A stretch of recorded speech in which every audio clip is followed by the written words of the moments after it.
Hello and welcome to RGDS. It's Drisk here and we're continuing our Amiga voyage of discovery through the Amiga and games worth playing on the letter C. There's something magical about firing up the Amiga and diving back into an era where imagination outpaced the hardware, and a single floppy disk could steal your entire weekend. Welcome, retro lovers, to our deep dive through the mighty letter C, a treasure chest of classics, licensed games, curios, and criminally forgotten gems that helped define the golden era of home computing. From vector blasting shareware wonders to arcade conversions that punched far above their weight, from Bitmap Brothers' brilliance to tactical heartbreak, dungeon crawls and cybernetic chaos, this is a curated tour of Amiga gaming at its most inventive. Every game here has been revisited, play tested, and dusted off with love and care, ensuring that only the most essential, quirky, or historically significant titles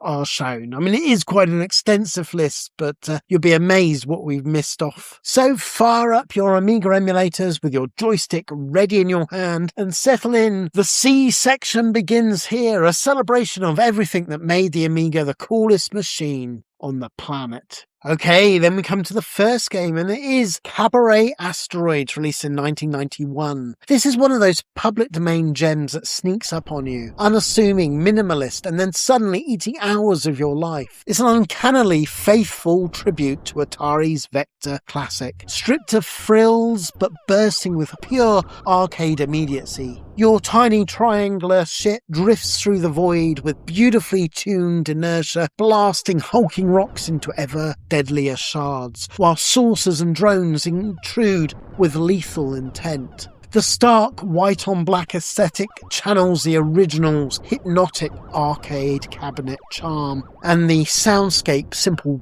beeps, zaps and hums completes the illusion. Controls are tight via the joystick or keyboard, and the addition of a two-player dual mode transforms it into a competitive score-chasing riot. Sure, there's no story, no power-ups, no gimmicks, just razor-sharp execution of a timeless loop, like the arcade original. As public domain games go, this is top-tier stuff. Authentic physics, frantic pacing, and dangerously addictive high-score hunting. Sometimes less is more. Okay, and that brings us on to the next one, Cabal, 1989. Ocean France brings TAD's 1988 coin-up blaster crashing onto the Amiga in its frontline frenzy, dropping you behind enemy lines as a lone hard case or a two-player commando duo. The action plays out from a dramatic over-the-shoulder view, hugging a crumbling barricade as you strafe left and right while whipping crosshairs across the screen, hosing down enemy grunts with endless machine gun fire and flinging grenades into tanks, choppers and fortified bases. Rack up enough destruction and the enemy gauge empties, triggering gloriously over the top building collapses before you push forward into the next explosive kill. It's noisy, chaotic and utterly relentless. Compared to the arcade original's silky trackball precision and 5-stage dodge roll happy design where invincibility frames let you barrel through danger, this Amiga outing feels a shade faster and a touch more forgiving over the arcade original. Joystick control, however, brings its own quirks to the proceeding. Aiming can be fiddly, accidental grenade tosses are common, and rolls don't always save your skin. And one entire stage has gone completely AWOL from the arcade original. Still, Ocean have clearly lavished care on the presentation. The visuals boast bolder colours, heavier saturation and slick, cool animation of the characters that scream 16-bit excess. Sound effects pack more of a punch over the arcade original, and the driving soundtrack keeps the adrenaline pegged high, trading the arcade's cleaner but flatter audio for pure battlefield bombast. It may not be arcade perfect, but this is still one of the Amiga's strongest run-and-gun conversions. Fast, furious and fiercely addictive. Lock, load and enjoy the carnage. Okay, and that brings us on to Cadaver, released in 1990. This is a bitmap at their most atmospheric and devious, an isometric dungeon crawler dripping with medieval gloom and puzzle box trickery. You play Caradoc the dwarf, stomping through Castle Wolf, armed with a blunt sword, a grubby sense of humour, and an alarming disregard for personal safety. Each chamber is a clever little death trap. Pressure plates, crumbling ledges, hidden levers, magically locked doors, often requiring experimentation, observation, and the odd noble sacrifice, mostly yours. The Amiga version is a visual treat, crisp, 45-degree graphics, with cool, chunky-looking sprites, moody shadows, and that unmistakable Bitmap Brothers metallic sheen. Sound effects clank satisfyingly, and the sparse soundtrack enhances the cold stone atmosphere. Controls are responsive once you acclimatise to the angle, and,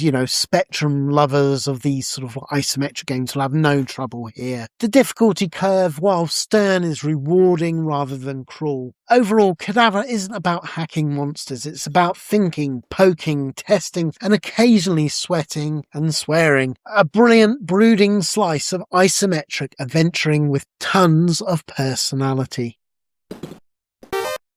Okay, that brings us on to Cadaver the Last Supper, released in 1991 on cover disc, a Zero magazine. Yes, released on a Zero magazine cover disc, The Last Supper is a surprisingly substantial mini-sequel that distills the Cadaver dark charm into a tight, single-sitting adventure. Caradoc returns to explore a fresh labyrinth of crypts and chambers, each packed with fiendish environmental puzzles, clever multi-room chains, and the usual assortment of hidden traps, eager to snap, crush, or roast him. Despite its cover disc origins, the production values barely dip here. It really is a professional product. Gorgeous shadow-soaked visuals. The puzzles here are even more lean given its cover disc roots, and it gives a nice logic experimentation to the proceedings, which I actually really like. It's a self-contained adventure. It has fewer monsters and more focus on brain teasers involving levers, switches, crates, spells, and hazardous liquids. It's shorter, of course, being a cover disc, but it never really feels throwaway. Instead, it plays like a concentrated hit of Cadaver's best qualities. Smart design, atmospheric visuals, and a satisfying problem-solving entanglement. For many fans, this compact adventure is the perfect length, lean, challenging, and impressive reminder of what publishers once hid on magazine floppies. Okay, and then we come to Cadaver the Payoff, also released in 1991. This is a full-blown expansion that doesn't merely extend Cadaver, it elevates it. Caradoc dives deeper into Castle Wolf on a mission filled with tighter puzzles, cleverer traps, and a significantly improved flow to the game's proceedings. Bitmap Brothers clearly listened to the feedback of the original game. Here in the DLC, the puzzles are better signposts, the controls feel smoother, and the challenge curve is more refined without losing its bite. Visually, it's peak bitmap. Rich stone textures, brooding shadows, and a fluid animation throughout the 5 sprawling levels. More spells, more interactive objects, and more opportunity to string together multiple rooms into a cunning puzzle chains give the Payoff a satisfying sense of escalation. The atmosphere remains darkly comic, with the dwarf rumping his way through the increasingly absurd hazards. If Cadaver was great, the Payoff is Cadaver perfected. Denser, fairer, more inventive. For many Amiga venturers, this was the pinnacle of isometric fantasy puzzling. Okay, that brings us on to Caesar, released in 1990 by Virgin, and it's an Impression developed game. Before SimCity clones flooded the Amiga, Caesar marched in wearing a laurel wreath and declared itself emperor of the city-building genre, and rightly so. Impression's Roman opus places you in charge of a budding province, balancing civic planning, taxation, military readiness, and the ever-fickle loyalty of your citizens, or was that plebs? Build aqueducts, forums, amphitheatres, and bustling markets on sprawling maps, each steadily transforming your muddy huts into marble splendour. What sets Caesar apart is its satisfying rhythm. Monitor food stocks, quell uprising, deploy legions to border threats, and respond to imperial commands. There's a constant sense of momentum, even when your coffers are low or the plague rolls through your city. Graphically, the Amiga version shines with clean, isometric tiles and charming animations. Peasants tilling fields, guards patrolling walls, crowds gathering at the circus. It's easy to learn, tough to master, and dangerously addictive. A foundational classic that paved the way for strategic greatness. And that brings us on to Caesar Deluxe, released in 1993. This isn't merely a re-release. This is a definitive edition that elevates that original into a grand Roman epic. The visuals get a lush facelift with richer colours and cleaner tiles that make the cities feel properly alive. But the real draw is the expanded content. New provinces, new scenarios, smarter AI, and the brilliant full map editor that lets budding governors craft entire empires from scratch. The deluxe package smooths out the rough edges too. There's faster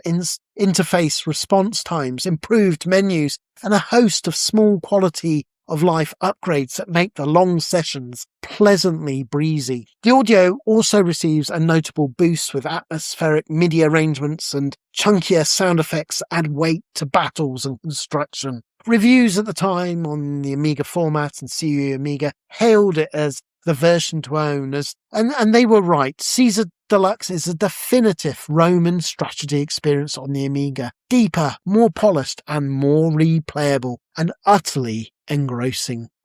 Okay, and that brings us on to California Games, released in 1987 by Epyx. Few event-driven compilation games captured the Californian cool of the late 80s like Epyx's California Games, and the Amiga port remains one of its most iconic incarnations. 6 sun-drenched events, BMX surfing, half-pipe, footbag, roller skating and the flying disc, mix skill, timing and pure arcade fun, where you're carving radical lines on a wave or trying and often failing to keep a hacky sack airborne. Each event has its own distinct rhythm and way of playing. The Amiga color palette brings beaches, skate parks and ocean waves to life, while the crisp sound samples such as Radical punctuate your triumphs and face plants. Like all of these sort of games, multiplayer elevates the competition. Up to 8 players trading turns ensures laughter, rivalry, and plenty of bragging rights. While the events are simple, their charm never fades thanks to intuitive controls and endless high-score chasing. California Games is pure nostalgia, sunny, silly, endlessly replayable,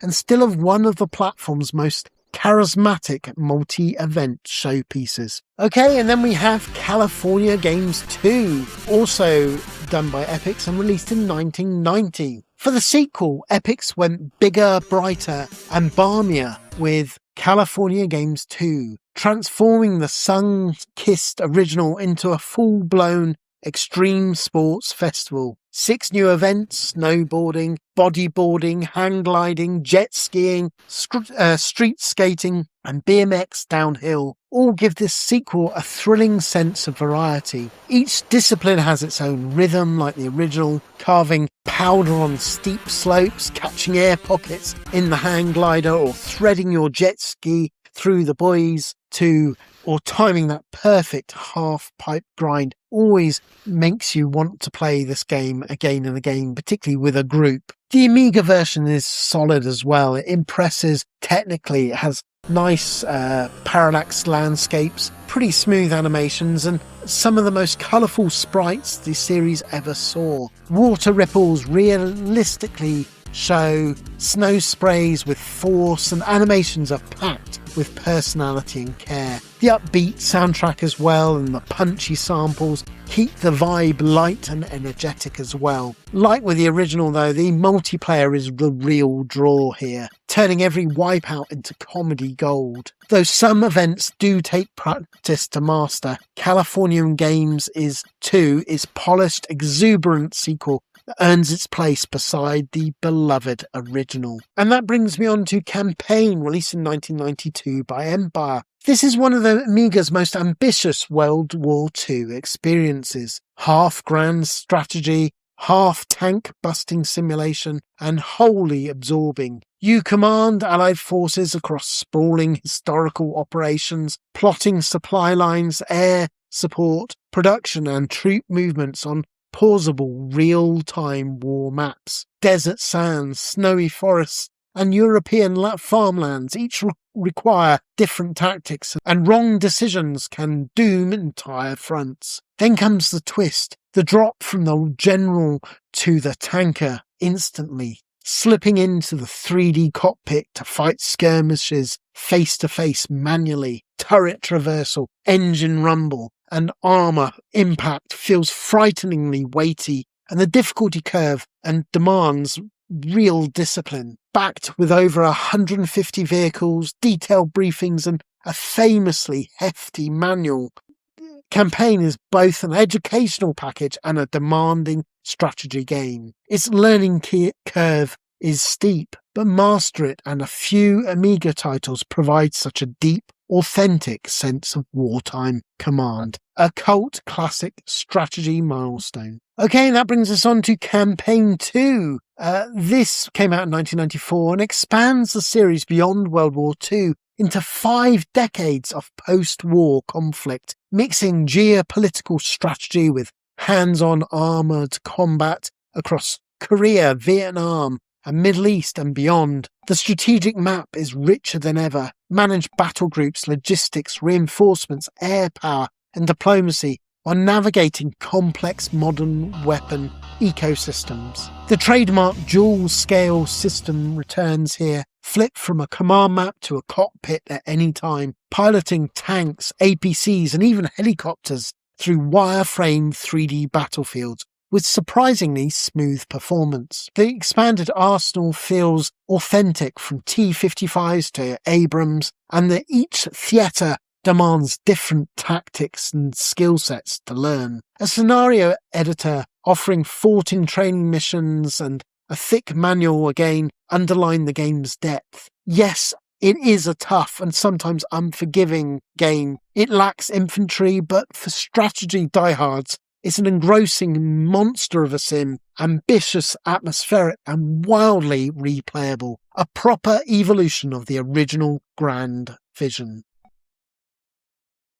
And this brings us on to a real classic. It is Cannon Fodder, released in 1993, published by Virgin, and of course developed by Sensible Software. Sensible Software fires off one of the most iconic Amiga games of all time. In fact, on RGDS we gave it the #1 slot, and it deservedly so. It's darkly brilliant. The game is cannon fodder, and you command a pint-sized platoon of soldiers across richly detailed war zones, from steamy Vietnam jungles and sun-blasted deserts to icy tundras and bombed-out cities. The mouse control is nothing short of perfection. Left-click to move your men, right-click to unleash an unforgiving storm of bullets, and both together to hurl that grenade. As the carnage ramps up, grenades, rockets and flamethrowers join the arsenal, making short work of bunkers, tanks, helicopters and endless ranks of enemy infantry. Mission objectives keep things varied: wipe out the opposition, rescue hostages, demolish structures. But the real gut punch comes between battles, as every fallen soldier name scrolls past on a glowing memorial. It's a savage, satirical reminder of the war's revolving door, made all the more powerful by its deceptively cute presentation and haunting soundtrack on that cutscene. Because John Hare's famously haunting Narcissus theme looping in the background. It's a haunting engaging melody, capturing brilliantly the haunting deaths of the ever-increasing graveyard, and really adds to the brutality and the insanity of war. The graphics, whilst simple, are so beautifully captured. They just have so much character in those tiny individuals that just adds to the level. And equally, sound design is also spot on, with gunfire thuds and weight metal clangs ring out convincingly, while distant artillery rumbles across the map, pulling you deeper into the chaos. It's challenging, compulsively playable, and wickedly funny. Cannon Fodder stands as a 16-bit high watermark, a masterclass in accessible controls, tactical depth, and razor-sharp anti-war humour that never once glorifies the bloodshed, only highlights the madness and insanity of it. Next, I think we should briefly mention some of the many cover disc spin-offs of Cannon Fodder, as they are a huge amount of fun and quite inventive. First, we have Cannon Fodder Plus. This was on the Amiga Power cover disc. This is a festive bonus delivering 4 new missions and a daft quiz. Bolted on is the same addictive, heartbreaking gameplay. Your tiny troops still march cheerfully to their doom, while the new scenarios crank up the challenge without losing the original dark humour. It's short, sharp, and essential for any Cannon Fodder addict. Proof that sensible software could seemingly do no wrong. Then we have Cannon Soccer, also known as the Cannon Fodder Christmas Special, and this is the Amiga format Christmas cover disc. And sensible, wonderfully stupid Christmas treat drops Cannon Fodder troops onto snowy football pitches where grenades replace the ball. 2 chaotic, festive levels, mass shooting goals, and explosions into pure seasonal madness. Snowmen, shrapnel, and screaming soldiers abound in a silly season cover disc only Sensible could pull off and get away with. Then we have Sensible Soccer 92-93 meets Bulldog Blighty, another Amiga Power cover disc. This, okay, is probably more Sensible Soccer, but it does have a crossover with, it has, of course, like England versus Germany and the most violent football match imaginable. This bonkers crossover swaps players for cannon fodder soldiers and the ball for a live grenade. 3 explosive variants deliver fast, chaotic fun with unmistakably British humour. Sensible at their most unhinged. A festive football massacre that's impossible not to enjoy. Then we have Sensible Massacre, Amiga action cover disc. Step between the posts as England's heroic goalkeeper and fend off waves of Dutch penalty takers. Using cannon fodder's tiny sprites and dark humour, this penalty shootout minigame is far more addictive than it has any right to be. Simple, tense, and gloriously silly. That works brilliantly. And then we have Sensible Massacre 2, another Amiga action cover disc. Goes completely off the rails in this unashamedly ridiculous sequel. Tear through the crowds in a bulldozer, fire missiles and unleash chaos across a series of absurd scenarios. The same tiny soldiers are back, the black humour returns, but with the madness dialed all the way up. Stupid, violent, and hugely entertaining.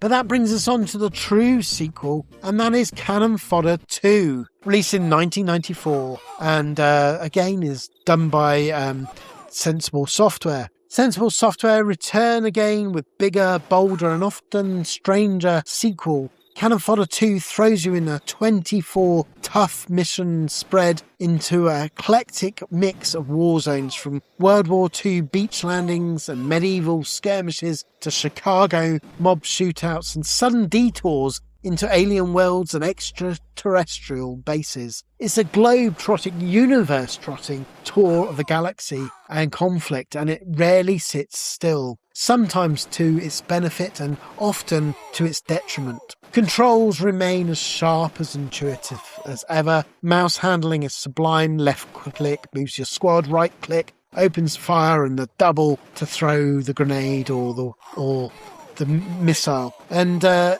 this time you've got minefields, bunkers, tanks, helicopters, and relentless enemy swarms to overtake and overcome. Mission objectives demand more care this time around. It's not just wipe out all the opposition, rescue prisoners, or rescue or reduce installations to rubble. There's added hazards like hidden landmines pushing the tactical element even further than before. However, you can tell that some of the people working on this wasn't the original crew. I mean, what happened is Cannon Fodder was incredibly stretched, and so they'd actually got people like Stuart Campbell, who was one of the great writers on Amiga Power, and a few others.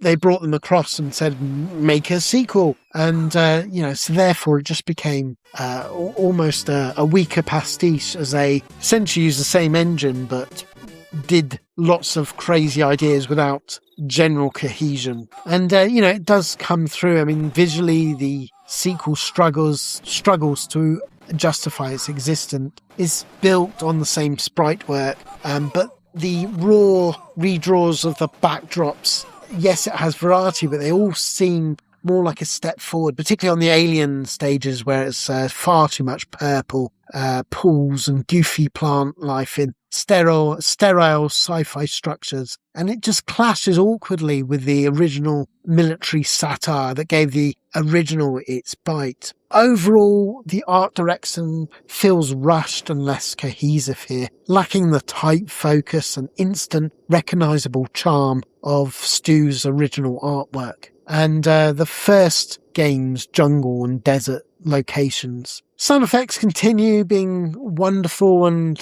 has beefy explosions and impact leading to extra weight in the action. Got a more eclectic soundtrack here and in the tunes, but overall the game splits opinion. It's competent, but its vast locations and alien worlds, it all just loses the charm of the original game. Still, it needs to be played. It's still a great game, and I don't want to take that away from it. So, whilst level design can feel erratic and difficulty spikes appear without warning, it is a wonderful game still, nevertheless, just slightly more unfocused and overly punishing than cleverly challenging like the original. Still, despite its flaws, Cannon Fodder 2 remains compulsively playable and dripping with the series' trademark humour. The core magic is intact. It just needs to feel more like a demanding expansion pack than a fully realised evolutional sequel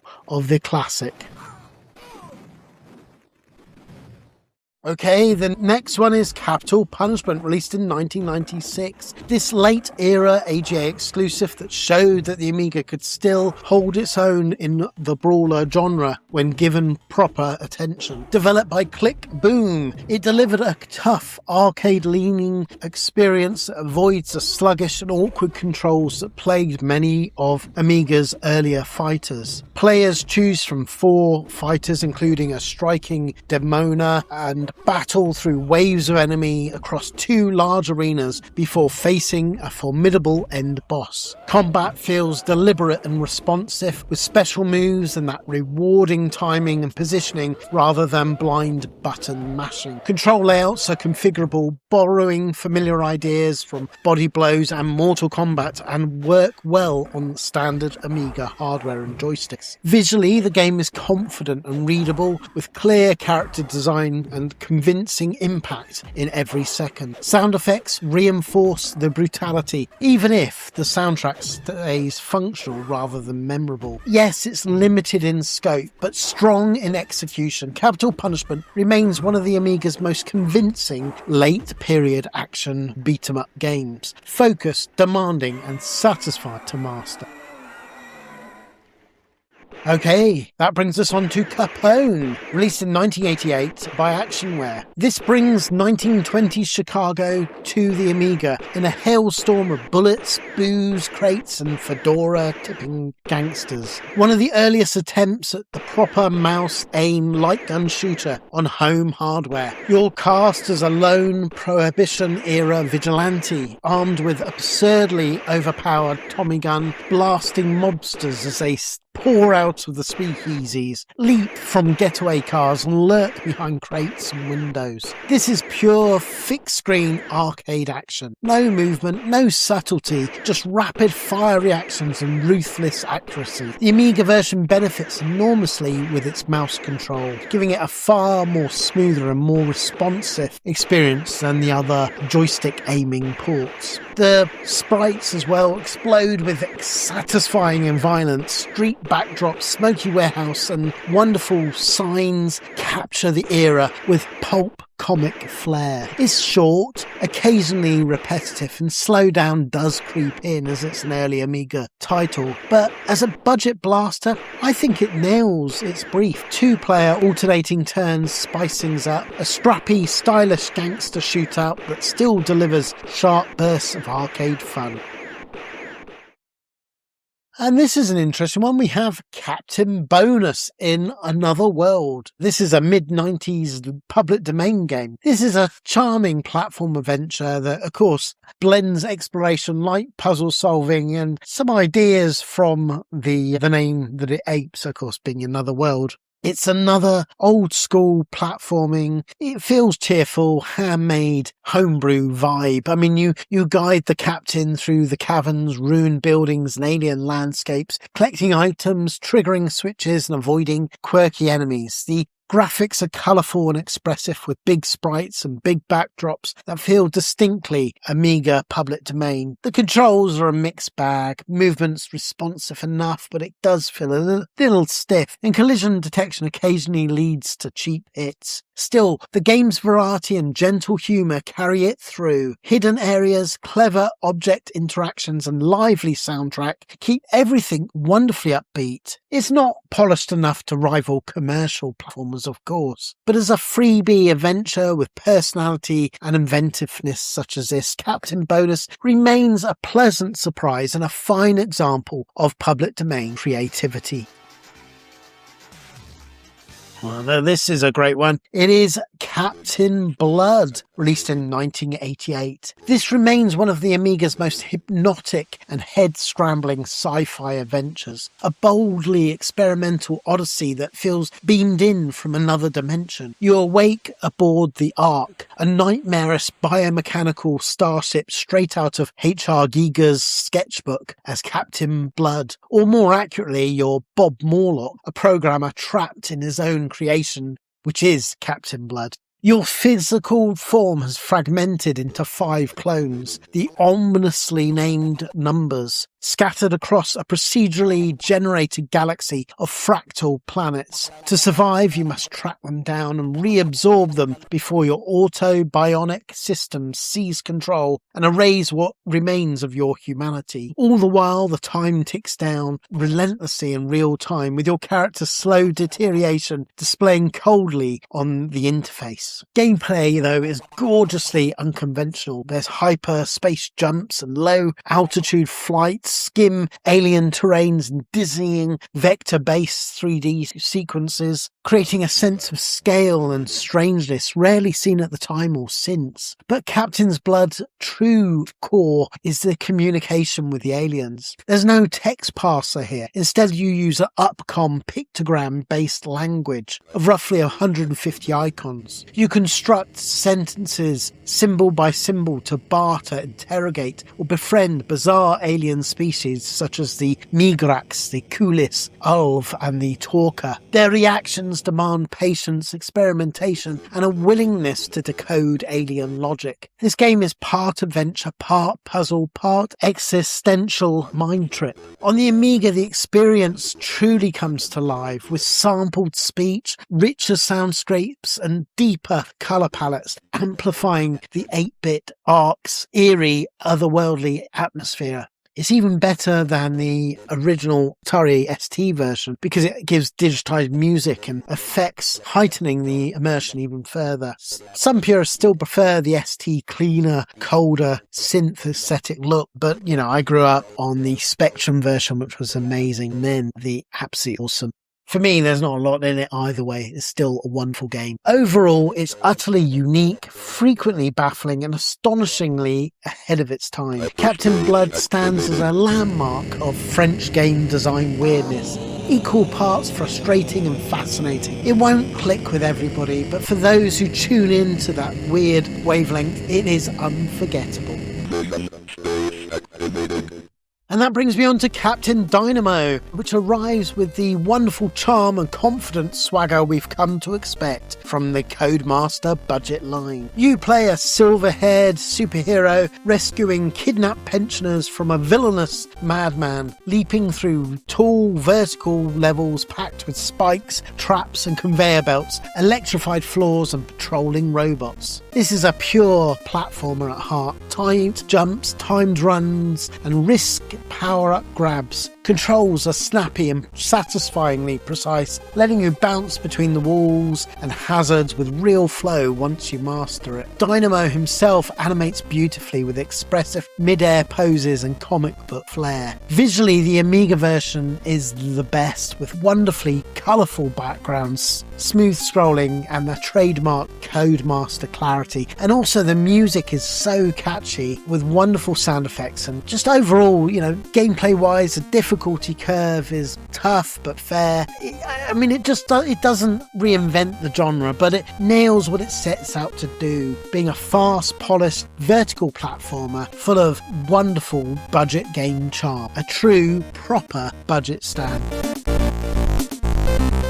And that brings me on to Captain Fizz meets the Blastertrons, released in 1990 by Cyclaps or Psygnosis, that was their act label, and developed in-house. And this is a frantic top-down blaster in the best late 80s Psygnosis tradition. Fast, loud, and always trying to melt your joystick, you guide Captain Fizz through a maze of alien stations crammed with doors, keys, teleporters, and swarms of hostile droids. Movement is quick, firing is constant, and survival means juggling pickups for ammo, shields, and time switches while keeping one eye on the radar. Fizz's real hook is its co-op design. Two players can play at the same time and roam the same map, often splitting up to crack puzzles or open doors for each other, and then teaming up when the pressure spikes. It's a chaotic, occasionally confusing, but consistently entertaining game, and it's one that I have a lot of time for. It's the kind of game where shouting instructions at your teammate is half fun. Visually, it sports the unmistakable Psygnosis sheen. There's bold colours. It's a little basic, I guess, for their works, but that's because it's so zoomed out, the map. But overall, it's simple, sure, but cleanly executed and a cut above the usual budget fare of the era. Captain Fizz may not be deep, but it delivers exactly what it promises. Fast, cooperative blaster action with enough polish to keep you coming back for just one more.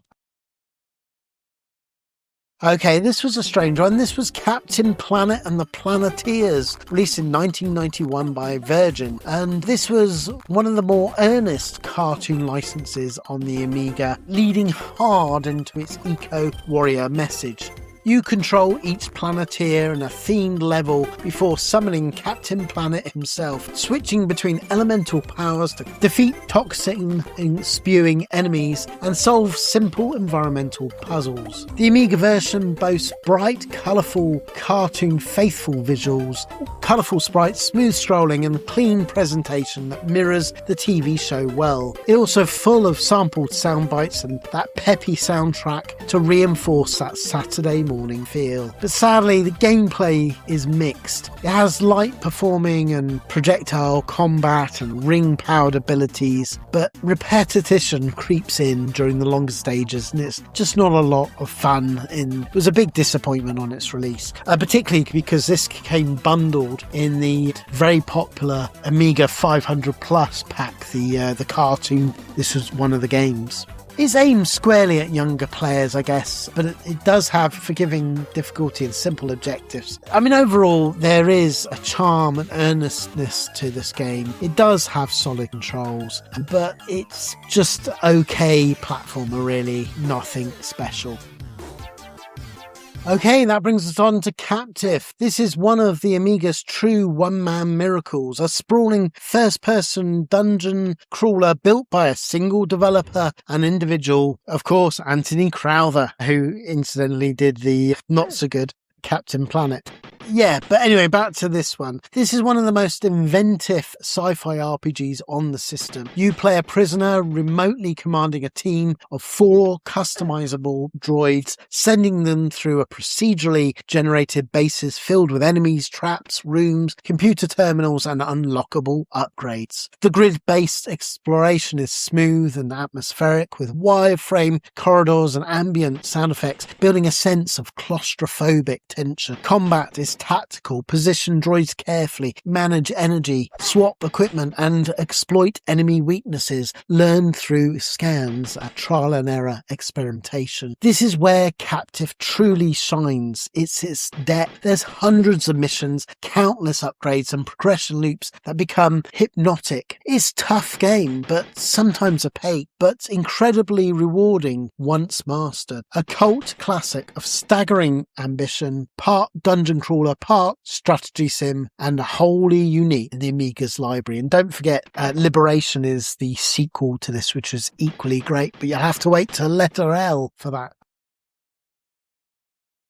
Okay, that brings us down to Carcharodon, White Sharks, released in 1990. This has the player tackle 6 science fiction staged shooters packed with dense enemy waves and large ender-level bosses, drawing clear influence from games like Silkworm in both speed and structure. What sets this game apart is its flexible weapon system. Before each mission, players equip permanent upgrades such as speed boosts and spread fire, along with swappable secondary weapons including laser, homing shots, shields, and smart bombs. These can be cycled mid-stage, adding an unusual degree of tactical choice and replayability. Visually, the game impresses as well, with strong sprite work, wonderful effective parallax scrolling, and particularly in the crystalline stage. And the music's good as well, keeping the momentum high. It also has 2-player simultaneous co-op, increasing the fun and intensity as well. It keeps its relentless speed,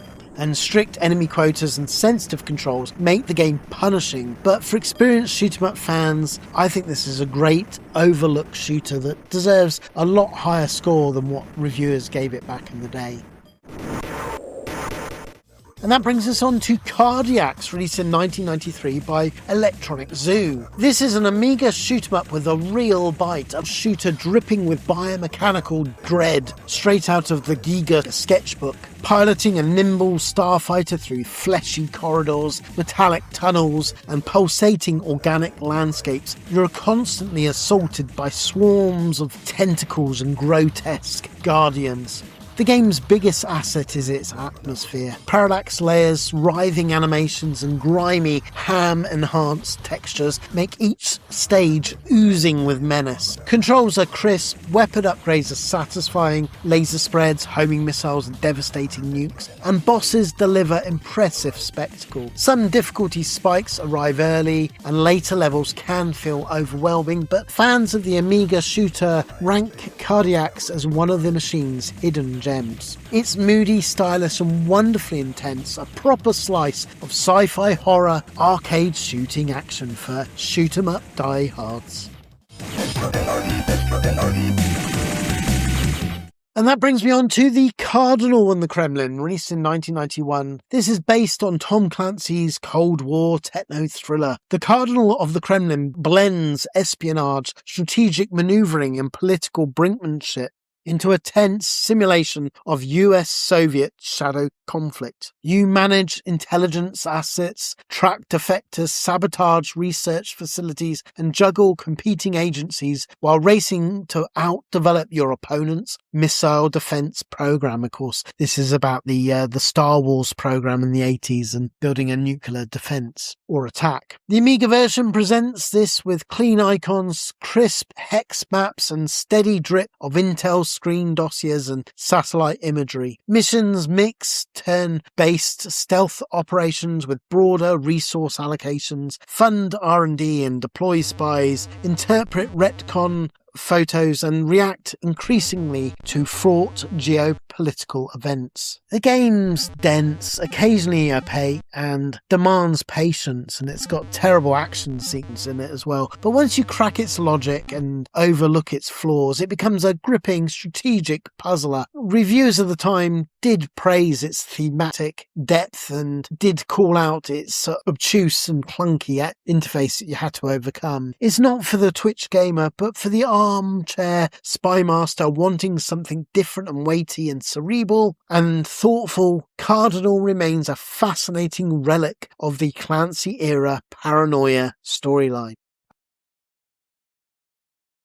And that brings us to the Carl Lewis Challenge, released in 1992 by Psygnosis and developed by Tech. This brings a more thoughtful managerial twist to the Amiga aesthetics, casting you not just as an athlete, but as a coach, a trainer, a strategist for the stable of potential Olympians. Unlike joystick waggling button bashers, this is about preparation, training regimes, diet plans, motivational levels, and season scheduling to prevent form, all that matters for the event itself. Once your athletes hit the tracks, like the 100-meter hurdles, javelin, and the long high jump, it unfolds with beautifully fluid sprites and unmistakable Psygnosis presentation polish. Here in the game, timing and rhythm replace frantic input, giving each event its own feel, not just a hectic joystick waggle. From the explosive start of the sprint to the measured build of the javelin run, replay saves, stat sheets, and evolving athletes give the game a whole light strategy sim edge to the proceedings, which is very different from many of this kind. Overall, this is a slightly odd blend of management and action. It doesn't really work, but it's an interesting one nevertheless, and it is undeniably has well animated, satisfying tactical elements and surprisingly deep for this type of game. Carl Lewis Challenge remains a unique entry in the Amiga sports catalogue, and whilst it's difficult to recommend it today, it is a licensed game, and well, I just wanted to call it out. Okay, and that brings me on to Carlos, done by Microids in 1994. This is, of course, licensed from a pretty unknown French early 90s TV show that most Amiga owners will never have encountered. It was called Les Adventures de Carlos, makes sense, but it was adapted with an English dub. Didn't really catch on, but in English it was called Around the World in 80 Dreams, so you might have seen that. Overall, Carlos arrives on the Amiga with plenty of cartoon charm and an equal amount of technical baggage. The presentation is easily the highlight. Large hand-drawn sprites, colourful backdrops, an animation that gives Carlos a silly but endearing wobble. His parrot sidekick tags along faithfully, a constant reminder of the game's TV origin. The audio too backs up with a catchy title theme of the show and the cheerful sound effects. But it's when you start playing that the shine quickly wears off. The levels take too long to load. The controls are all just lag, and it just becomes a slow, painful chore to even just do some of the moves. And that's even before you get to the collision detection, which is some of the worst I've seen. Still, there are power-ups that lend a hand, but I mean, overall, it's just awkward jumps, bugs in the game, insane difficulty spikes. It just, whilst it looks like a Saturday morning TV show and looks promising, it does play like a Sunday afternoon chores. However, it's a licensed game, and I do want to include them because, who knows, there may be people that fondly love the cartoon originals and are surprised and excited to find there's a game based on it. Okay, let's go on to the next one, and this is a real classic. It is Carrier Command, released in 1988, and this is one of the Amiga's defining hybrid experiences. Part RTS, part vehicle sim, part open world sandbox. You control a futuristic aircraft carrier battling for control of 32 islands, each offering resources, hostile defences, or strategic positioning. From the tactical map, you dispatch drones, amphibious walrus tanks, manta aircraft, or surgically precise missions, scouting, attacking, hacking, and seizing control points. At any moment, you can jump into the cockpit of any of your machines, piloting the aircraft in dogfights, conducting low-altitude bomb runs, or skimming hovercraft across choppy seas. The scope and freedom is simply remarkable, and the Amiga's 3D engine really handles it all with such impressive smoothness for the era. Vector landscapes, night and day cycles, and atmospheric soundscapes all pulling their weight here in this fascinating and wonderful Amiga classic. Sure, it's demanding sometimes and brutally so, but once you master it and get over the difficulty of the initial learning curve, this offers an unmatched scale of immersion. Carrier Command is a landmark title in simulation design, bold, ambitious, and decades ahead of its time. Okay, and that brings us on to Carthage, released in 1990. This is an eccentric mix of arcade vehicle combat and strategy, casting you as a lone defender of the ancient city of Carthage against the encroaching Roman forces. You do this via high-speed chariot battles. You navigate overhead maps to locate threats and dive into fast sprite-scaled action sequences where you ram, dodge, and blast enemy units across dusty terrain. The Psygnosis visual stamp is unremarkable here, with metallic user interface panels, smooth scaling, and it has an evocative ancient tech aesthetic. Missions vary between reconnaissance and intercepting raiders and clearly clearing routes and protecting outposts, while the light resource management sprinkles on the top between sorties to keep it engaging. The difficulty curve can be sharp and it will frustrate in places, but overall, look past the slightly twitchy controls. I think the overall experience of this game is charmingly unique. It's not quite an action classic, it's not quite a strategy masterpiece, but as a bold, memorable experiment, fans of offbeat Psygnosis titles will find much to enjoy in its weird fusion of Rome meets Road Warrior chaos. And that brings me on to Carve Up, released in 1990. This is a cheerful, bouncy slice of arcade platforming that often gets mistaken for being just a simple budget title. But underneath its colourful exterior lies a wonderfully tight and clever designed little gem. You guide an adorable cartoon car through single-screen levels, painting every platform by driving over it, dodging hazards, enemies, and environmental traps. It's essentially City Connection by Jaleco, but given a lick of paint. And it has, wonderful personality and polish that most early 90 platformers dared to muster. It really works well. The Amiga version shines with wonderful sprites and bright, bold colours and pretty silky scrolling. Each world introduces new gimmicks as well. There's conveyor belts, disappearing tiles, spring platforms, and moving elevators, keeping things varied and challenging. The physics feel spot on, your car zips, hops and rebounds with just the right amount of weight and responsiveness. Carve Up is not going to win any awards. It's simple, yes, but it's supremely satisfying, and it has just one of those just one more go game qualities that rewards pattern mastery and quick reflexes. A charming standout in the catalogue on the Amiga. And that brings me on to the Case of the Cautious Condor, released in 1991. This was one of the early showcases for the CD-TV, and the Case of the Cautious Condor is an atmospheric, interactive comic book mystery set aboard the luxurious air cruiser Condor. As a detective, Frank Jones, you explore a lavish 1930s setting full of intrigue, sabotage, and glamorous suspects, navigating scenes through stylish hand-drawn panels and light pointing point-and-click mechanics. The presentation is the real star. Digitized actors, rotoscoped animation, and fully voiced dialogue on CD formats give the game a surprisingly cinematic flair for 1991. The orchestral score as well and vintage radio ambience enhance the moody Agatha Christie-style pacing and experience. Gameplay mixes clue hunting, questioning, time decisions, and branching paths leading to different outcomes. It's not the deepest adventure, and puzzle solvers may wish for tougher deduction work, but as a narrative, short experience, it's thoroughly engaging and a place in Amiga gaming history. A stylish, evocative whodunit, and a fascinating time capsule of early multimedia storytelling on the Amiga. Oh, never mind her, Nettie. Hernando can really cut a rug, don't you think? Yeah, he's a regular Arthur Murray.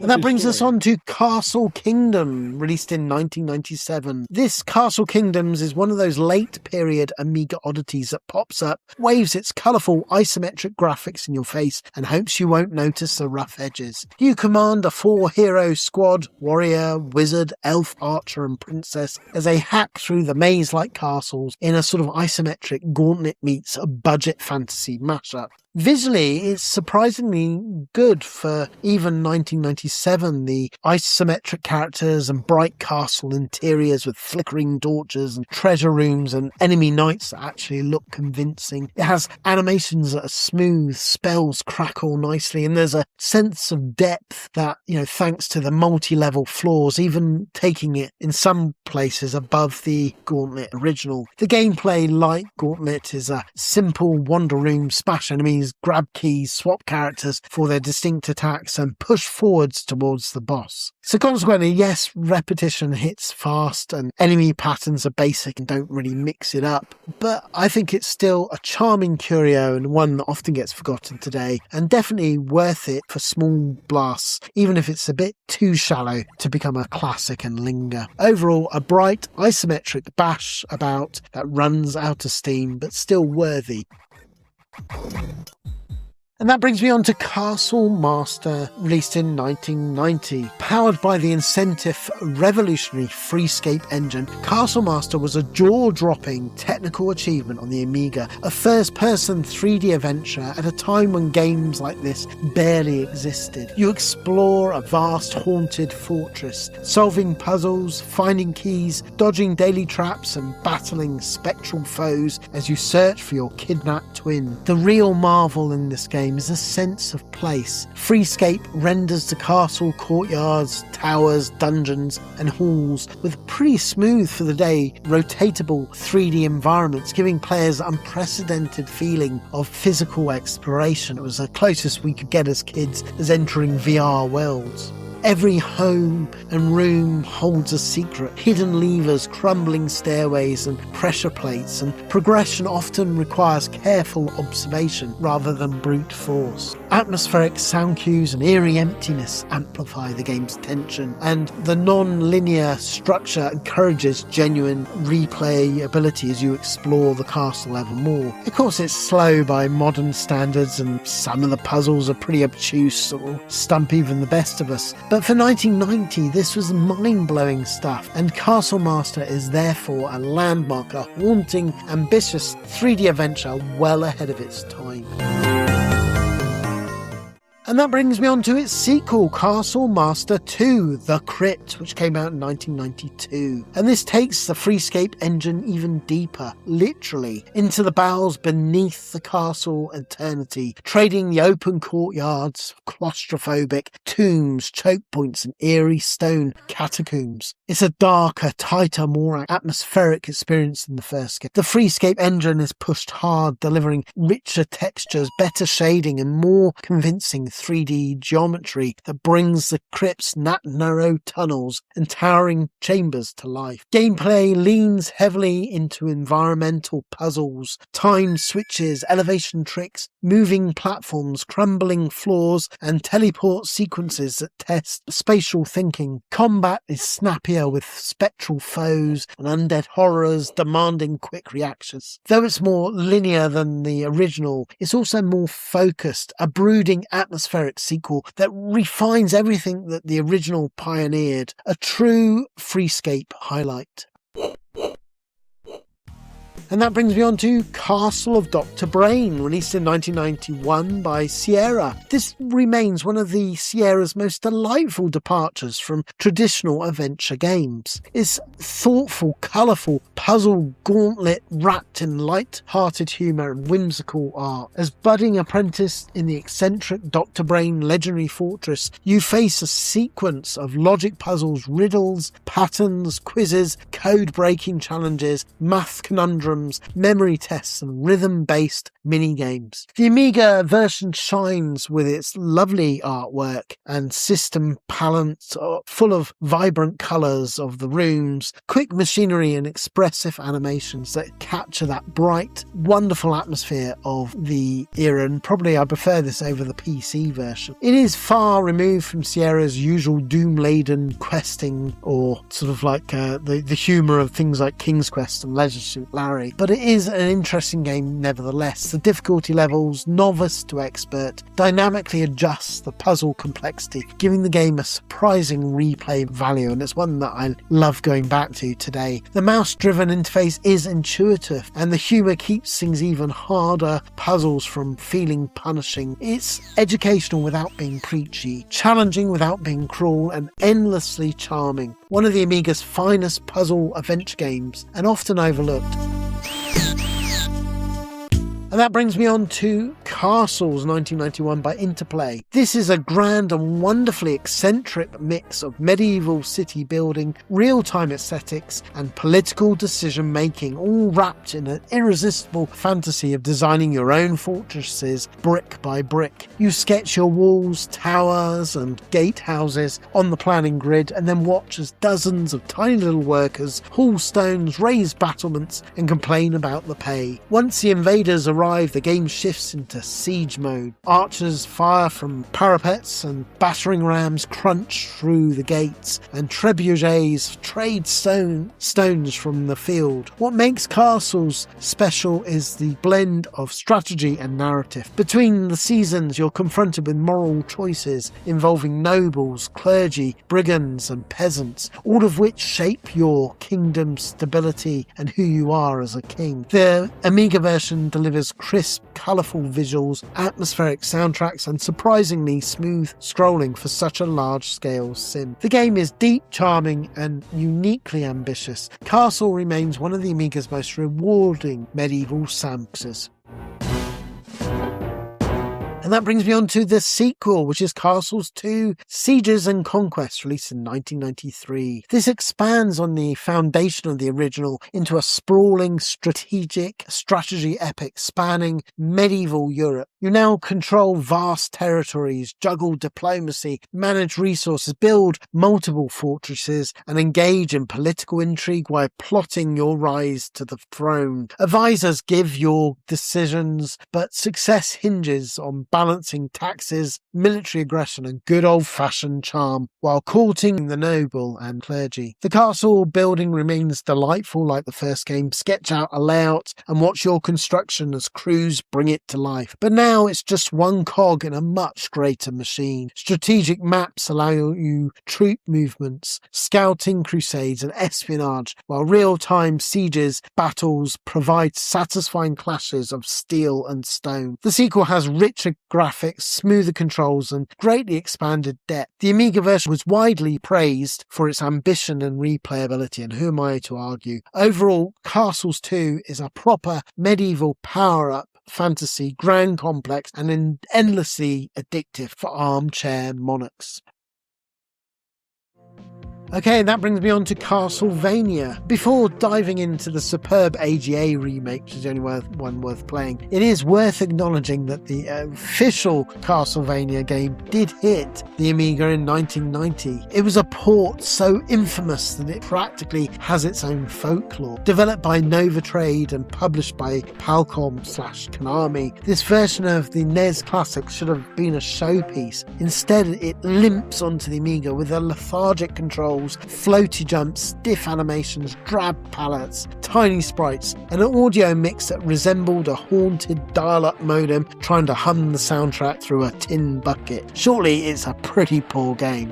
It's technically playable, but it never captured the swagger, the precision, the atmosphere, or even the gameplay of the original NES classic. It's a disappointment, immortalised, but it's important to mention how bad this port is because there is today, since 2023, a Castlevania AGA, which, exists because of the terribleness and the shameful mess that was this port. So let's have a look at Castlevania AGA, which is a homebrew classic. This is nothing short of a revelation, a ground-up reimagining of the 1986 classic that finally gives the Amiga the gothic action showpiece it always deserved. Built exclusively for the AGA systems, this remake bathes Dracula Castle in rich gradients, crisp, wonderfully drawn sprites, dynamic lighting, smooth 50 frames per second scrolling, and a rival late-era console production attack. Simon Belmont's whip arcs with weight and sub-weapons crackle with satisfying force, and enemy patterns remain faithful yet finely balanced for fairness and flow. Stages are expanded with parallax depth and environmental flourishes the NES can only dream of, crumbling masonry, animated torches, swaying chandeliers, and atmospheric mist effects. The soundtrack as well as an absolute triumph. Faithful chip melodies reimagined with fuller Amiga instrumentation while retaining the unmistakable gothic Konami flavour of the original. Controls are tight, hitboxes polished, and boss fights thrilling. Yes, it's a homebrew remake, but this is a love letter, a definitive Amiga Castlevania that clears the slate for good. And, I'd urge people even not into the Amiga to give it a try if you're a fan of the NES.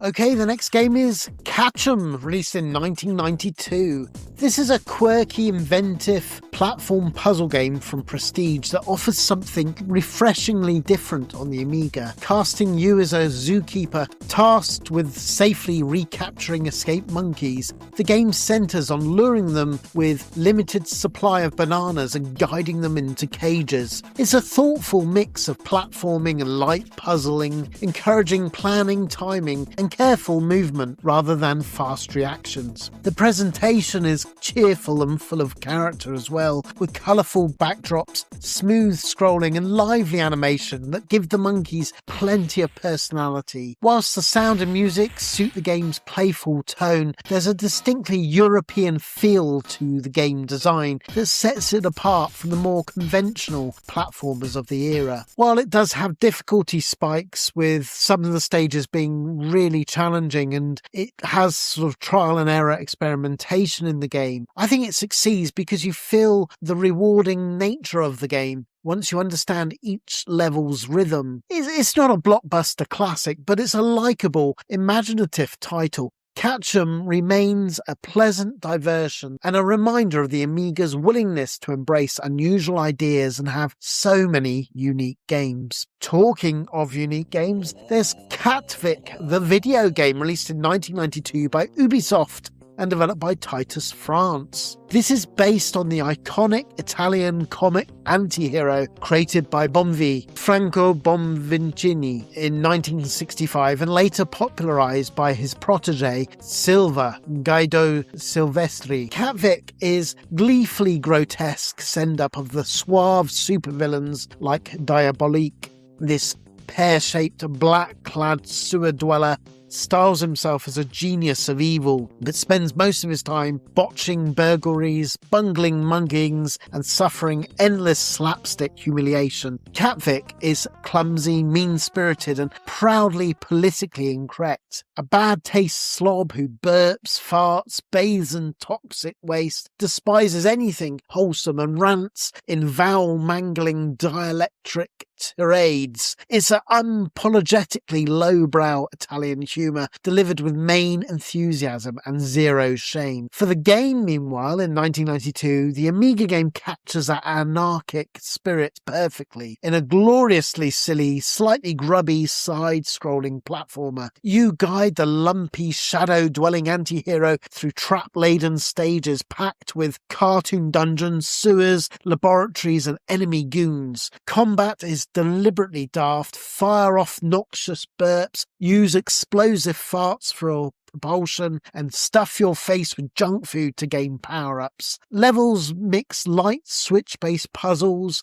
simple combat and collectible hunting, never taking themselves remotely seriously. I think absolutely nailed the presentation. It's got bold, expressive sprites that wobble and squash with personality, animations which are fluid, exaggerated, and captures the wonderful tone of the comic book aesthetic. It perfectly channels the source material and the chaotic tone. Music bounces along cheerfully while the sound effects gleefully amplify the bodily function comedy. Gameplay stays straightforward and accessible. It isn't a precision platforming classic, but nevertheless it's an interesting oddity. It's a consistently entertaining, brimming with character, more charm than a challenge. Cat Vic is a cult guilty pleasure for me. Shameless, silly, and utterly committed to its own bad taste brilliance.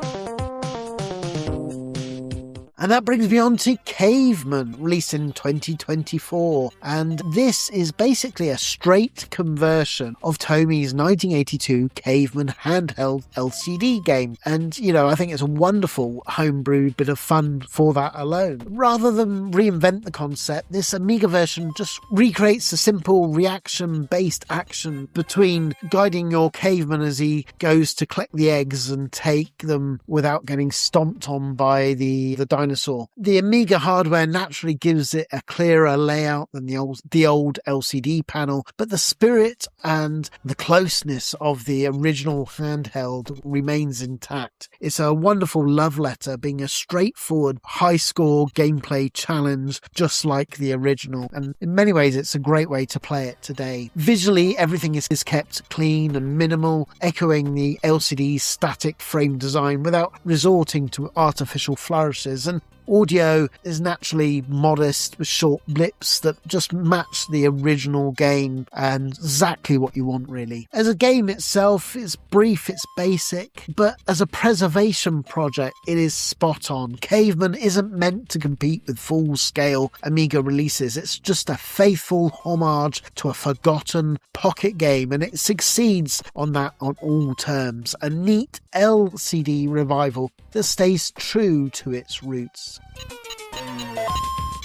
Okay, and that brings me on to Cave Mania, released in 1992. This is a low-cost, prehistoric platformer from Atlantis Software, casting you as Ugg the Caveman on a mission to collect 3 pterodactyl eggs per stage across 9 compact islands. The loop is simple. Grab an egg one at a time, carry it home, and survive whatever the level throws at you. Erupting volcanoes, lurking dinosaurs, awkward jumps, and the occasional collapsing ledge. It's a familiar formula, like a bargain bin mix of Rick Dangerous and early Chuck Rock. The presentation is surprisingly likeable. It does have bold sprites, fun animation, and a lively prehistoric backdrop, completing with puffing volcanoes and swooping pterodactyls. The scrolling holds steady for the most part, and the map layouts use height and slopes well enough for a budget release. The soundtrack as well is upbeat, and the sound effects land with enthusiasm, with club swings, creature yelps, and volcanic rumbles doing their part. Okay, moment to moment, the action is let down by loose handling, unforgiving collision, and repetitive gameplay baked into the egg-fetching structure. Enemies respawn too quickly too, and jumps demand luck as much as timing, and later stages lean far too heavily on cheap deaths, hazards. But I think Cave Mania has its charm. It's got full of rough mechanics, and it makes it harder work than it should be, but nevertheless, I think it's cheerful, fun game. It does need patience, and it's not a classic, but one that I still have a lot of time for.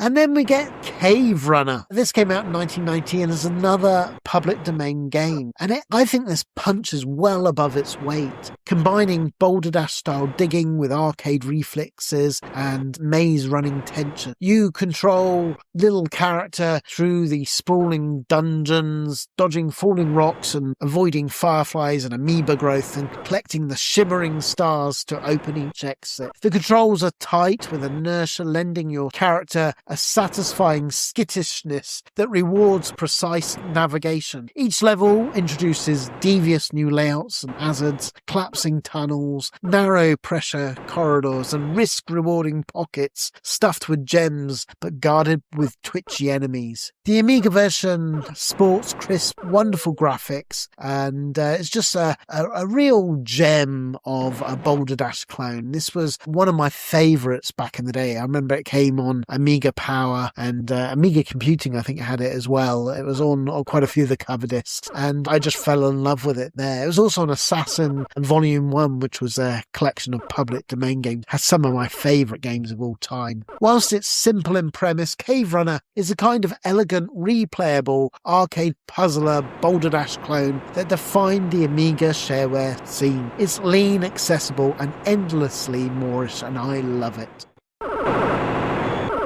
Okay, and that brings me on to Checkanoid, and this is great new release in 2024. This is a blistering love letter to the early 80s arcade shooters like Cybernoid and things like that, but rebuilt for modern Amiga hardware with stunning presentation and relentless challenge. Originally a gorgeous neo-retro title on other platforms, Hoffman's Amiga port is nothing short of breathtaking. It has wonderful graphics, lots of shimmering particle bursts, silky 50 frames per second motion, and perfect 8-way momentum based controls make this feel like the Cybernoid game we always wanted. You pilot a nimble craft through 64 screened arenas filled with swarms of enemies, homing drones, indestructible nightmares, laser turrets and boss guardians, grabbing weapons, upgrades, bombs and shields to survive. The pacing is electrifying. Short, savage bursts of bullet hell chaos, and each screen escalating the tension. The soundtrack as well is pure brilliance, pounding modern chip tunes with deep bass, clean samples and hypnotic drive, which drives that speedrun modes, boss rushes and that this game has in other areas. Checkanoid is a modern Amiga masterpiece. It's fast, it's stylish and arcade, pure perfection. And that brings me on to Cedric and the Lost Scepter, released in 1993. This is one of those European platformers overflowing with charm and imagination, delivering a colourful, varied adventure that mixes action, puzzles and light-hearted humour. You play young Cedric on a quest through 11 sprawling stages filled with hazards, quirky enemies, hidden items, rides and carts, and even an eagle-back flying sequences. Each level feels distinct, with loads of clever ideas, set pieces that keeps the pace lively whilst being incredibly fun. The Amiga version is a treat with lush parallax backdrops, expressive sprites, smooth animation and delightfully upbeat soundtrack that elevates the whimsical tone. Controls are tight, especially in sections requiring precision jumps or spell-based puzzle solving. It can be challenging in places but never unfair. The sheer variety of gameplay keeps you engaged throughout. An underrated platformer game bursting with personality, imaginative, polished, and consistently entertaining. And this comes to the next one, which is, well, it's Toyota Celica GT Rally, but I've put it here because it's Celica GT Rally, really. And this is Gremlin at their most technical, delivering one of the Amiga's best attempts at a proper rally simulation years before Colin McRae wrote the rulebook. You strap into the official Celica GT4 and tackle 8 grueling global stages across snow, gravel, tarmac and mud, each demanding different handling flying finesse. The car's perspective is smooth and surprisingly fast, with scaling roadside objects, weather effects, shifting daylight, and faithfully that sense of weight in every side and handbrake turn. The co-driver pace notes continues to give you the steps of what you're doing, giving a simple but effective warning of upcoming bends, jumps and hazards. The Amiga version shines with slick frame rates for the time, detailed sprites and evocative sound design, gravel crunches, turbo hiss and engine rasp. Championship progression, car tuning and split-screen mayhem add even more length to the game. One of Gremlin's finest interesting racers. It's probably not aged particularly well, but I have a soft spot for it, with this being a challenging, authentic, atmospheric and still, I think, exciting today to play. A proper early 90s rally masterpiece. Right. And that brings me on to Celtic Heart, released in 2019. And this is one of those modern Amiga releases that feels like it slipped through a time portal from the machine's prime years. Developed by Frank Weil of Night Owl Design and released as a free public domain game, it casts you as a Celtic knight trekking through enchanted landscapes, battling creatures with its charge-based magical strikes and hunting for shields, hearts and secrets across tightly crafted stages. Visually, it's a showcase of what the classic hardware can still do. It all has 50 frames scrolling and just smooth as butter, with gorgeous hand-drawn sprites, gentle parallax layers and atmospheric backdrops ranging from stone circles to mist-soaked ruins. All of it runs on a pure 6800 assembler without leaning on any AGA tricks. You can play this on basic Amiga hardware. The soundtrack is also good. It seals the mood with a melodic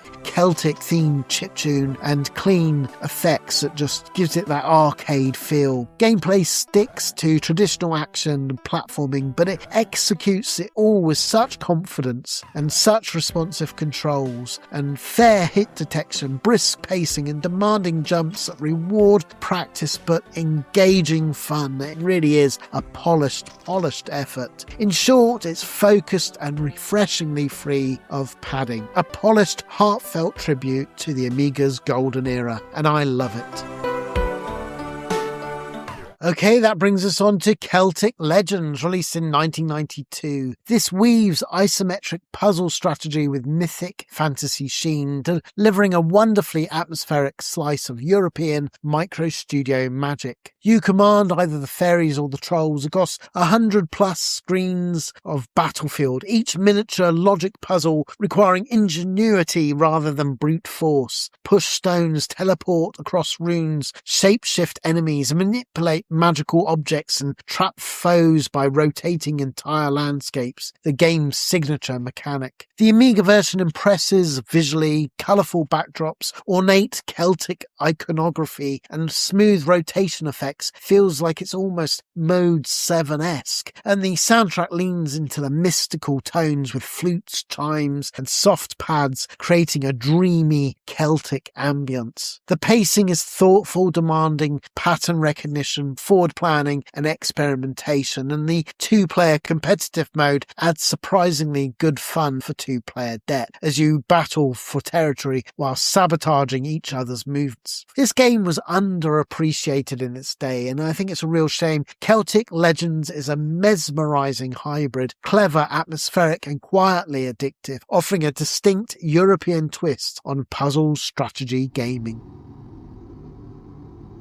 And that brings me on to Centre Court, made by Acid Software in 1995. This is an interesting tennis title built in Blitz Basic that tries to blend simulation depth with arcade accessibility. Landing somewhere in the middle, you create your player, start at the bottom of a 100-rank ladder alongside digitized names greats like Sampras, Edber and Stitch, and builds stats across core skills skills and work through the calendar of tournaments ranging from minor events to full arcade scale slams. Matches adopt the familiar angled overhead viewpoint made popular by games like Pro Tennis Tour and focuses solely on singles. Doubles were saved only for the AGA-only Centre Court 97 game. The presentation is still, though, wonderfully presented. Courts are clear, animation is smooth, and it gives a consistent pace, although every player does look nearly identical, which does take you out of the action. But audio gets the job done, if nothing special, but it all has all the ball clacks and the crowd reactions that you'd expect, even if the soundtrack's a little bit more looping than I would like. But the gameplay is where it sits, and it's the real depth comes in the shot system. You can do lobs, drops, slices and flat drives, all requiring timing and positioning. It's well thought out.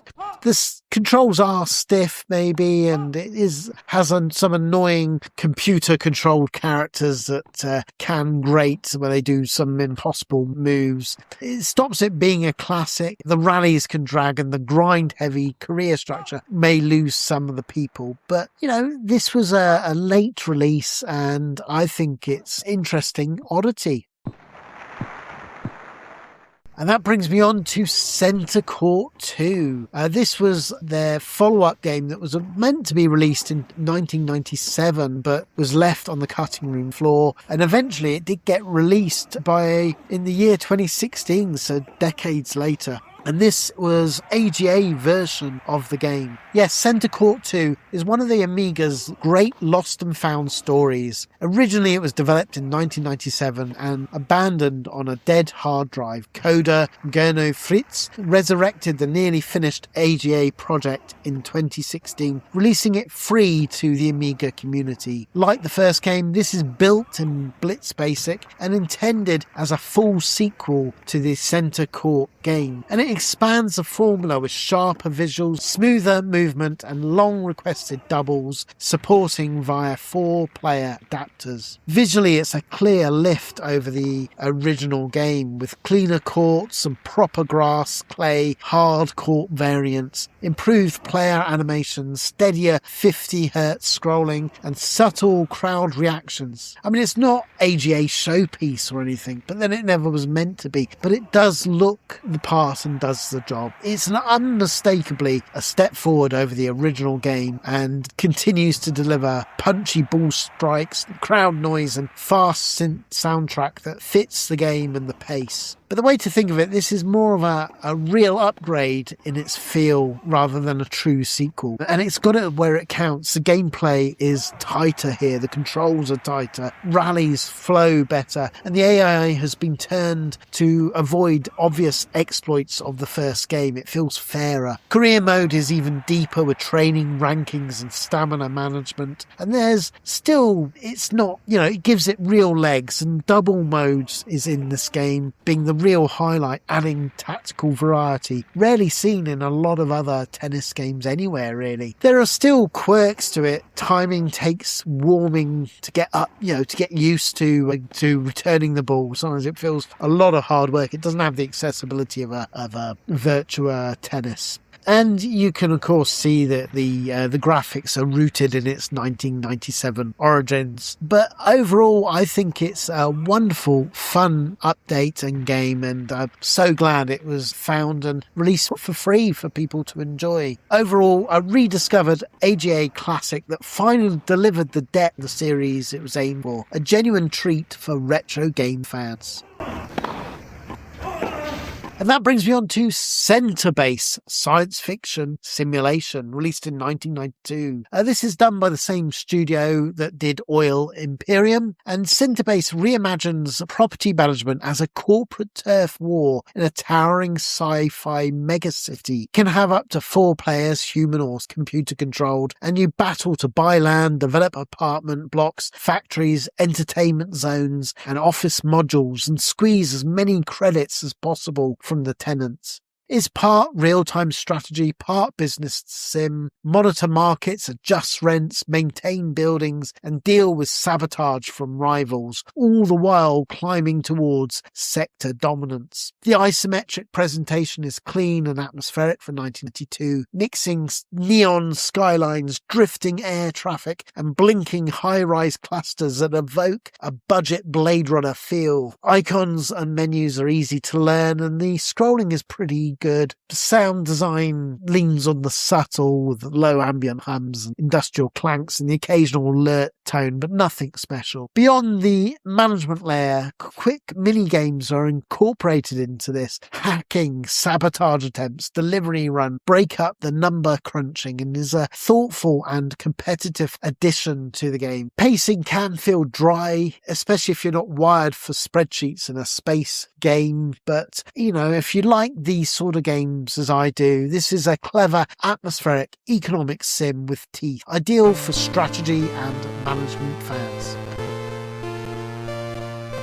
And that brings me on to Centurion, Defender of Rome, released in 1990 by Electronic Arts. This is a sweeping blend of strategy, city building, diplomacy, and battlefield command. A spiritual sibling to Caesar, but with grander ambitions and more personality. You rise from the humble provincial commander to a Roman legend, governing cities, managing public order, hosting gladiator games, forging alliances, bribing senators, and launching military campaigns from Britain to Egypt. The strategic map is intuitive, letting you maneuver legions, display diplomats, or expand trade routes with elegant simplicity. Battles shift into a pseudo 3D tactical mode where cavalry charges, infantry formations, and elephant assaults play out. The Amiga version looks and sounds superb for 1990. It has rich isometric tiles, animated citizens, marching legions, and stirring pseudo-orchestral music. Part historical overview, part Empire sim, part adventure. Centurion is a wonderfully ambitious package. It may not be as deep as later strategy titles, but for me, its charm and accessibility and cinematic flavour make this one of the Amiga's most replayable Roman epics. Okay, that brings me on to Chambers of Shaolin, released in 1989 by Grand Slam. This channels the spirit of Bruce Lee through an Amiga lens, delivering a hybrid martial arts experience that blends minigames with side-scrolling beat-em-up quest. Before venturing out to restore honour to your temple, you must first pass a gauntlet of kung fu trials, balance tests, precision kicks, reflex challenges, and rhythm drills that sharpen your abilities, subtly teach you the game's timing.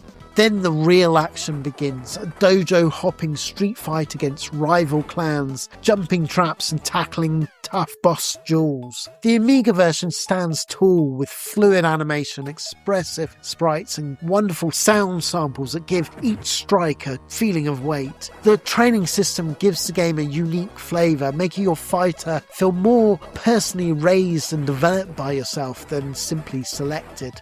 Sure, it can feel repetitive and long sessions, but I think this oozes 16-bit martial art charm and rewards players who commit to mastering its rhythms. A stylish, satisfying warrior journey. Okay, this is an interesting one. It is Chamonix Challenge, done by Infogrames, and there's another Epix game. It's marketed as the first mountain climbing simulation. Chamonix Challenge, known as Bivouac in France and Final Assault in the US, earns the claim. Rather than arcade leaps and rope swinging heroics, it delivers a slow, nerve-tightening ascent built on real alpine techniques. With input from famed climber Eric Escoffier adding authenticity, you equip yourself with crapons, pitons, rope and food, and then pick a route and inch your way up the icy faces, riddled with crevices, shifting weather, altitude effects and fatal drop zones. Every handhold matters. The Amiga version fares well, with crisp rock and ice textures being depicted and animated limb placements and atmospheric weather ranging from using fog to wipe out blizzards. The smooth scrolling and mouse-driven movement give it precision edge over the other joystick-only ports. And audio is sparse but purposeful, with gusting winds, cracking ice, strained breaths, and low, ominous synth theme that keeps the tension simmering. Its deliberate pacing won't suit action fans, but for sim enthusiasts and people looking for something uniquely different from the norm, this is engrossing. Planning, stamina, management, safe anchoring, and steady nerves, which are all essential, with no mercy for mistakes. Occasional paraglider descents inject welcome variety as well. This isn't a classic, but it's a demanding, oddly hypnotic relic from the early simulation era, ambitious, unforgiving, and still unique today. Overall, I think it's impressively authentic, but punishing, ideal for patient climbers, and casual players may want to stay away. And that brings me on to Champions of Dawn, released in 1996. This is the final entry of ZSoft's long-running Black Dawn lineage. The Champions of Dawn, often labelled Black Dawn 7, arrived in 1996 as a free public domain release, a passion project that mixes classic Dungeon Master design with hints of early 90s Doom ambience. You venture through first-person grid-based labyrinths, solving puzzles, managing 4-hero party, battling real-time monsters, and uncovering a light fantasy plot about Dawnbringers pushing back the dark. It's familiar territory, but unusually ambitious for freeware. On the stock Amiga 500 hardware, it looks impressive, with smooth mouse-driven movement, tidy wall and floor textures, with pseudo 3D tricks, moody lighting, fog and rain effects, really adding to the ambience. It has large enemy sprites as well, with respectable animation. It does even improve on the A1200, sharpening up nicely. And audio is equally atmospheric, combining eerie chiptunes with weighty attacks and spell effects. Gameplay follows the established formula as the other classics. There's pressure plates, levers, hidden switches, time doors, and a real-time combat that rewards timing rather than button mashing. Inventory management is deep, progression feels steady, and the dungeon layouts offer scale and variety, which is unexpected when you consider this is a public domain released crawler. Sure, it's rough in places. There is repetition, there is difficulty spikes that feel unfair at times, there is the occasional bug, but this is a labour of love done as a free game, and I think it deserves really being championed because of that. Sure, it lacks the commercial polish, but Champions of Dawn is a rich, replayable dungeon crawler and a testament to how dedicated Amiga coders kept the genre alive so late into the Amiga's life. A hearty, atmospheric, freeware crawler with depth and charm. A must-play for Dungeon Master-style adventurers.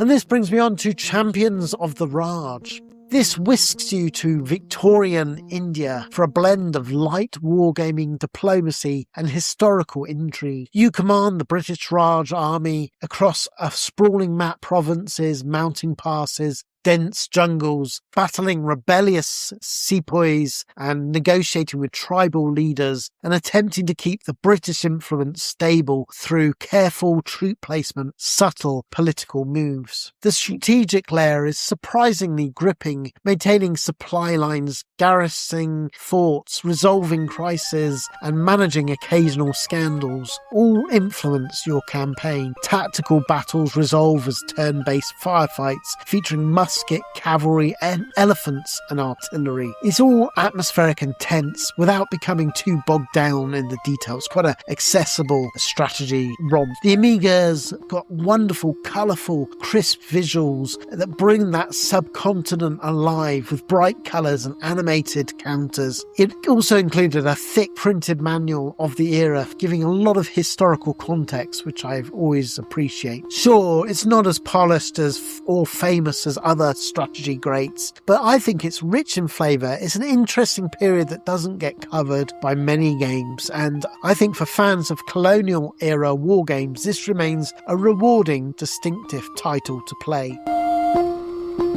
And that brings me on to Champions of Krynn, released in 1990, a cornerstone of SSI's celebrated gold box series. Champions of Krynn brings the world of Dragonlance to the Amiga in a grand tactical RPG steeped in lore and party building depth. You assemble a band of heroes, Kenda, knights, clerics, wizards, elves and minotaurs, and embark on a sweeping quest filled with draconians, undead and magical conspiracies. First-person exploration of towns and dungeons shifts into excellent top-down turn-based combat, where positioning, spell resistances and careful resource management determine victory. The Amiga port retains the crisp EGA style of the PC original. It's a shame it doesn't use the Amiga extra oomph. Still, the character portraits and fast combat animations make it, still carried over on PC, which is lovely. And it does offer quick disc access with a clean interface, which I appreciated back in the day. The story is rich, branching, and full of classic, advanced Dungeons and Dragons atmosphere, with leveling, spellbooks, tactical spells like Hold Personal, Fireball, and surprisingly tough battles. It's a proper feast for RPG traditionalists. A beloved entry in the gold box lineage, deep, satisfying and hugely replayable. And that brings me on to Championship Manager by Domark, and released in 1992. The original Amiga Championship Manager is a bare-bones football sim on paper, but a life-stealer in practice. You take the reins of any English club, assemble squads built entirely fictional players, tweak tactics, scrape the transfer market, and watch matches unfold through pure text and numbers. The interface is primitive, the disc swapping is relentless, yet the core hook for football fans is finding the unknown talent dragging your team. It's irresistible for some in 1992, and it was a breakthrough of the day. But nowadays it's clunky, but it's still historically vital. It's never been one for me. I've never been that into football. But this is the seed where the modern game sprouted from. Obviously, Football Manager was before, and this was beloved by many. And that brings me on to Championship Manager 93, the sequel. This is, for many, the definitive Championship Manager experience on the Amiga. Real player names, stats finally arrive, the database expands, scouting and tactics deepen, and dozens of refinements smooth the rough edges of the original. Menus are cleaner, loading is quicker, well, relatively, and the magical thrill of discovering a future superstar hits harder than ever. It's still a text and tables affair with zero glamour and certainly zero interest for me personally, but it's undeniable the sheer depth and replay value eclipsed every rival of the floppy before the series moved to the PC first later titles. Overall, 93 is the undisputed peak of the Amiga lineup. But I should mention Championship Manager Italia, released in 1993 as well. This was riding the early 90s Serie A boom, where Italian TV football was being shown on the television. And this basically takes the 93 Championship Manager engine, but goes on a tangent towards the Italian spin-off. It still has all the tactical crunch, scouting depth, and transferring and wheeling and dealing of the main game here, just wrapped around a meticulously recreated Serie A and B Italian football. The era of Baggio, Van Basten, Lentini and the fiery derby days. Matches play out identically to 93. In other words, text. Boring to me. But aside from that being a glorified spreadsheet, this is, I get, a huge deal for people who love their football. Overall, calcio-soaked variant of the classic, essential for Serie A devotees.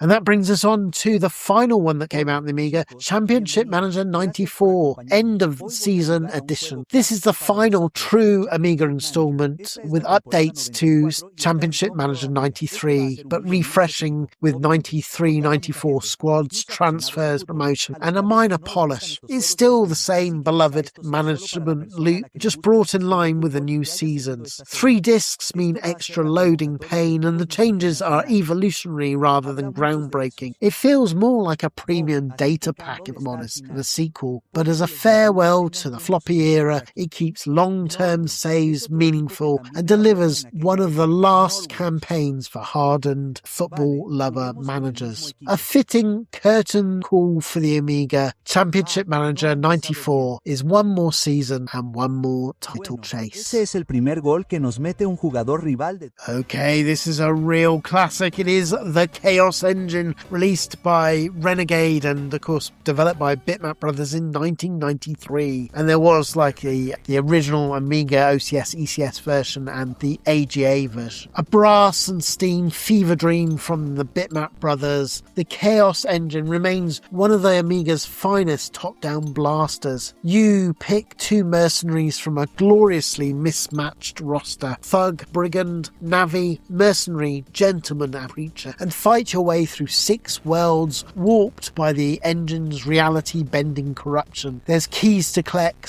switches to hit, upgrades to buy, crates to loot, monsters to shred. It's a Victorian nightmare with impeccable pacing and victorious hunting AI that never lets you breathe. I actually prefer the OCS ECS version, with the look being pure bitmaps with heavy industrial tones, metallic greens and browns, sharp sprites and wonderfully oppressive level art. It's got pretty solid scrolling and, keeps the action tight, being a great Gauntlet style update. And of course, one of the big things about this game was that even as a single player, you always had a co-op computer control player if you didn't have another human fellow player to take on level 2. The AGA version brightens everything with extra colours, richer backgrounds, but for me and many, I think it loses the moody grit that made the original sing. It feels more Sunday cartoon than less than the original intended steampunk dread. The audio, of course, like any Bitmaps title, is legendary, and it's a shame there's no major tunes going on here, but it all feels very arcadey and wonderful, and just captures everything. Overall, I think this is a stone cold Amiga essential. It does get a little repetitive. I think there's not enough variety between the levels that makes it feel a bit samey, but nevertheless, this is a solid, wonderful game. Incidentally, in America, bizarrely, you'll probably have seen this in the snares and places. It's called Soldiers of Fortune, so you might know it under that name, but the intended real name is Chaos Engine. Of course, it's based on the Charles Babbage Machine Gone Awry, which was in turn based on the Will Gibson novel that inspired it all. Yeah, unofficially inspired. And that brings us on to the Chaos Engine 2, the Bitmap Brothers release in 1996. And it's true that it didn't sell very well because there's actually a stock, much like E.T., there's a waste field somewhere in Britain full of these unsold games. I'm very lucky that I've got one because I love the Bitmap Brothers so much. I've bought every single game that they ever released. I was lucky the price I got it really lucked out. But on to the game itself. The Bitmap Brothers return to their steampunk universe with a sequel that boldly, some would say recklessly, abandons almost everything that people loved about the original. Gone is the tight co-op run and gun Gauntlet brilliance, and in its place, a split screen scramble where two characters race through puzzle-laden arenas, collecting machine parts, flickering switches, and sabotaging each other in a frantic dash for the exit. Innovative, yes, but it often feels more of a spin-off experiment than a genuine follow-up, and you can feel that they rushed it, I guess, because of the late release. The Amiga was pretty much dead. Visually, though, it looks the part. It still has those sort of wonderful metallic sprites, detailed Victorian industrial backdrops, and slick scrolling. The version split gameplay, it just feels glaring to me, and I think whilst it has some atmosphere, for me it's a missed opportunity. I was so disappointed, and I found the gloomy palette and moody grit probably as a result of the split screen ensuring the snappy performance. It just looks a lot uglier than the original, but overall this is a sequel that at least tries something new, and I guess it's got to be commended for that. But for me, where it stumbles is the gameplay shift. The head-to-head idea is a clever but divisive idea, and I don't think it works. Single player AI just doesn't work with the game at all. the computer control characters lurch between brain dead and superhuman. There's just no nuance or balance. And the emphasis on switch puzzles and route planning slows the pace to a crawl and takes what made the original so great. The tension of the original's relentless forward push is replaced with these stop-start races, and it just never hits the same highs. But having said that, maybe I'm wrong. Magazines of the time adored this game, throwing 90% scores like confetti. But for me, even back then and through a modern lens, I think this is just magazines getting excited of a game being released so late in the day that keeping their lights on, rather than the game being really that good. Still, I think it's worth trying, particularly if you've got a fellow co-op player to enjoy the chaos. Smart, stylish, but too far removed from its roots to stand shoulder to shoulder with the original, but worthy of a mention. I had to include it here. And that brings me on to Chaos in Andromeda, The Eyes of the Eagle, released in 1991. This is a rare sci-fi RPG from Denmark, and as a Chaos in Andromeda drops you into the 22nd century on a mission codenamed Eyes of the Eagle. Infiltrate the Andromeda system, rescue kidnapped scientists, and unravel political crisis brewing across alien worlds. It's all presented via a top-down, perhaps ugly, explorer view, but as you roam around hostile territory in real time, interacting with border of icon-driven commands, talking, searching, examining, fighting, managing stats. Battles shift to a separate tactical screen, and later you can deploy an android companion for additional firepower. It plays like an unusual blend of an early C RPG and European adventure design, stat allocation, exploration, time danger, and a narrative that veers from intriguing to utterly surreal. The learning curve is steep, the translation occasionally eccentric, and the user interface takes a lot of getting used to. But this has wonderful world building and has a distinct offbeat charm, and ambitious, atmospheric, and flawed. It's a true Amiga deep cut for RPG archaeologists.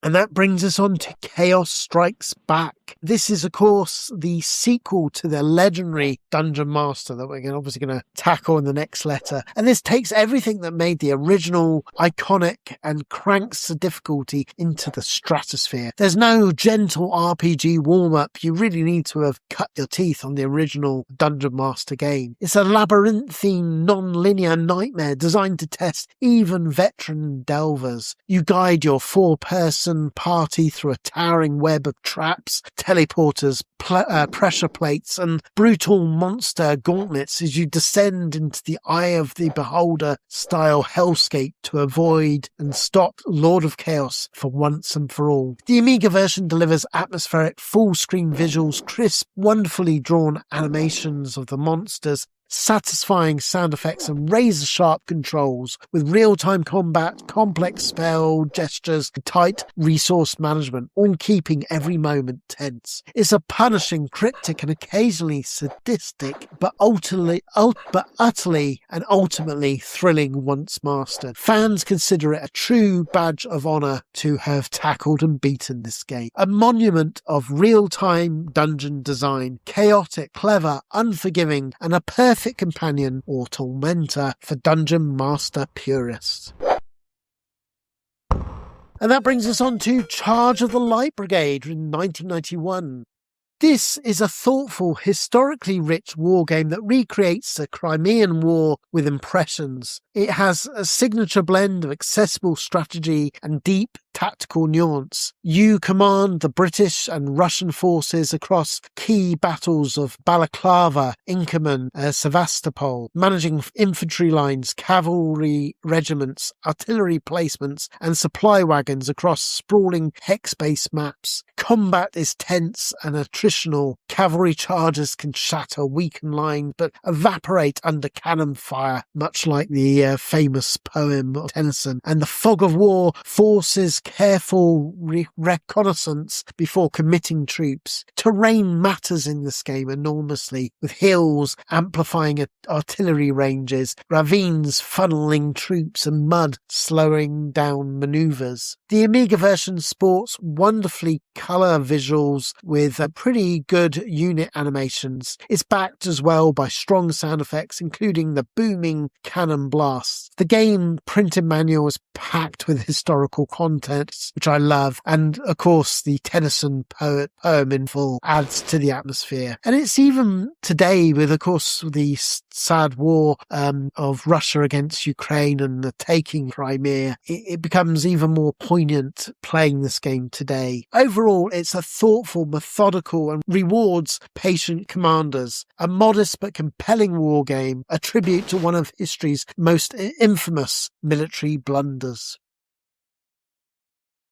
And that brings us on to Charlie Chimp's Europress 1993 game. This came out of the Games Master Amos Designer Game Competition, and the winner was Charlie Chimp, charming single-screen platformer built on pure 90s public domain spirit. Charlie's job, paint every block 3 times while dodging cartoon nasties and hoovering up the bananas. It's basic arcade fun, but the Amos simplicity works here. It's got wonderfully drawn, bright sprites, cheerful tunes, and controls that are really quite tight and quite enjoyable. The levels, of course, are short, it's repetitive, yet I think the colour changing mechanic gives the game a strangely compulsive rhythm, and it's I love the simplicity of these sort of like public domain games. It really does have that clear, just one more go slice of banana flavoured nostalgia, and I love it. Overall, an endearing Amos winner that outperforms expectations. It's cute, quick,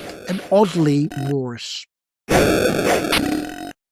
Such success with the public domain scene saw many little sequels. The next one to mention is Charlie Chimp 2, the Xmas demo. This was Amiga Action cover disc that was released, and it was a festive teaser for the Monkey Mayhem. It's only 3 levels, it's a Christmas demo after all, and it slaps a Santa hat on the monkeys, and a formula is basically the same as the original and the sequel. But I love the snow-dusted platforms, the gift box pickups, and the seasonal sprites, which give it an instant holiday Christmas charm, while Charlie paints the blocks and dodges baddies exactly as before. It's a fun, breezy, over in minutes demo, but as a free magazine taster, I think it does a job, and I love playing these games around Christmas time to get you in the Christmas mood. Overall, it's a jolly, stocking filler, quick, cute, and perfectly disposable. And that brings us on to Charlie Chimp 2, Monkey Mayhem, released in 1994 by Europress. The sequel swings in with a welcome dose of ambition. It's still Amos at its heart, but it has better backgrounds, livelier enemies, and a touch more level variety. The dizzy light exploration to the game adds spice as well. Charlie hops between hazards, grabs power-ups, and navigates single-screen puzzles that feel more crafted. The music's perkier as well, and it has a good difficulty ramp that is smooth and enjoyable. Sadly, it's over too quickly. It is a budget Amos sequel, but I think it's impressively polished and is fun for as long as it lasts. It's a brighter, breezier improvement over the original, light, lively, and ideal for casual retro play. And that brings me on to Charlie Chimp and the Great Escape, another Amiga format cover disc released in 1995 and 1997. The spin-off abandons the paint the blocks routine for a lightweight Dizzy-style platform adventure like the sequel. Charlie wanders around interconnected rooms, grabs items, unlocks doors, and dodges hazards on his way out. The hand-drawn look is noticeably a wonderful upgrade over the others, and the soft ambient music adds unexpected atmosphere. It's a gentle, short, and never stretches for ideas, but as a free cover disc oddity, it delivers a pleasant change of pace. Perhaps more curious and compelling, but I think it's an amiable escape caper with charm, if not depth.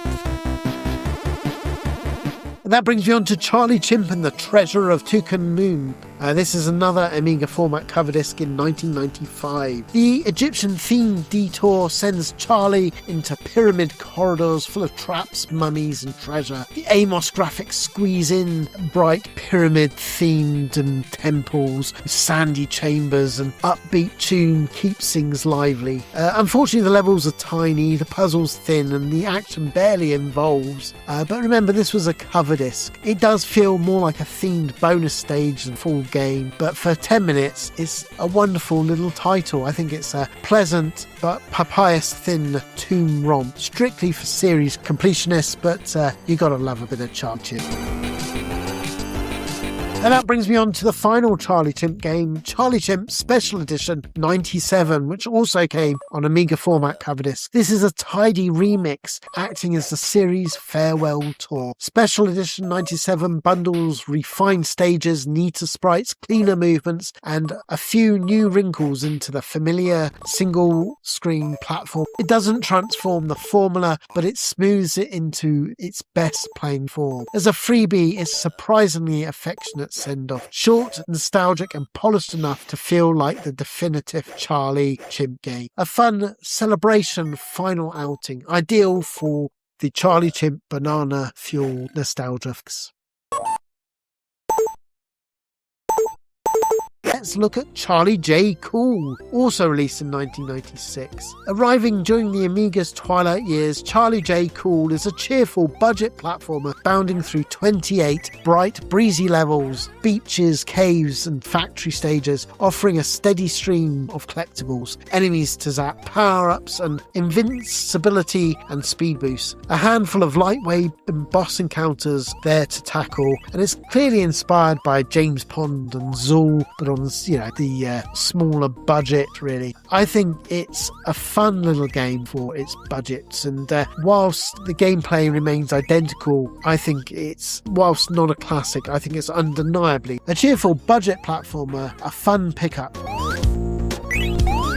Okay, this is a special one. It is Chase HQ, Ocean Software's port of the Taito licensed classic that came out in 1989. Ocean's Amiga conversion of Taito's arcade classic Chase HQ tries to deliver high-speed cop-chasing thrills, sirens blazing, turbo-engaged suspects to ram off the road, but it ends up feeling like you're pursuing criminals through treacle. The arcade rush came with blistering speed, wonderful sprite work, and colourful, iconic digitized speech. In the Amiga, you got tiny cars, muddy graphics, choppy frame rate, and it dives into single digits of slowness and barely convincing sense of motion. Your Porsche looks more like a black smudge than a pursuit vehicle. The sound is one respectable element, decent samples, the familiar speech cues, and of course that pounding, wonderful Chase HQ tune that tried to sell and trick you into thinking you're playing the arcade. But unfortunately, it can't belie the game. The spongy controls, the sluggish steering, the brutal time limits mean that every mistake is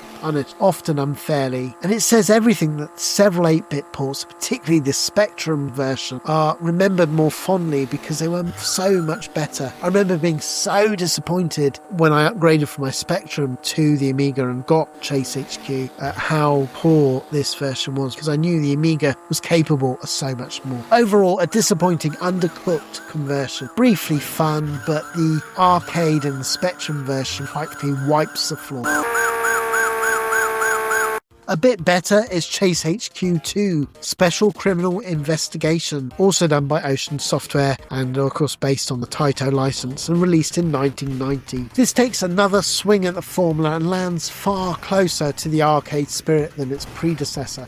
This time you get weapons, branching routes, tunnels, more varied targets to chase and trigger-happy passenger, helping you soften up the fleeing crooks. It immediately feels livelier and more ambitious. The visuals are a noticeable upgrade here, with bigger sprites, smoother scrolling and clearer roadside detail and far better sense of speed. Not perfect by any stretch, but worlds better than the first effort. And the sound again impresses here with wonderful effects and that energetic music shining through, though sometimes the tunes drown out the action and, maybe they're not as good as the original tune. But gameplay is where it counts, and here the controls are much more improved with tighter steering and the added weaponry giving chases more tactile and fun bite. There is some flicker and slow down remaining, but the overall package captures far more of the coin-up's adrenaline and fun. A significantly better port with real thrills, still short of the arcade perfection, but absolutely worth a spin.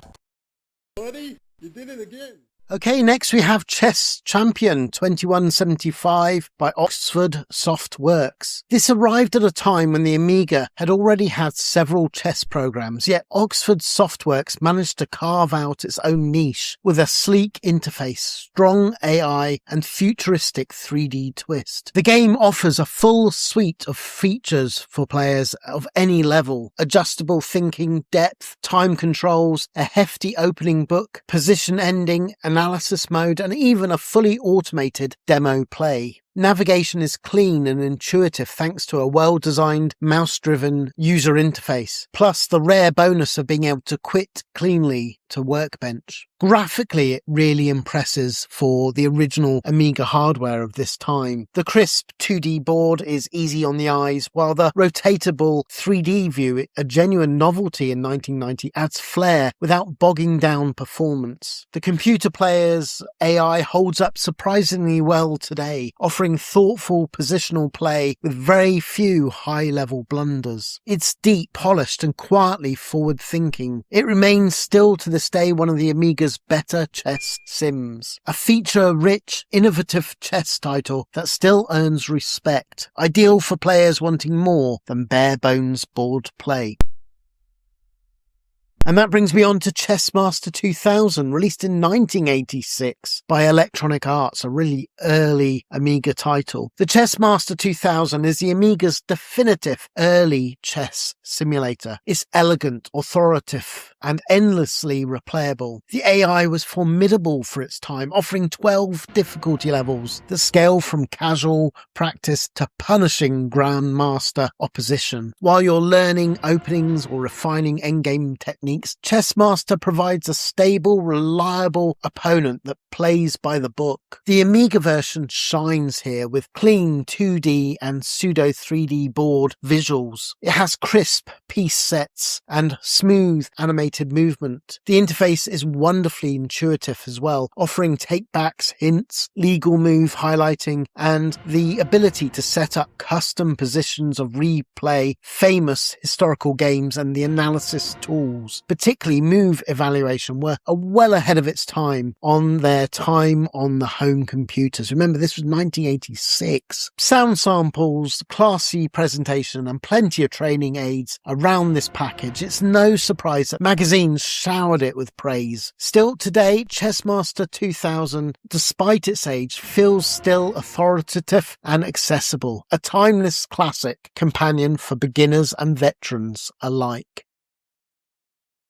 And that brings me on to Chips Challenge, released in 1989 by Epyx and, of course, developed by Chuck Somerville. This is one of the most beloved puzzle adventures on the Amiga or any platform. A deceptively simple tile-based brain twister that steadily evolves into a monumental test of logic, timing, and patience. You guide Chip through 150 labyrinthine levels, each demanding clever interaction with switches, ice slides, force floors, monsters, keys, push blocks, and teleporters, to name but a few. And every mechanic is introduced cleanly, then twisted in ingenious ways that reward forward planning and brutal precision. The Amiga port is superb. Clean visuals, instantly readable tiles, smooth animation, and bouncy, memorable music. Controls are responsive, whether you play via a joystick or a keyboard, and the game's password system ensures progress even across the most mind-melting stages. Best of all, there's a wonderfully robust level editor that's included, essentially giving infinite replay value. Critics rightly adored this, and still fans to this day celebrate it as one of the finest puzzle designs of the 16-bit era.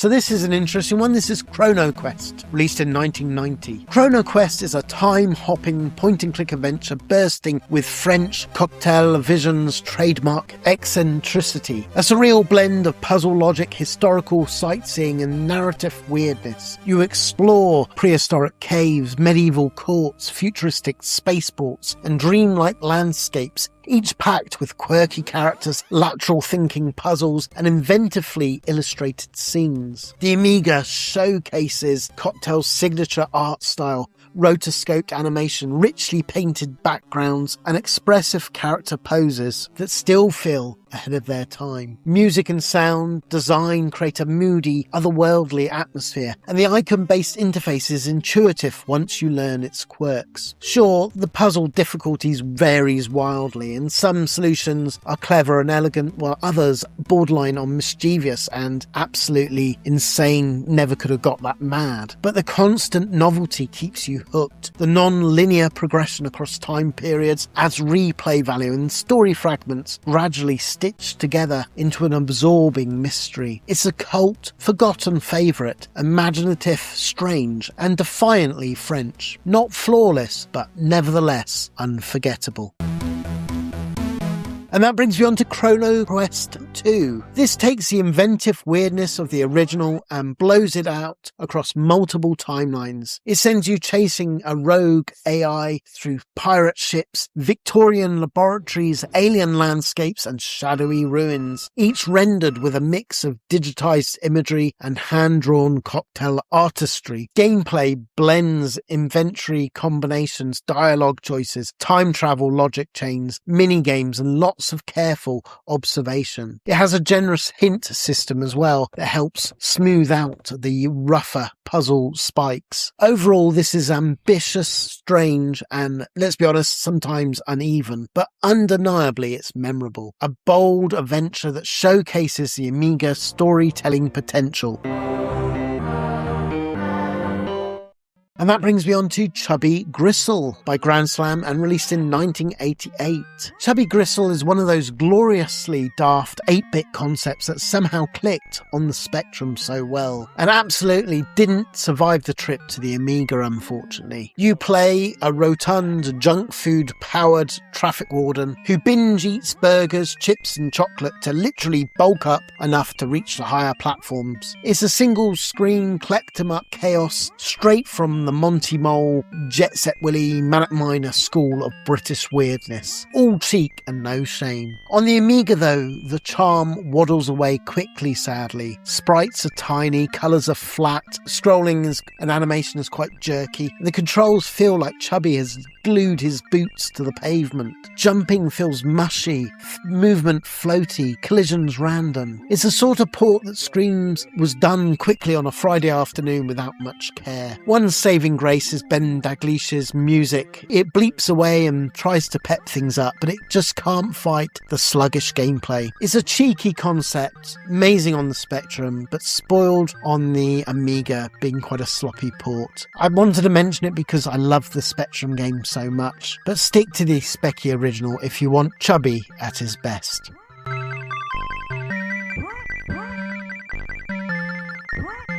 Okay, now we come on to Chuck Rock, Core Designs game released in 1991. This Stone Age crowd pleaser starts the belly-bashing, beer-bellied caveman himself as he stomps off to rescue Ophelia from the sleazeball Gary Glitter. Across 6 worlds of jungles, caves and dinosaur lairs, Chuck's trademark gut thrust, rock throwing and jump kicking form a simple but wonderful silly toolkit that still raises a grin as you play through this wonderful platformer. There's the odd hidden path, quirky enemies and end of stage bosses keep the momentum lively, and the visual flair is just so fun with so many imaginative monsters that you'll encounter. Visually, it's one of the Amiga's most charming early 90s platformers. Big, expressive sprites, lush parallax scenery, and swaying foliage and churning lava, and smooth scrolling that never falters on even original Amiga hardware. Also of note is Matthew Simmons' soundtrack, which is a belter too. Really good, sort of like a rock tune and steeped in prehistoric attitude, backed by wonderful sound effects such as unga bunga and well-timed grunts. Gameplay remains addictive run, jump, bash action with responsive controls and difficulty that is generally fair, save for the odd cheat death and knockback. The short stages make it easy to dip into too, and the humour remains delightfully daft and wonderful throughout. Overall, this is a polished, funny and fondly remembered Amiga classic, still a joy to belly bounce through. I will say though that today I would probably play it on the Mega CD or Sega CD version because that is the superior version of this, but I still love the Amiga original, and of course the Sega ones don't have things like the pooping dinosaur and the big-breasted cave women.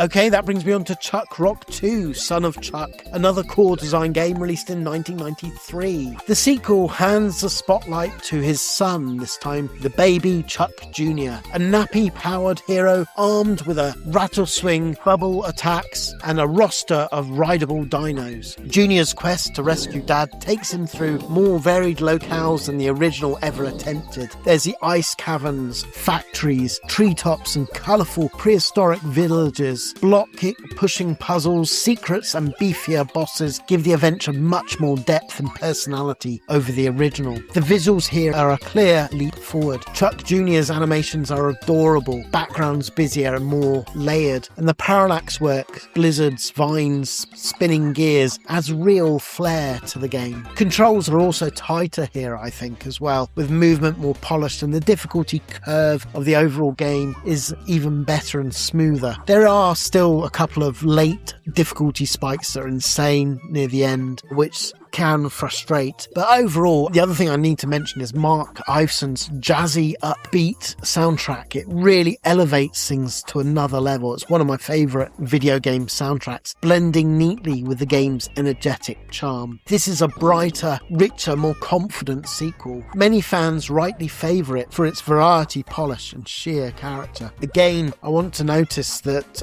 probably the best port today is again the Mega Drive, Mega CD, Sega CD version. It has the CD remaster soundtrack like the first one and just upscaled visuals that just keep with the original, but by far the best port, I think.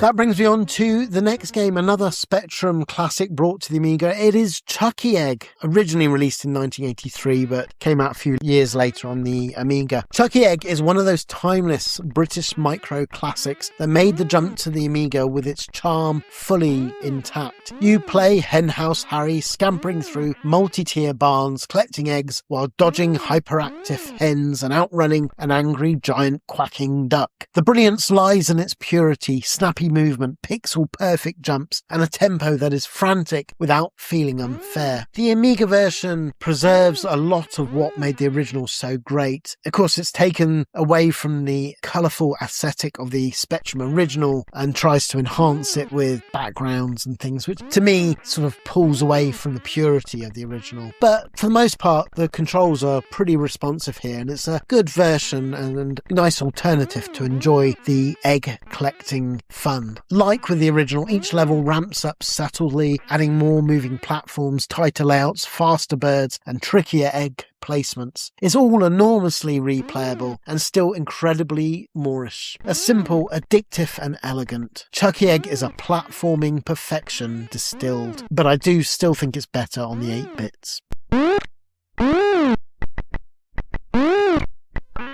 And that brings me on to the sequel, Chuckie Egg 2, released in 1985. This expands on the original tight arcade blueprint into a sprawling adventure platform hybrid packed with conveyor belts, lifts, keys, machines and factory-style puzzles. Henhouse Harry is back, but now he must explore the labyrinth production facility, gathering items, unlocking routes and navigating a world where hazards and environmental mechanisms matter matter as much as reflexes. The Amiga version is pretty good here. It's got bright, detailed graphics, sporting the colourful machinery and animated belts, and expressive sprites that reflect the A&F's quirky humour of the original. Controls are pretty good here as well, being crisp and responsive as the series was known for. Puzzles range from simple switch triggering to multi-step pathway planning, and while the complexity is higher than the original, so too is the sense of reward. The difficulty can spike, but persistent players will discover a surprisingly deep and satisfying sequel. Undoubtedly less iconic, but more ambitious, and still I think a joy to play, and actually the Amiga version does a pretty good job over the 8-bit. Okay, that brings me on to Circus Attractions, released in 1990. Circus Attractions is a lively multi-event collection of circus-themed challenges that channels the charm of classic joystick-waggling sports games, but with a playful big-top twist. You'll tightrope walk under gusting wind, juggle flaming torches, perform trapeze leaps, tame lions with snap-timed commands, fire daring human cannibals, and execute nerve-shredding high dives, to name but a few. Each event uses a unique control style, ensuring varied gameplay and plenty of skill-based challenge. The Amiga version bursts with bold, cartoonish visuals, expressive performers, cheering crowds, and warm, colourful palette that captures that circus atmosphere perfectly. Animations are smooth, particularly on the trapeze and juggling events, while the sound effects are nothing special, but it has the roaring lions, excited applause, and comedic splashes, adding personality to the gameplay. It's not a deep game, and nor is it meant to be, but it is fun and ideal for short bursts of family multiplayer play. As a budget bundle of circus oddities, it stands tall as one of the more charming and replayable event-based games on the Amiga. And that brings me on to Circus Games, released in 1988. This delivers a surprisingly multi-event extravaganza that's quite polished by Tynesoft, capturing the atmosphere of a bustling big top with bright visuals, jaunty music, and a healthy dose of joystick waggling tension. There's 5 events to enjoy that make up the circus show. There's tightrope balancing, trapeze swinging, lion taming, juggling, and the infamous human cannibal stunt. Each one requires a distinct skill set, from the delicate counter lean of the tightrope walking to the precise arc timing needed to catch your partner on the trapeze. I think the Amiga version shines with wonderfully drawn sprites, animated crowds, and some lovely parallax shadings that lift each arena and makes you feel like you're there. The roar of the lions and the rumble of applause and the comedic splashes when your cannonball launch misfires all add wonderful character to the proceedings and makes you smile from ear to ear. Practice mode helps ease the newcomer into each event, while the tournament mode serves up a proper bragging right competition between you and your mates. It's light, cheerful, and endlessly replayable in short bursts, but as a family-friendly collection, Circus Games stands near the very top of its category on the Amiga.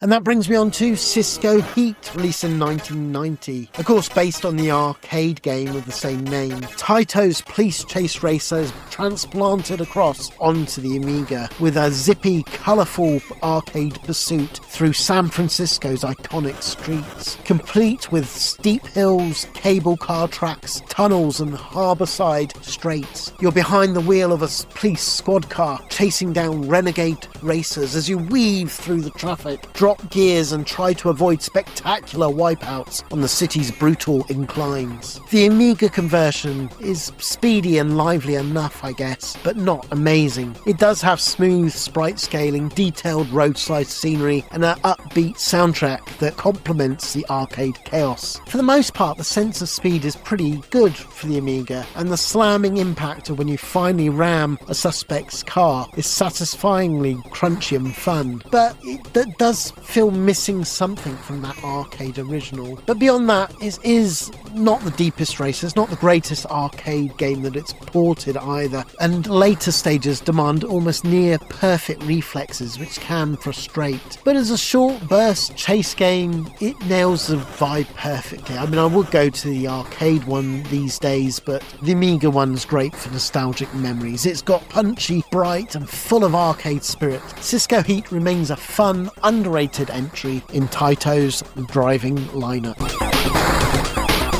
And that brings me on to Citadel, Black Legend. This was one of the Amiga's last serious attempts at a Doom-style first-person shooter, dropping you onto a prison island ripped apart by full-scale inmate uprising. As a lone commander, you blast through labs, sewer tunnels, prison blocks, and military bunkers stuffed with soldiers, mutants, and cybernetic freaks. Keys, switches, and weapon upgrades, pistol, shotgun, rockets, plasma, keep the pace varied, even if the objectives rarely stretch beyond find door, open door with key, kill everything inside. But I quite like the simplicity. Visually, it nails a gritty mid-90s look, blood-smeared walls, flickering lights, heavy industrial texture, and chunky enemies that animate better than on most other Amiga first-person shooter attempts. But performance here is the greater divider. On original hardware, the full screen crawls to almost a stop with single-digit frame rates. But, you know,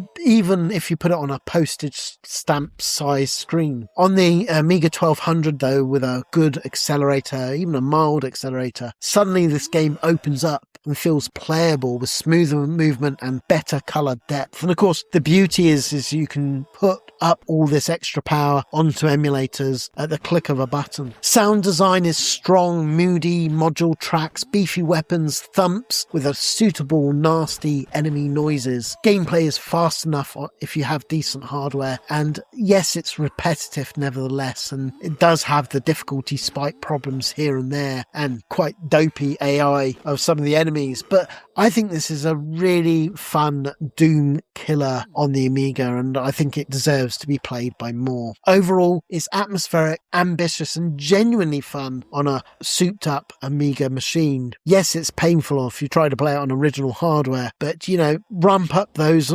settings on an emulator and you'll have a really good time.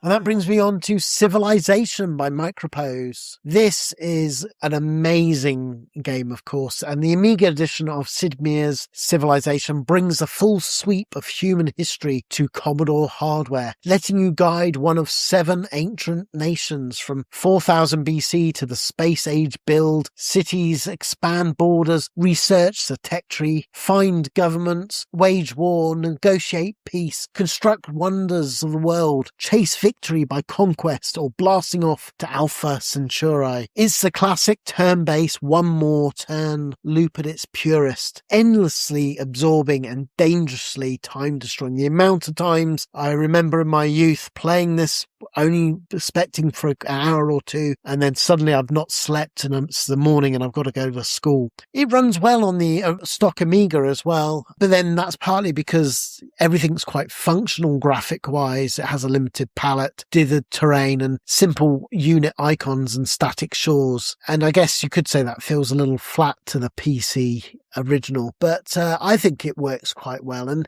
there is an AGA version which came out in 1994, which I'm showing here, which was a sizable step up, adding 256 colour terrain, animated waves, richer leader portraits, subtle fades, and livelier city screens. It also removes that dreaded disk swap marathon thanks to allowing you to do hard drive installation, though some players do note that it runs a slightly slower map scrolling compared to the original ECS version. Still, of the two of them, I prefer playing the AGA version. Of course, on WHD load, that's probably the best way to do it. Sound is understated, is pleasant, atmospheric, intro music, and minimal in-game cues, but that is all you need really with a game like this. Gameplay is where it counts, and here it remains untouched like the original. It's a deep, elegant, and wonderfully replayable game. I think it is beautiful on the AGA, and that's probably the one that I would recommend today on the Amiga. Overall, overall, it's a genre-defining masterpiece. I recommend the AGA for polish, but to be honest, every version on the Amiga is dangerously addictive and needs to be played. Okay, then we come on to CJ in the USA, released in 1991 by Codemasters. This sends the lovable elephant mascot on a whirlwind tour of America in a charming platform adventure brimming with personality. CJ must traverse levels themed around American landmarks, blasting through Hollywood backlots and sprinting across the Grand Canyon, all while collecting stars and dodging hazards, jetpacking, spring shoes, and keeping the game varied and inventive. The Amiga version is packed with colour and character, has wonderfully expressive sprites, smooth scrolling, lively backdrops, and upbeat music that catch and match the CJ's goofy enthusiasm. Controls are tight for a fun platformer, and the level design clearly balances exploration with quick fire action, which make the 20 plus levels approachable and doable, while hidden items also strewn around the levels add replayability.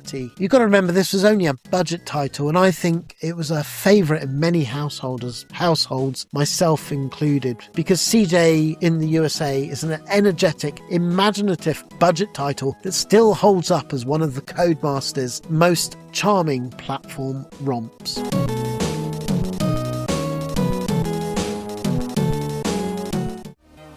And that brings me on to CJ Elephant Antics, released in 1990 by Codemasters again. And this is a wonderfully charming platform adventure that, of course, kicked off the CJ series. And it's probably the one I prefer. It has bursting, full of colour, character. And CJ is a tiny elephant come through jungles, deserts, ice worlds, and medieval castles, collecting power-ups, smashing enemies, and navigating levels filled with secrets and alternate routes. The Amiga version is smooth and full of personality. CJ is adorable with his elephant walking gait, and the elephant trunk swing animation, bouncy chiptune, and playful sound effects give the game a wonderful, warm, friendly feel. Level design is varied here as well, and imaginative, mixing straightforward platforming with light puzzle elements such as switches, moving platforms, and hidden exits. Controls are tight, if not spectacular. Difficulty is fair but engaging, and the occasional vehicle sections add welcome variety to the proceedings. Fans and reviewers praises this for its creativity and polish, and I think it's a wonderful, charming, colourful, and surprisingly polished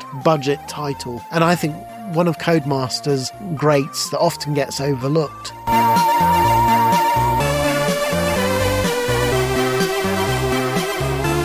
Okay, next we have Chess Champion 2175 by Oxford Softworks. This arrived at a time when the Amiga had already had several chess programs, yet Oxford Softworks managed to carve out its own niche with a sleek interface, strong AI, and futuristic 3D twist. The game offers a full suite of features for players of any level: adjustable thinking, depth, time controls, a hefty opening book, position ending, analysis mode, and even a fully automated demo play. Navigation is clean and intuitive thanks to a well-designed, mouse-driven user interface, plus the rare bonus of being able to quit cleanly to Workbench. Graphically, it really impresses for the original Amiga hardware of this time. The crisp 2D board is easy on the eyes, while the rotatable 3D view, a genuine novelty in 1990, adds flair without bogging down performance. The computer player's AI holds up surprisingly well today, offering thoughtful positional play with very few high-level blunders. It's deep, polished, and quietly forward-thinking. It remains still to this day one of the Amiga's better chess sims. A feature-rich, innovative chess title that still earns respect. Ideal for players wanting more than bare-bones board play.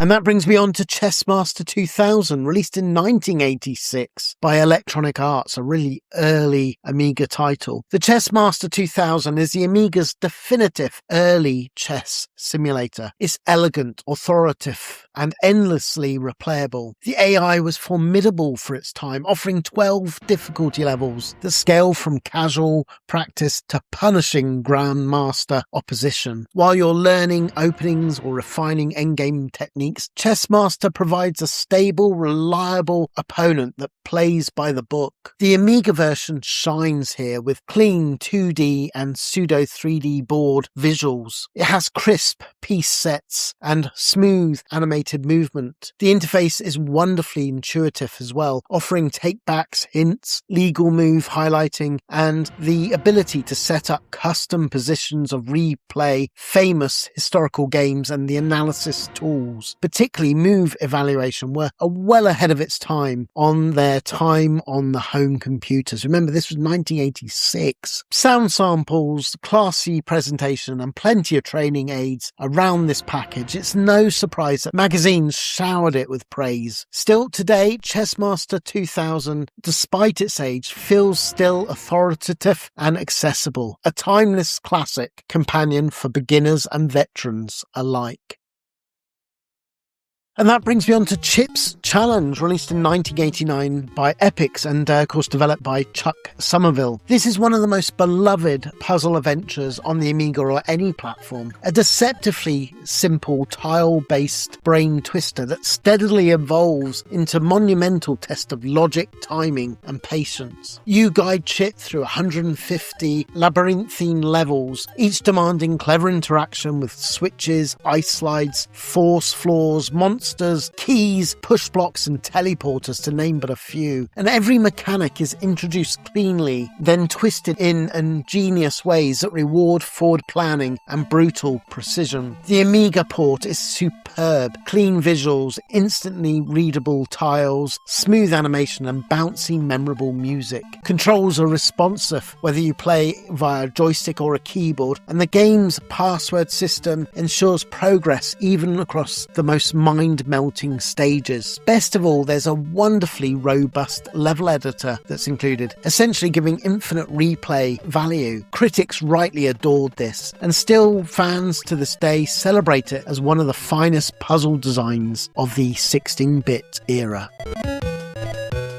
So this is an interesting one. This is Chrono Quest, released in 1990. Chrono Quest is a time-hopping point-and-click adventure bursting with French Cocktail Vision's trademark eccentricity. A surreal blend of puzzle logic, historical sightseeing, and narrative weirdness. You explore prehistoric caves, medieval courts, futuristic spaceports, and dreamlike landscapes, each packed with quirky characters, lateral thinking puzzles, and inventively illustrated scenes. The Amiga showcases Cocktail's signature art style, rotoscoped animation, richly painted backgrounds, and expressive character poses that still feel ahead of their time. Music and sound design create a moody, otherworldly atmosphere, and the icon-based interface is intuitive once you learn its quirks. Sure, the puzzle difficulties varies wildly, and some solutions are clever and elegant, while others borderline on mischievous and absolutely insane, never could have got that mad. But the constant novelty keeps you hooked. The non-linear progression across time periods adds replay value, and story fragments gradually stitched together into an absorbing mystery. It's a cult, forgotten favourite, imaginative, strange, and defiantly French. Not flawless, but nevertheless unforgettable.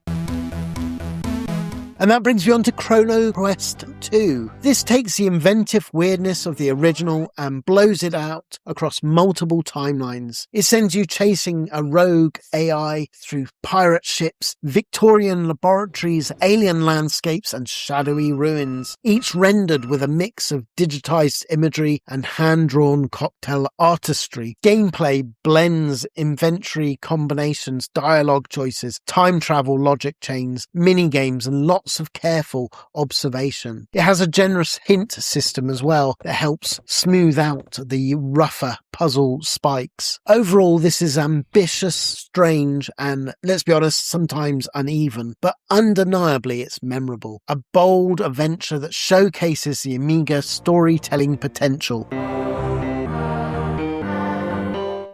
And that brings me on to Chubby Gristle by Grand Slam and released in 1988.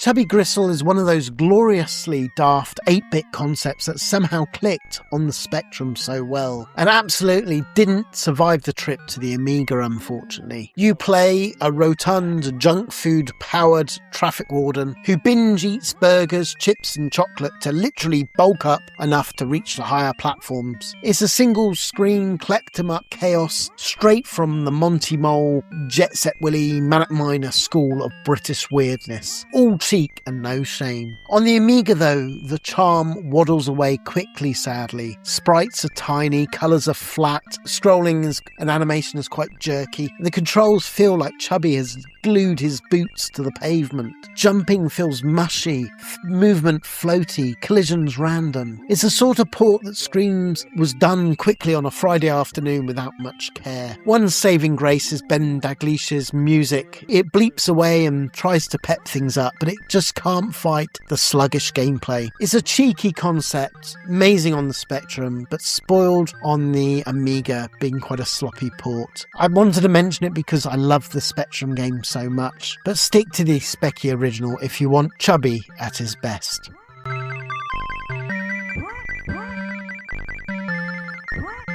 Okay, then we come on to Chuck Rock, Core Designs game released in 1991. This Stone Age crowd pleaser starts the belly-bashing, beer-bellied caveman himself as he stomps off to rescue Ophelia from the sleazeball Gary Glitter. Across 6 worlds of jungles, caves and dinosaur lairs, Chuck's trademark gut thrust, rock throwing and jump kicking form a simple but wonderful silly toolkit that still raises a grin as you play through this wonderful platformer. There's the odd hidden path, quirky enemies and end-of-stage bosses keep the momentum lively, and the visual flair is just so fun with so many imaginative monsters that you encounter. Visually, it's one of the Amiga's most charming early 90s platformers. Big, expressive sprites, lush parallax scenery, and swaying foliage and churning lava, and smooth scrolling that never falters on even original Amiga hardware. Also of note is Matthew Simmons' soundtrack, which is a belter too. Really good, sort of like a rock tune and steeped in prehistoric attitude, backed by wonderful sound effects such as unga bunga and well-timed grunts. Gameplay remains addictive run, jump, bash action with responsive controls and difficulty that is generally fair, save for the odd cheat death and knockback. The short stages make it easy to dip into too, and the humour remains delightfully daft and wonderful throughout. Overall, this is a polished, funny and fondly remembered Amiga classic, still a joy to belly bounce through. I will say though that today I would probably play it on the Mega CD or Sega CD version because that is the superior version of this, but I still love the Amiga original, and of course the Sega ones don't have things like the pooping dinosaur and the big-breasted cave women.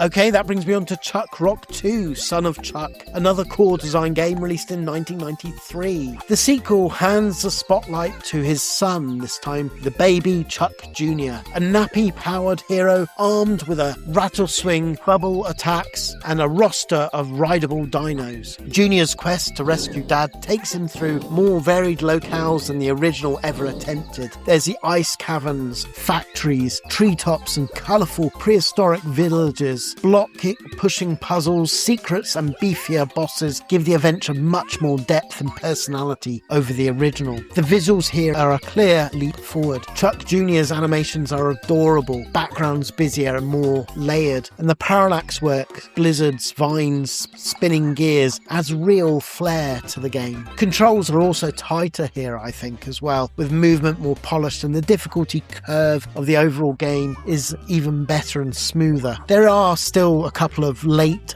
difficulty spikes that are insane near the end, which can frustrate. But overall, the other thing I need to mention is Mark Iveson's jazzy, upbeat soundtrack. It really elevates things to another level. It's one of my favourite video game soundtracks, blending neatly with the game's energetic charm. This is a brighter, richer, more confident sequel. Many fans rightly favour it for its variety, polish and sheer character. Again, I want to notice that probably the best port today is again the Mega Drive, Mega CD, Sega CD version. It has a CD remaster soundtrack like the first one and just upscaled visuals that just keep with the original, but by far the best port, I think.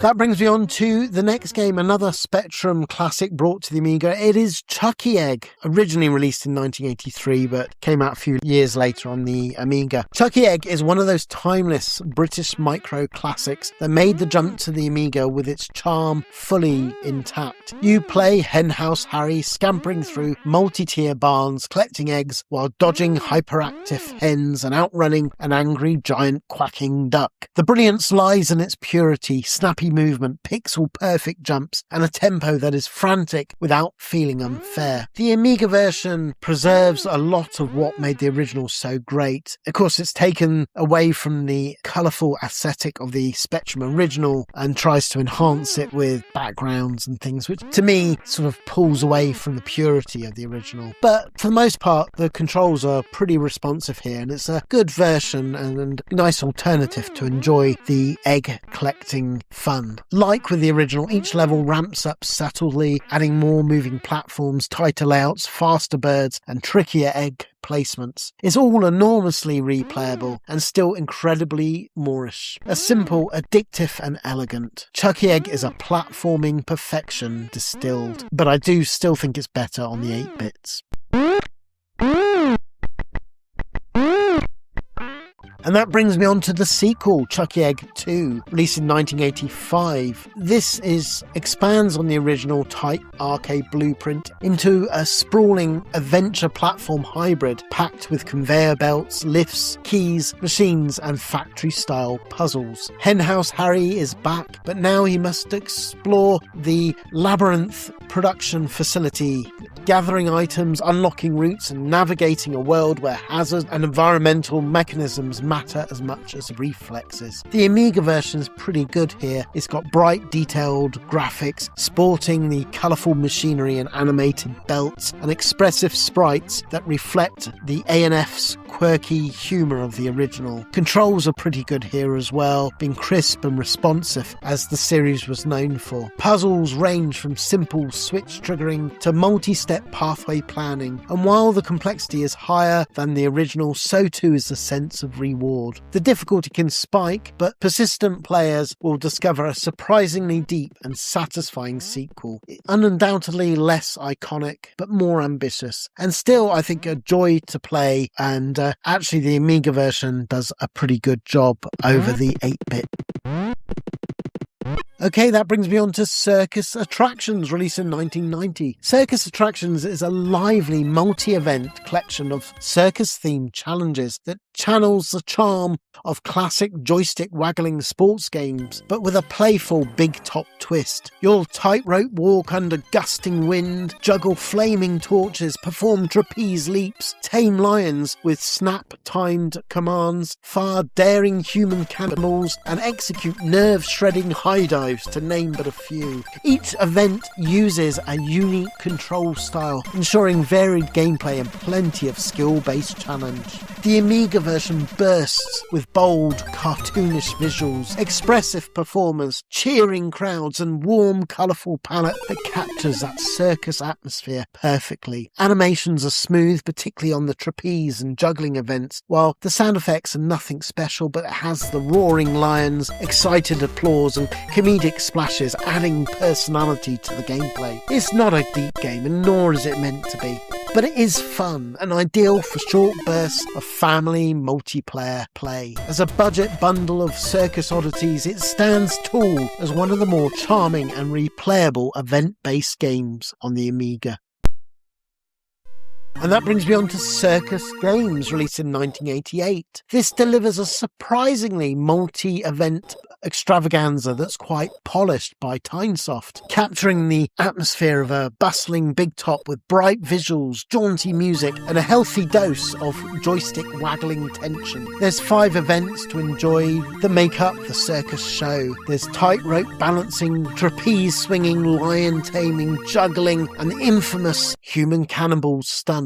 Each one requires a distinct skill set, from the delicate counter lean of the tightrope walking to the precise arc timing needed to catch your partner on the trapeze. I think the Amiga version shines with wonderfully drawn sprites, animated crowds, and some lovely parallax shadings that lift each arena and makes you feel like you're there. The roar of the lions and the rumble of applause and the comedic splashes when your cannonball launch misfires all add wonderful character to the proceedings and makes you smile from ear to ear. Practice mode helps ease the newcomer into each event, while the tournament mode serves up a proper bragging right competition between you and your mates. It's light, cheerful, and endlessly replayable in short bursts, but as a family-friendly collection, Circus Games stands near the very top of its category on the Amiga.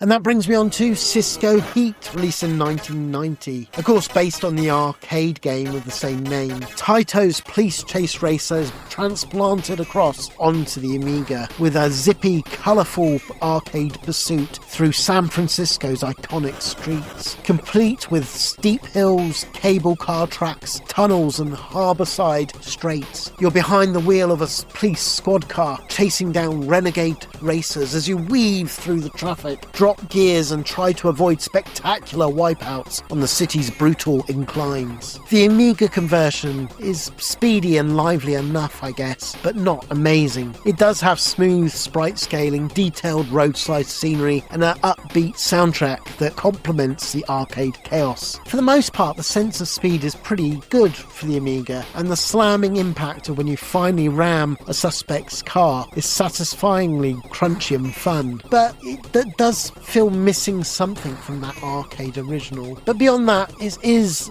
not the deepest race, it's not the greatest arcade game that it's ported either, and later stages demand almost near perfect reflexes, which can frustrate. But as a short burst chase game, it nails the vibe perfectly. I mean, I would go to the arcade one these days, but the Amiga one's great for nostalgic memories. It's got punchy, bright, and full of arcade spirit. Cisco Heat remains a fun, underrated entry in Taito's driving lineup.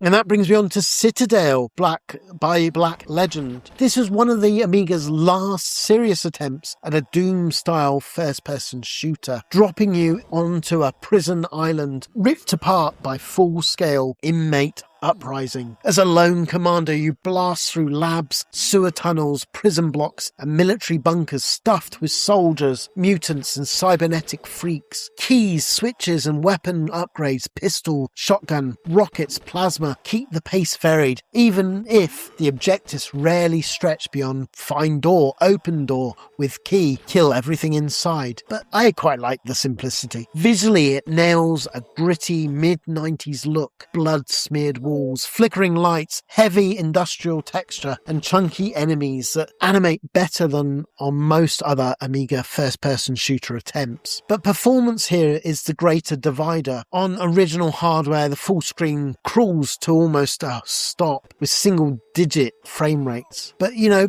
even if you put it on a postage stamp size screen. On the Amiga 1200, though, with a good accelerator, even a mild accelerator, suddenly this game opens up and feels playable with smoother movement and better colour depth. And of course, the beauty is you can put up all this extra power onto emulators at the click of a button. Sound design is strong, moody, module tracks, beefy weapons, thumps with a suitable, nasty enemy noises. Gameplay is fast enough if you have decent hardware, and yes, it's repetitive nevertheless, and it does have the difficulty spike problems here and there, and quite dopey AI of some of the enemies, but I think this is a really fun Doom killer on the Amiga, and I think it deserves to be played by more. Overall, it's atmospheric, ambitious, and genuinely fun on a souped up Amiga machine. Yes, it's painful if you try to play it on original hardware, but rump up those settings on an emulator and you'll have a really good time.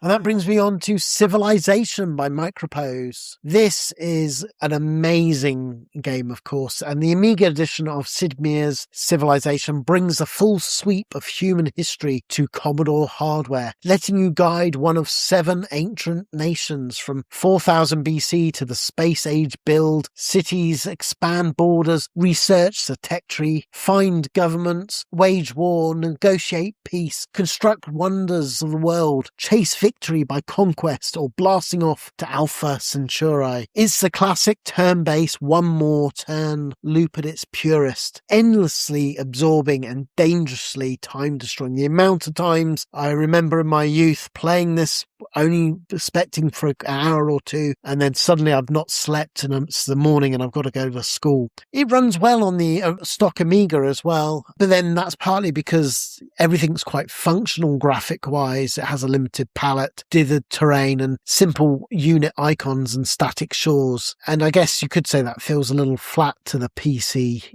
original, but I think it works quite well. And there is an AGA version which came out in 1994, which I'm showing here, which was a sizable step up, adding 256 colour terrain, animated waves, richer leader portraits, subtle fades and livelier city screens. It also removes that dreaded disk swap marathon thanks to allowing you to do hard drive installation, though some players do note that it runs a slightly slower map scrolling compared to the original ECS version. Still, of the two of them, I prefer playing the AJ version. Of course, on WHD load, that's probably the best way to do it. Sound is understated, is pleasant, atmospheric, intro music, and minimal in-game cues, but that is all you need really with a game like this. Gameplay is where it counts, and here it remains untouched like the original. It's a deep, elegant, and wonderfully replayable game. I think it is beautiful on the AGA, and that's probably the one that I would recommend today on the Amiga. Overall, it's a genre-defining masterpiece. I recommend the AGA for polish, but to be honest, every version on the Amiga is dangerously addictive and needs to be played.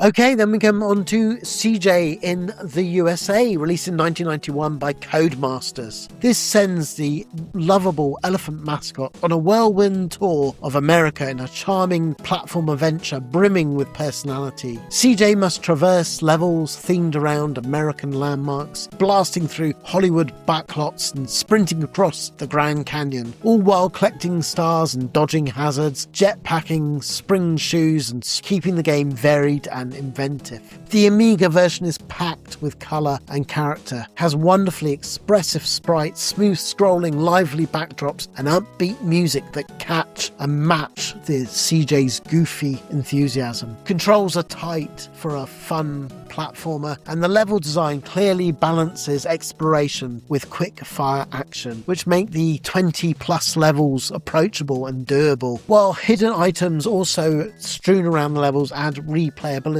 You've got to remember this was only a budget title, and I think it was a favourite in many households, myself included, because CJ in the USA is an energetic, imaginative budget title that still holds up as one of the Codemasters' most charming platform romps.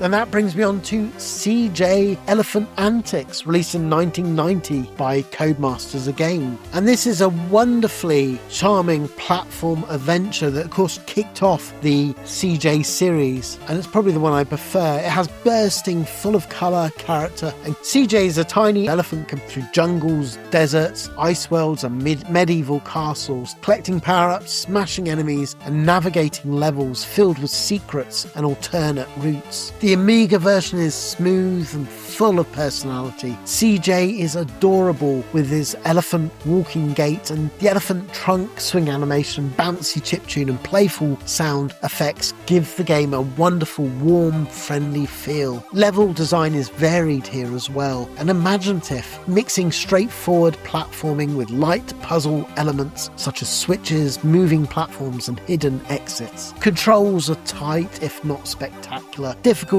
is fair but engaging, and the occasional vehicle sections add welcome variety to the proceedings. Fans and reviewers praises this for its creativity and polish, and I think it's a wonderful, charming, colourful and surprisingly polished budget title, and I think one of Codemasters' greats that often gets overlooked.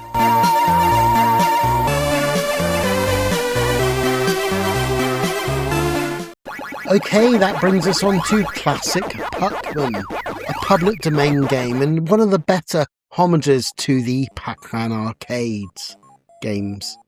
It's a clean, responsive maze chaser that captures the fundamentals without unnecessary frills. The mazes are familiar, ghosts behave convincingly to the arcade, and the power pill chase remains as satisfying as it always was. The graphics are, of course, lean, simple, but they are colourful, readable, and very much like the arcade original. I think it's a great arcade rendition of it, and of course, the reason it's called Puck-Man, it's a nice nod to the original title of Pac-Man before they realised how Puck-Man could be changed with one stroke of a pen into a sort of rude-sounding name. So that's why it became Pac-Man, which again made sense in Japanese because it means to eat. It's like the eating sound of chomp chomp. Overall, it lacks the polish of commercial Pac-Man ports, but for a freeware effort, Classic Puck-Man is remarkably solid, pure arcade fun on a shoestring.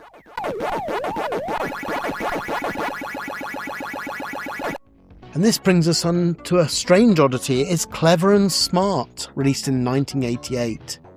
On paper, a game based on Clever and Smart, a German incarnation of Francisco Ibanez's legendary Mortadelo y Filemon comics, should have been anarchic slapstick gold. Instead, the Amiga version arrives as a baffling, joyless shambles that feels like nobody involved actually had played it before shipping it. You're dumped in a top-down maze, faintly resembling a city, controlling the duo through vague fetch quests while dodging cars that kill you instantly and constantly. Objectives are unexplained, hazards unfair, and the controls so gummy that you'll swear the disc was coated in treacle. The comedy, the disguises, the manic tones of the comic, all missing in the action. Visually, it's serviceable for 88. It does capture some of the visuals of the comic, but the recognisable sprites, plain streets, minimal animation just let it all down, and the audio's barely there beyond irritating footsteps and the odd beep here and there. Playing it today is a chore, and even long plays reveal the horror. Players wandering aimlessly through, dying repeatedly and looking totally unconvinced that there was no fun ever to be had here. And, you know, most of the comments of people, myself included, is what the hell are you supposed to be doing in the game? So why am I including it? Well, of course, it's a licensed game, and I made a point of trying to cover all the games that are licensed. And there may be people out there that love the Clever and Smart comics and, you know, therefore wanted to experience this. But overall, It's confusing, clumsy, and painfully unfunny. Fans of the comics deserve far, far better than this floppy-fired misfire. Talking of misfires, the next game is Cliffhanger, released in 1994 by Psygnosis. Now, Cliffhanger may be based on Stallone's icy action blockbuster, but the Amiga version feels like it fell off a mountain long before it reached the summit. What should have been a tense, rugged platform scrapper is instead a plodding, unresponsive slog through bland snowfields and recycled cave corridors. The promise of cinematic thrills quickly evaporates as you wrestle with stiff controls, hitboxes that defy logic, and enemies who seem to teleport into punching distance just to sap your energy. Psygnosis dressed the experience up with nice backgrounds, the odd halfway decent animation, but the moment you try to actually play it, the illusion collapses. Level design is repetitive, the platforming is maddeningly imprecise, and the beat-em-up sections feel like they're running through glue. Even the spectacle moments, avalanches, helicopter chases, are all clumsy and undercooked. It just feels so incredibly rushed as a license. Overall, this is a late-era movie tie-in that looks the part, but plays like a frozen, joyless trudge. Avoid the climb.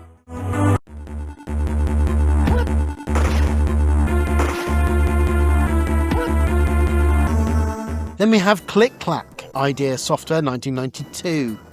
This is one of those oddball early 90s puzzle games that somehow sticks in your brain, also known as Gearworks in some of its releases, so you might know it under that title. It has you guiding a team of slightly deranged rodents through an elaborate clockwork contraptions by placing rotating gears to complete mechanical chains. When the gears mesh, doors open, platforms move, and your squeaky workforce scurries through to the exit. It's part logic puzzle, part timing challenge, and part chaos. And thanks to the random selection of gears the game hands you. Visually, it's bright and charming, with expressive little critters, colourful machinery, and smooth gear animations. Audio also is a real star in this game. It's got catchy module tunes and whirring mechanical effects, giving the whole thing an infectious energy. Gameplay is surprisingly addictive, though the luck-based gear draws of what you get on a level can turn tricky stages into exercises of frustration. Still, when the chain of gears finally clicks together, it's immensely satisfying. A quirky, engaging puzzle curio with great music, fun for tinkerers, mildly maddening for perfectionists, but it's a worthy oddity in the Amiga puzzle lineup, and I don't hear it talked about enough. Then we have Clive Barker's Nightbreed, the action game, released in 1990, published by Ocean and developed by Impact Software. Nightbreed, the action game, tries to channel Clive Barker's dark fantasy world and movie, and mostly ends up stumbling around in the dark, if I'm honest. What should have been a tense, supernatural action escape becomes a clunky, shapeless slog, weighed down by the awkward controls and repetitive level layouts. Boone moves like he's moves so slow and poorly animated, and punches register inconsistently. The gameplay lacks any real impact, turning most encounters into impatient button mashing rather than anything exciting or atmospheric. Visually, though, the game does look the part in screenshots, but once in motion, the animation's stiff, the environments blur into the same brown-grey gloom. The maze-like structure of the platforms as well feel far less cinematic exploration and more lost in corridors that all look identical. Sound design is probably the best thing here, though, but even that can't salvage the sluggish pacing and trial and error progression. Despite the rich source material and a film that I truly love, Nightbreed ends up as just another undercooked, rushed movie license. Dreary, uneven, and far less exciting than Barker's world deserves. And that brings me on to Clive Barker's Nightbreed, the interactive movie, also released in 1990 by Ocean. This is one of Ocean's boldest attempts at narrative-driven cinematic storytelling in the style of Cinemaware games. It's a moody, experimental adventure that tries to capture Clive Barker's dark fantasy world and film in a format somewhere between an interactive comic and a branching film story. The traditional adventure game, instead of brawling through Midian like in the action game, here you guide Boone through a web of decisions, dialogue choices, stealthy escapes, and story-driven sequences that alter the fate of Nightbreed themselves. The Amiga relies on digitized stills, stylized hand-drawn artwork, and short animated transitions to deliver its atmosphere. While the assets are limited by the floppy disk constraints, the tone is surprisingly effective. Shadowy layers, grotesque breed portraits, cultist ambushes, the moody colour palettes create a sense of oppressive vibe faithful to Barker's universe and films. Sound cues as well, rumbling drones, eerie stings enhance the uneasy screaming of the lunatic as you're caught in the loony bin.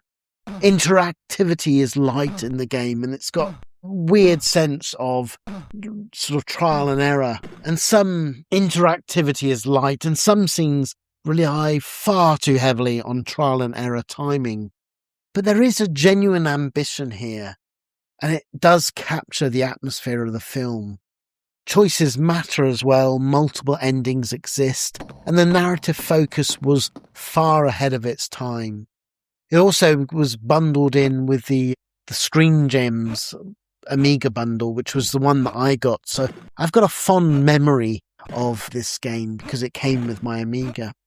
Overall, it's a flawed but fascinating experiment in early cinematic storytelling. It's moody, unusual, and essential for fans of Clive Barker's mythos or collectors of obscure Amiga narrative adventures, or even fans of the film like me. And that brings me on to Cloud Kingdoms, released in 1990. This is a distinctive top-down action puzzle game published by Millennium Interactive and designed by Dean Carter. You control Terry, a small green bouncing sphere on a quest to recover stolen crystals scattered across a series of floating kingdoms suspended above the clouds.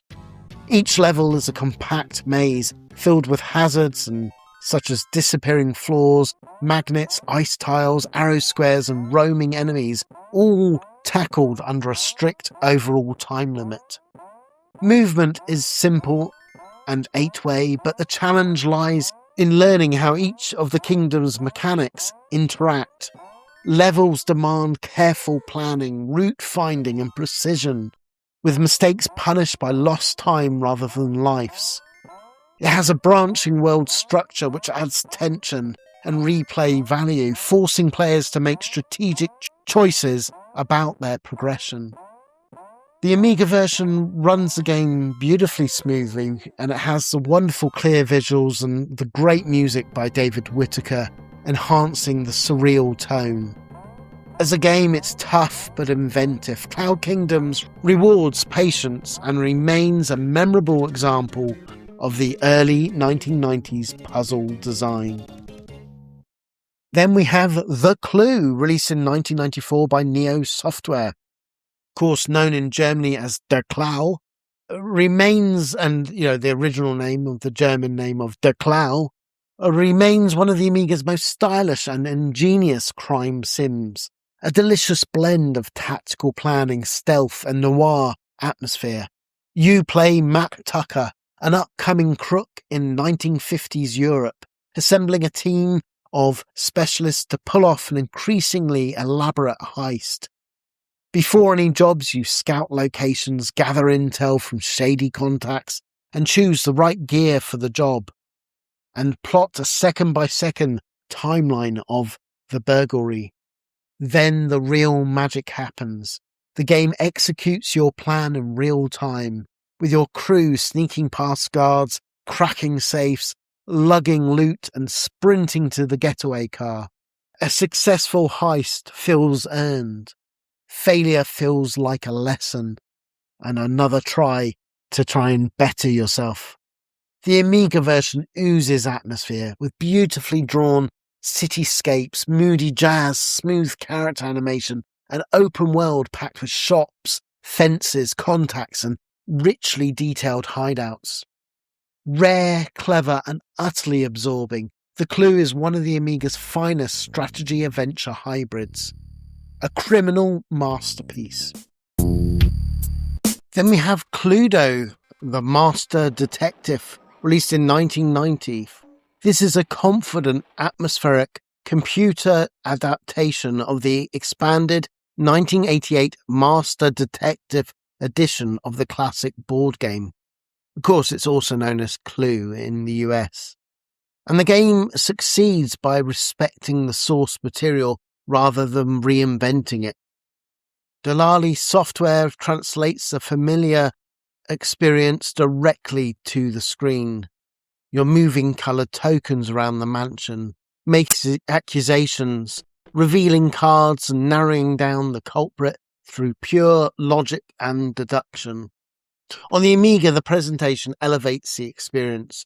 The mansion is rendered as a clear, stylish floor plan. Animated characters' portraits appear during the questioning, and moody sound effects, thunder, creaking, and floors. Dramatic stings add tension without slowing down the gameplay. The point-and-click user interface removes the fiddly overhead and paper notes of the original game and the card handling, making deduction faster and more satisfying. The expanded suspect list, extra weapons and additional locations significantly boost replay value, while Hot Seat multiplayer preserves the social feel of the board game. It's not an adventure title, but a polished digital whodunit like the board game, and exactly what Cluedo fans wanted in 1990. This is an interesting one. It is codename Hell Squad, released in 2000 on AGA and Amiga CD-ROM. Coming out in 2000, this was one of the very last commercial releases on the Amiga. Codename Hell Squad has an unusual history, beginning life as an unfinished Helipigs project before being revived and completed by Digital Dreams Entertainment in 2000, exclusively on CD-ROM, with a planned 22-disc floppy version wisely abandoned. It feels very much like a product of the Amiga's final years. At its core, Hell Squad is a light-hearted point-and-click adventure. You guide a 4-man special forces team through static screens, talking to NPCs, collecting items and solving straightforward puzzles in a deliberately daft sci-fi storyline about an alien teenager causing havoc. Occasionally, side view shooting sequences break up the adventure, adding simple arcade act without overwhelming the puzzle focus. The Amiga version charm lies in its presentation. Colourful AGA visuals, full speech on a CD, and a cheerfully amateurish live-action FMV intro that perfectly captures the era. It's rough, it's uneven, but I think it's got genuinely funny writing in places, and it's just an undeniably likeable game. Codename Hell Squad stands as a quirky, affectionate farewell to the Amiga platform. And that brings us on to Codename Iceman, released in 1990 by Sierra. And this is one of Sierra's most unusual hybrids. Part point-and-click adventure, part Cold War thriller, part hardcore submarine simulation. You play US Navy officer Johnny Westland, thrust into crisis that blends espionage, hostage operations, global politics, and underwater warfare. It opens like a typical Sierra adventure, flirting in a tropical bar, solving inventory puzzles and dodging assassins. Then things escalate dramatically as you're given command of a military sub and expected to perform your real sonar sweeps, track enemy vessels, chart courses and manage systems with unnerving authenticity. The Amiga version captures the PC EGA style nicely, offering nice screen graphics, smooth text windows, and atmospheric sound cues like torpedo launches and depth charges. The blend of adventure logic and naval procedure is ambitious and occasionally unforgiving and just doesn't work, with one mistake ending your mission abruptly, which is never good in an adventure game. Still, I think it's a gripping, distinctive experience with remarkable depth, literal and figuratively. I think it's a cult favourite for fans of naval intrigue. Then we have Cold-Blooded Murder by Simon Forshaw, released in 1998. And this came out on multiple ones, although I recommend the AGA version. Cold-Blooded Murder is one of the Amiga's most gloriously dumb and gloriously fun late-era PD public domain multiplayer games. The premise? Up to 5 people can murder each other and supposedly loved ones across 14 utterly random arenas. City crossroads with lethal traffic, disco floors, medieval castles, churches, toxic sewers, alien bases. It's like someone fed Gauntlet, cannon fodder, and an episode of Bottom into a blender and hit the puree button. Each round is a frantic free-for-all, stuffed with more than 35 weapons, pistols, Uzis, rocket, flamers, knives, tasers. If it maims, it's in. Power-ups keep the chaos flowing, and the whole thing is played with the energy of a pub brawl disguised as a video game. The daft humour is crude and very British, and in many ways I feel that this is like the unofficial sequel to Extreme Violence, which I was another big fan of. And like that game, visually it's homebrew and basic in its graphics, but it is colourful, sounds minimal but does the job, and it is a bit daft given how basic it is that whilst a stock Amiga can run it, they really does need a souped up Amiga and AGA with a bit of fast RAM to really play, which shows a little bit of laziness in the code, but it's a public domain game and it came out in 1998, so you can understand why they pretty much made it for the 1200 hardware. As a solo game, it's worthless, but get a group of like-minded friends together, it's a real gem and absolutely hysterical. Overall, it's crude, chaotic multiplayer mayhem.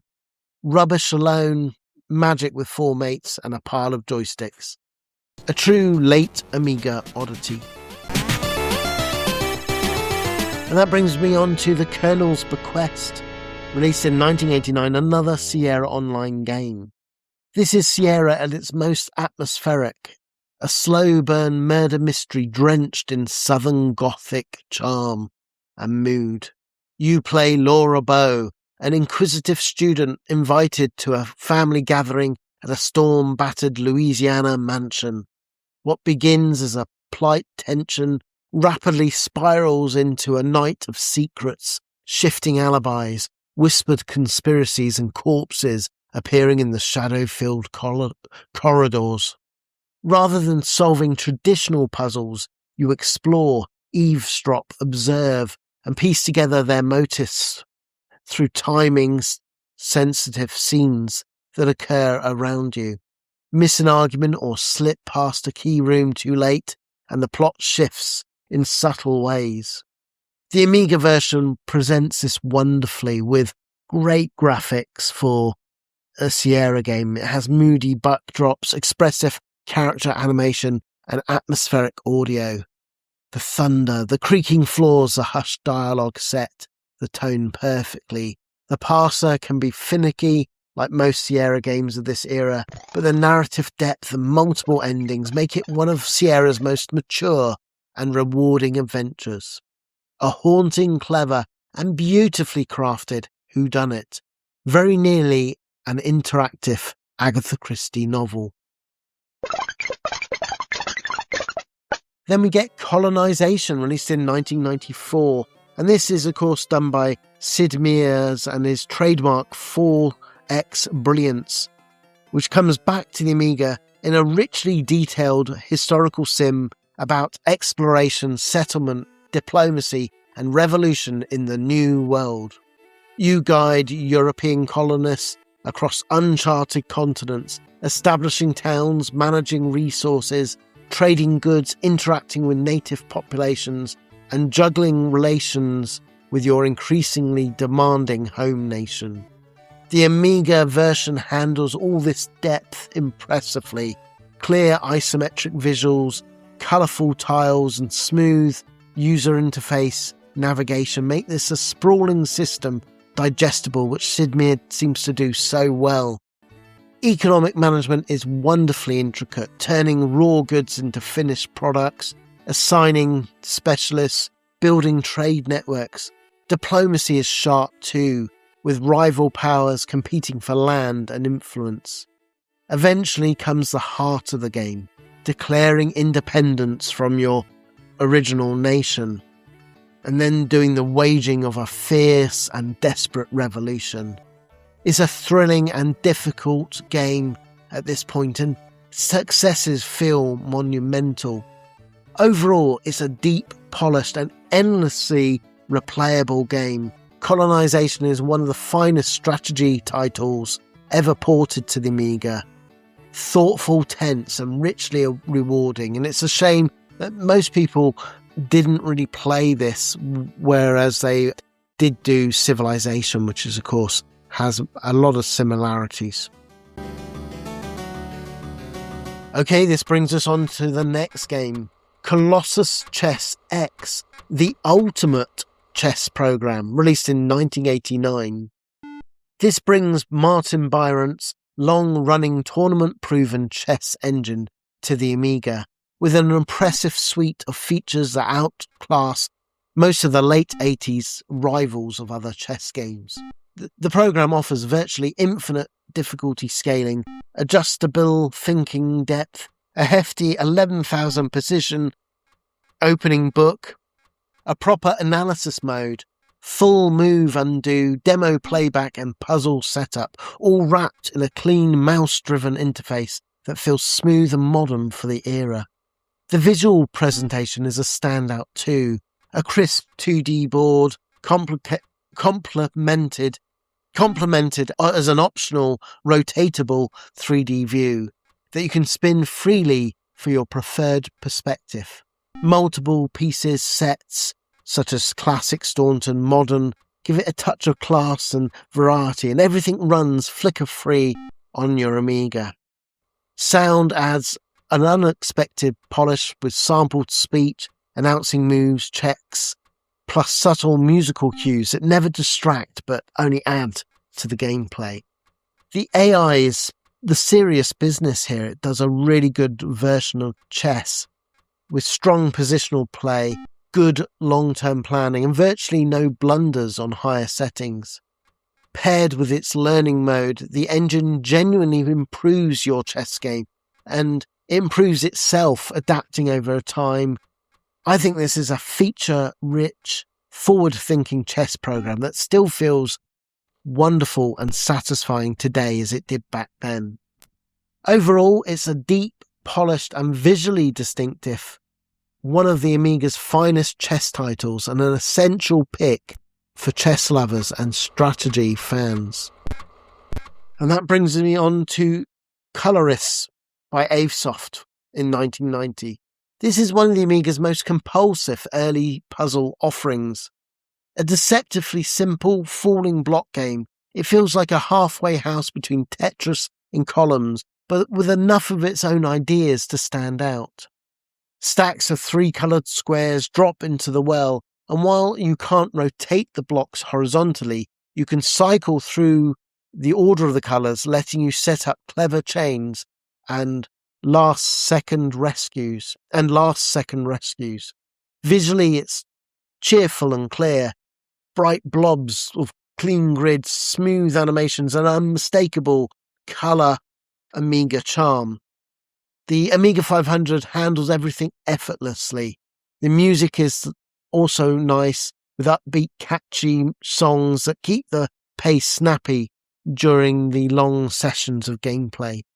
Gameplay is also fast and challenging and dangerously replayable with that one more go addiction. The randomized pieces can often frustrate, of course, making it sometimes unfairly difficult just purely by the random luck of the game. But it's a part of the it's part of the puzzle's personality. Overall, it's a slick, colourful brain teaser with real staying power, and one of the Amiga's best Tetris likes, a criminally overlooked title that needs to be played by more.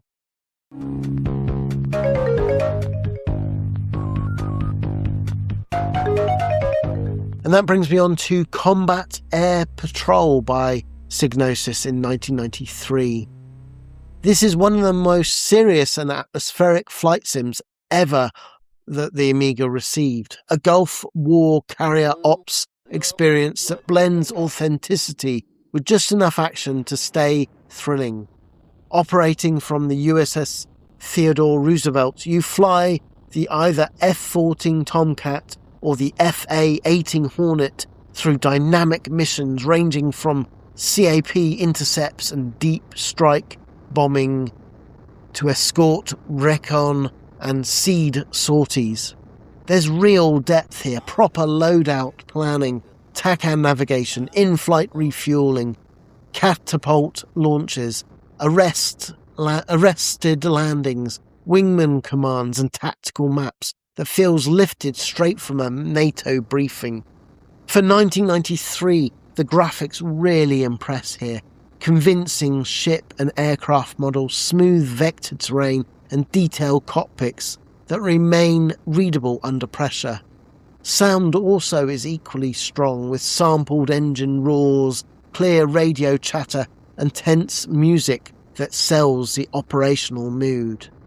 The flight model hits the sweet spot between realism and playability, and the campaigns offer serious long play ability. Bonus points are for its rare two-player null modem dogfight mode as well. Overall, I think this is a top-tier carrier-based sim. It's deep, it's atmospheric, and remarkably polished for standard Amiga hardware.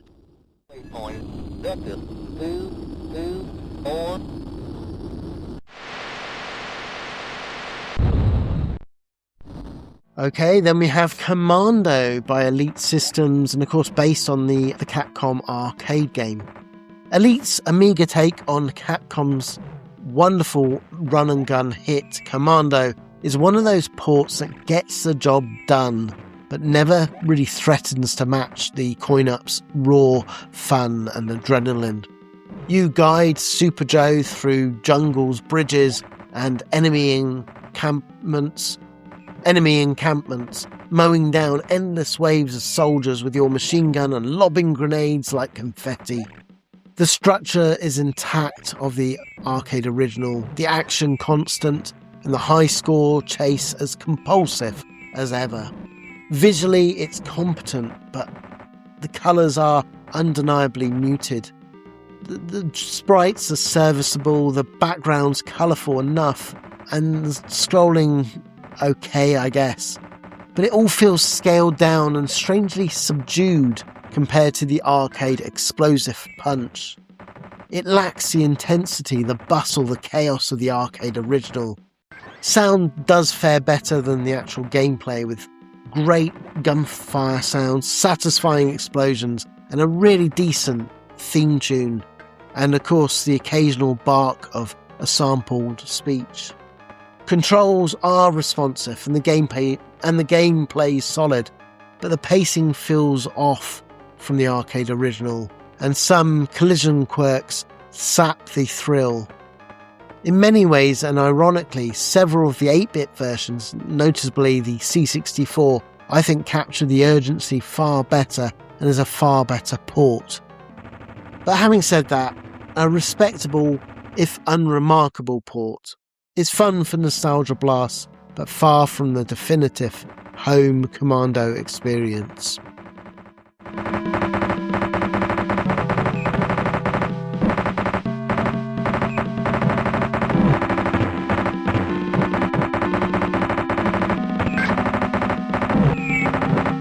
Then we have Computer Scrabble by Leisure Genius, and then Virgin Games, of course. This does exactly what it promises. It brings back the classic board game to the Amiga with accuracy, clarity, and zero gimmicks. Up to 4 players, human or computer, take turns placing the tiles on a full-sized board, scoring through premium squares, 50-point massive hits, and ruthless punishment of poorly chosen words. The game has a hefty dictionary, over 90,000 words, amazing for the time. It has multiple computer skill levels, optional turn timers, and fun challenges and rules, giving it the real depth for serious word fans and fans of the board game original. Presentation is clean and practical. The board tiles are large, readable, and easy on the eyes, and the menus are straightforward and with the mouse control feels natural. There's no flashy animations or no music, no frills, just clicks, beeps, and the quiet tension of spelling under pressure. But you don't need flashy presentation, and I'm glad it doesn't have it. It has what it needs: great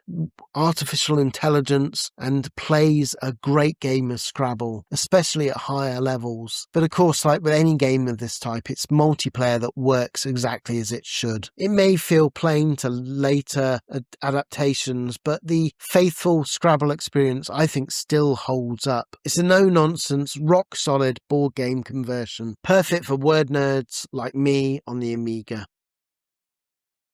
Then we have Conan the Cimmerian, released in 1991 by Virgin Games and developed by Synergistic Software. This is one of the Amiga's most ambitious and atmospheric sword and sorcery games that you can play on the system, blending overhead action with light RPG structure in a way that feels like a digital pulp fantasy brought vividly to life, drawing directly from the Robert E. Howard's world and not so much the Arnold Schwarzenegger movie. You play Conan on a quest for vengeance after his village is destroyed by the sorcerer Thoth Amon. Exploration unfolds across broad, overworld towns, temples, and wilderness, while combat shifts into detailed top-down arenas where Conan hacks and slashes in real time. The fighting is deeper than it first appears, offering multiple sword attacks with different reach and effectiveness, encouraging timing and experimentation rather than simple button mashing. Boss encounters against serpents,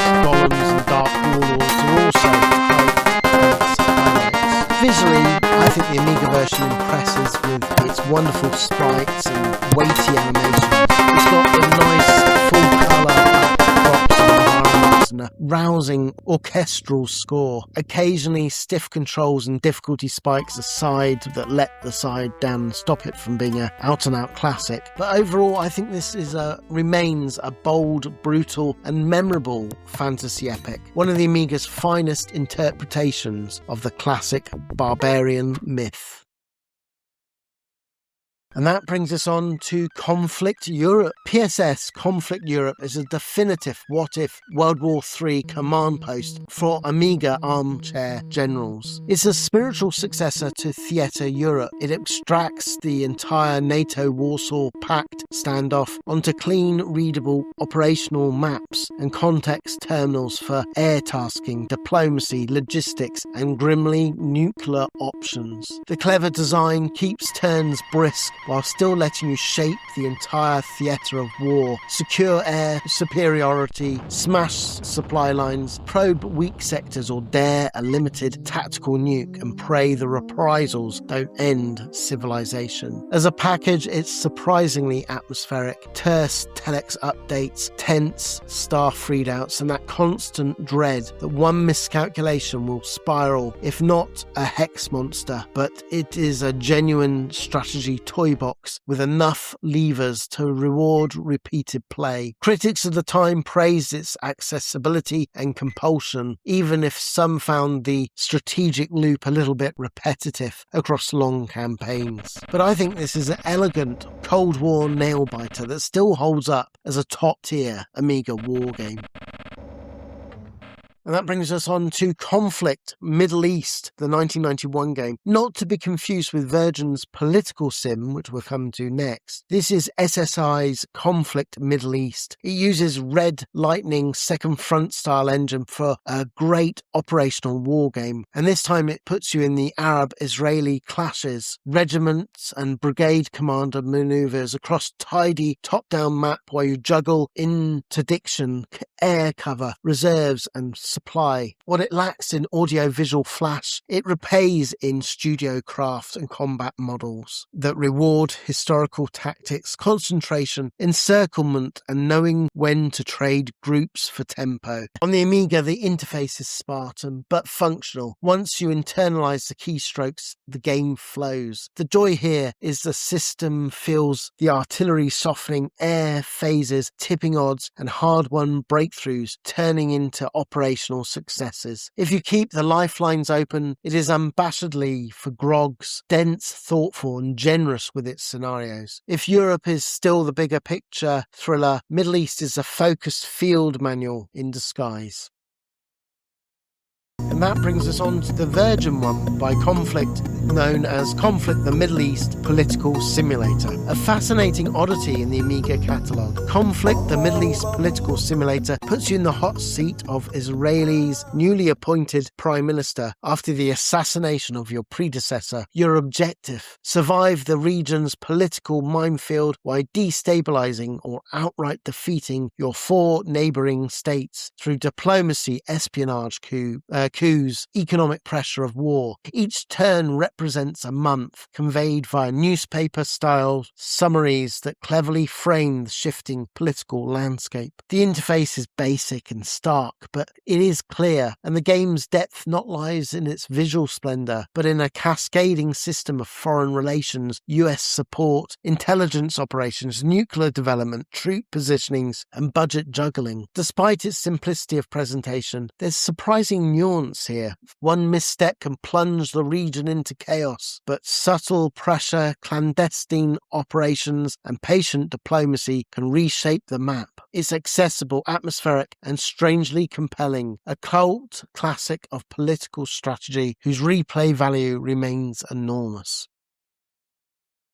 And this brings us on to Conflict Korea. This came out in 1992 and was published by US Gold, and is another SSI game. This takes the operational system to the Korean War, naturally, and is a whiplash first year of invasions, collapse, Incheon audacity, the northern pursuit of Chinese counterstroke, and its superb subject, fast fronts, risky amphibious moves, and brutal winter logistics. And the engine largely sells it as well, with regimental division counters, air tasking toggles, and a satisfying sense of momentum when you're planning your clicks. The Amiga build is plain, but it does the job, and it's clear with what you need to click on. Turns tick over briskly, and it all has that reassuring SSI authenticity to the game. Now, some people found the interface a little bit too cumbersome, and they dislike the fact that it only focuses on the first year of the war. But I think there's still enough here when you're threading the Incheon or stabilizing after a shock Chinese entry. Korea, I think, really stings. Like its siblings, mastery comes from reading the operational geometry, rivers, roads and depots, striking before the enemy can refit. It's one that rewards patience and deep thought rather than hurling into a war that you're not prepared for. What this deserves is more playtime than it gets, and I think it's a forgotten war strategy game that needs to be played by more. Okay, then we come to Conqueror, released in 1990 by Rainbow Arts. This adapts the classic Virus engine into a fully fledged 3D tank war sim, and remarkably it works. You control World War II armour across rolling polygonal landscapes, switching between arcade, strategy and attrition modes depending how deep you want to go. The arcade mode offers immediate thrills, trundling over hills, swivelling turrets independently and blasting enemy armour in fast-paced skirmishes. Strategy mode, though, is the real heart of the package, letting you direct entire platoons from a strategical map, switching between units on the fly and calling shots like a battlefield commander. On the Amiga, performance is impressive. Considering the tech, it has smooth vectors, clean shading, and surprisingly effective sense of height and inertia to the game. The controls, particularly in strategy mode, of course, take patience. Analog thinking applied to digital sticks, but persistence pays off. A demanding but rewarding hybrid, half tactical sim, half frantic tank ballet, not for arcade purists, but for enduring cult favourites of the Battlefield thinkers. And that brings us on to Conquest by Black Flag, released in 1995. This is a public domain strategy title that wears its inspiration proudly on its sleeve. It says, "This is Megalomania stripped to the bone and built for late-era Amiga fans." You take the control of a primitive tribe spread across island maps, gathering food, wood and gold, researching for new technology tiers, building structures and raising armies to conquer neighbouring sectors. Battles are turn-based and fast, keeping the focus on expansion and momentum rather than micromanagement. The end goal is simple and satisfying: total domination. Visually it's modest, but it works. Maps are clear, icons readable, and menus are all functional and easy to learn to play. It all runs pretty good on a stock Amiga as well, with 1 meg of RAM, and whilst there's no flashy presentation and the wonderment that you had with the commercial Megalomania, but in many ways I think this works to its own advantage, because all of that flash gets in the way and lets the gameplay breathe. It doesn't need all the flashiness, just the good gameplay. The music in the game by Ruben Monteiro adds even more character as well than most freeware efforts. Overall, I think the mechanics are easy to grasp. I think the game's dangerously addictive in short sessions, perfectly capturing that just one more sector pull of the sensible original classic, albeit without the same depth and polish of that game. 2 years later, there was the Conquest remix that I'm showing here, refining the formula with better balance, cleaner presentation and improved audio, making it the version that most players should seek out today. Overall, a solid public domain strategy diversion that scratches the Megalomania itch. Fun, but grab Conquest remix for the definitive experience. And that brings us on to Conquest of Camelot, The Search for the Holy Grail, another Sierra game online, and coming out in 1990. This is another one of their ambitious, emotionally grounded adventures that they did so well back in the day. A rapping classic point-and-click designed against the Arthurian myth. As King Arthur, you must restore famine-stricken Camelot by seeking the Holy Grail, recruiting legendary knights such as Lancelot, Gawain, Galahad, and journeying from Britain to the Holy Land. Progress hinges not just on puzzles, but on moral choices, diplomacy, and careful management of kingdom stat like loyalty, wealth, and reputation. Poor decisions can lead to permanent consequences, even the death of key characters, giving the quest a real weight to the proceedings. It's not like your LucasArts where experimentation is rewarded. The Amiga version faithfully represents and preserves the original PC presentation, with detailed medieval locations, expressive portraits and smooth, easy-to-use mouse control. Music and sound are restrained, but they are effective for what they do, using subtle themes and effects to enhance the atmosphere rather than overwhelm it. Gameplay blends traditional inventory puzzles with riddles, time sequences and light action, occasionally straying into the Sierra's infamous obscurity and frustration. Yet, its branching narrative, strong writing and a sense of consequence, I think still makes this a deeply immersive and satisfying and rewarding game to play. Overall, a thoughtful, story-driven epic with a genuine emotional pull, one of Sierra's most underrated adventures, and a standout for Arthurian tale on the Amiga.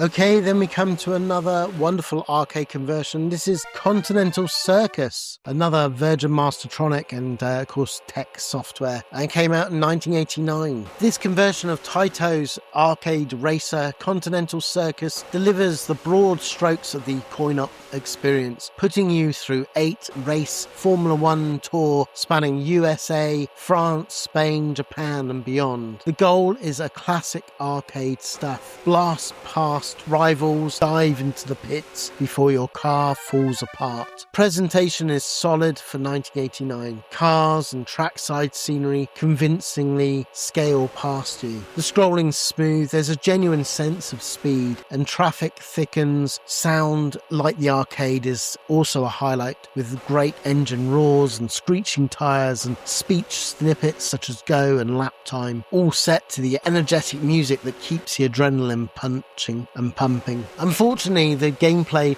balance lets it down, much like the arcade original in my opinion. Balance is brutally unforgiving. A couple of minor bumps sets your car into a smoking death spiral, often ending a promising run unfairly. Later tracks pile on the traffic and distracting signage, making crashes feel more inevitable than rather earned by your own mistake. It captures the arcade vibe, but then the arcade game wasn't that good in the first place. It certainly doesn't capture the game's arcade original finesse though. Overall, it's a lively but flawed arcade racer. Fun in short bursts, and for people who love the arcade game, but the fragile damage model keeps it from greatness.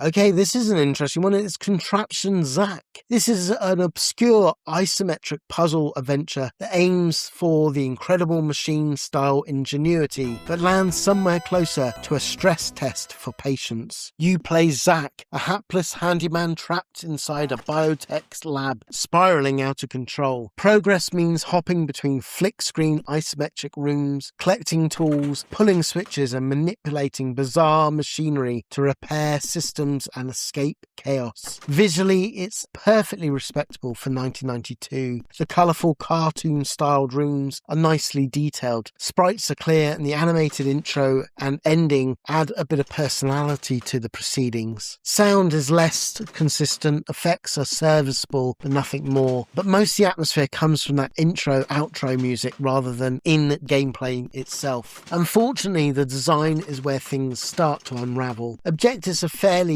clear, feedback is minimal, and as you progress it becomes more and more easy to get yourself confused and alarmingly easy to soft lock yourself with just one wrong move. The flick screen layout makes it so hard to understand cause and effect, and the opening stages are punishingly obtuse rather than inviting. There is a clever idea buried here, but the execution never quite clicked. But I think it's an interesting concept smothered by brutal difficulty. It is a curiosity for puzzle diehard fans like myself, but I still think it's worth a play and see what you think.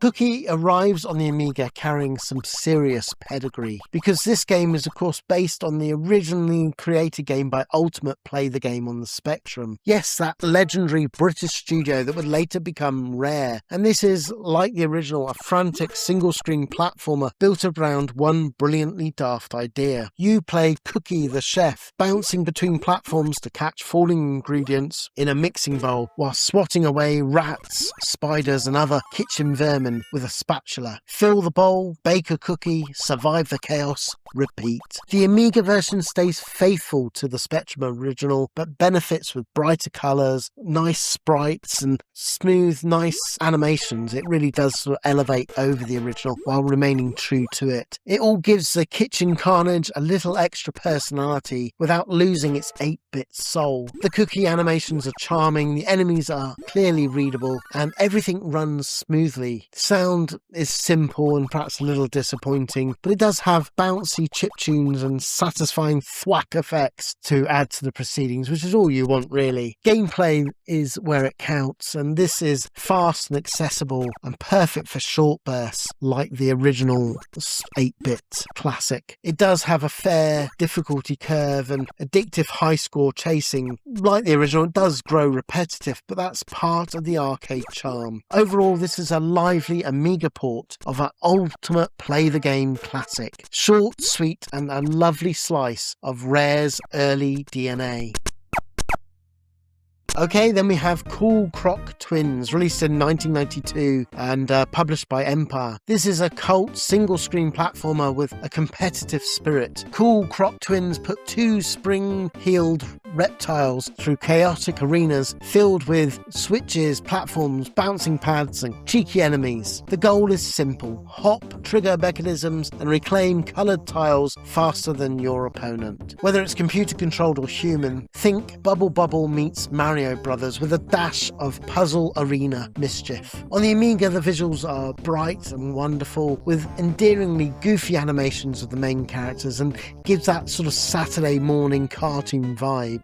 The gameplay physics are deliberately bouncy and gives the whole proceedings out of control jumps and springs. It almost feels like pinball feel, and that does take a moment to learn, but it does become second nature, and it makes sense why they went down that over the top sort of physics and jumping around ideals. The real magic, like with any game of this type, is the multiplayer. It's frantic, shout-inducing duels where stolen tiles and last-second reversals keep every match intense. As a solo experience, it's fun and brief, but it's the two-player showdown where it really stands out. It's a riot of colourful, overlooked delight, perfect for competitive couch chaos.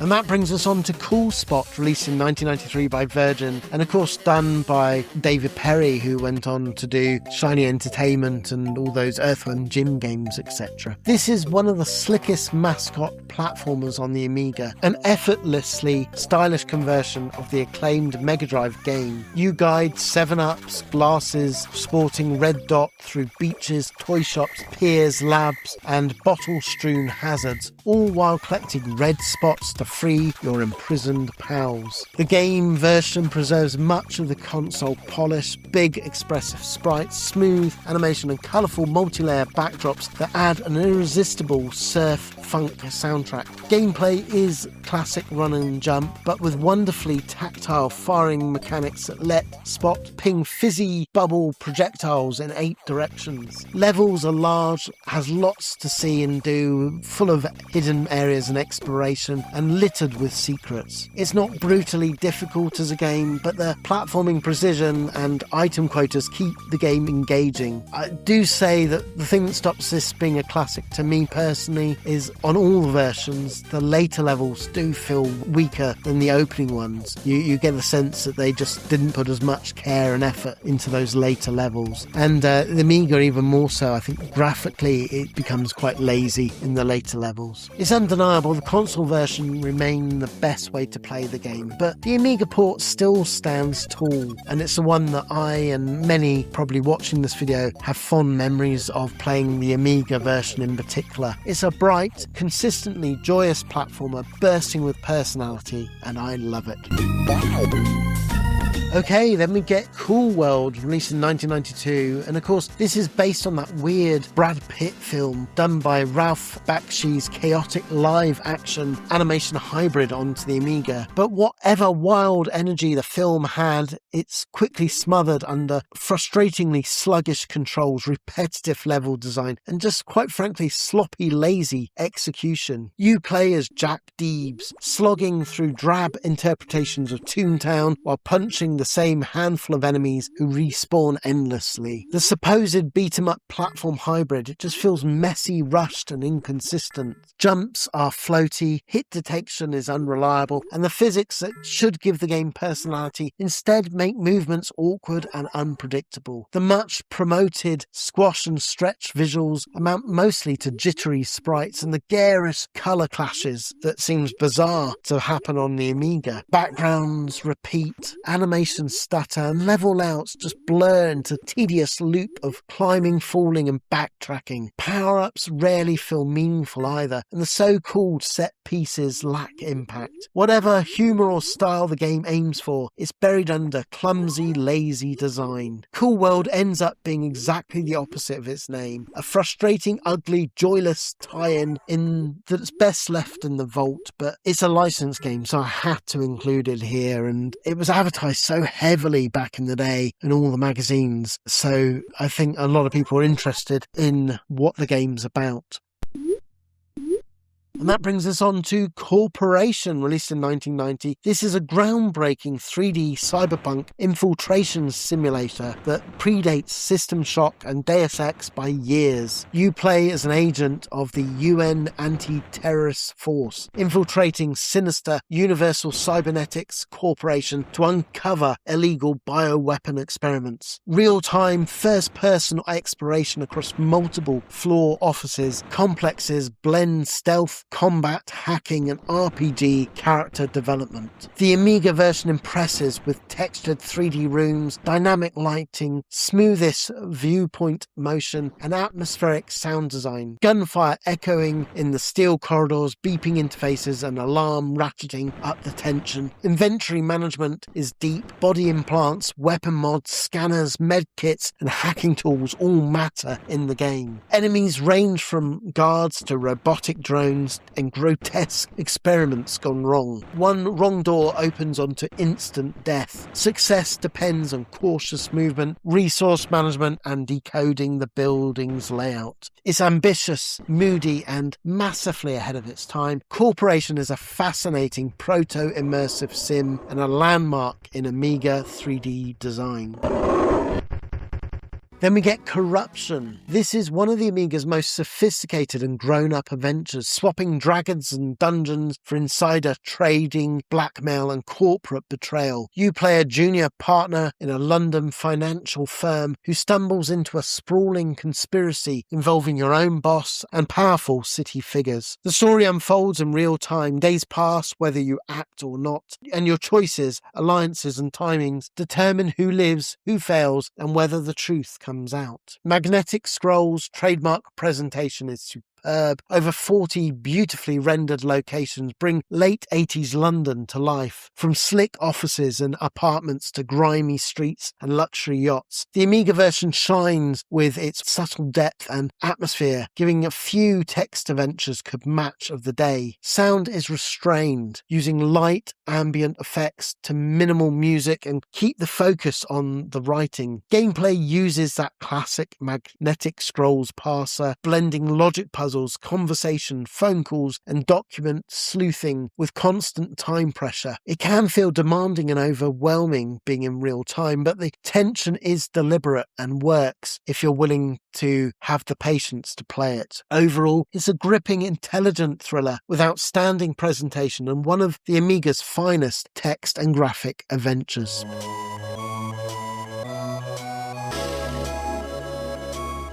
That brings us on to Cosmic Pirate, released in 1990. This is an unusual hybrid, a top-down space shooter that mixes free-roaming exploration and ambushes, piracy, and asteroid field skirmishes. You pilot your nimble craft through sectors teeming with rival raiders, police forces, salvageable wrecks, and trade envoys trying to amass loot without getting atomized.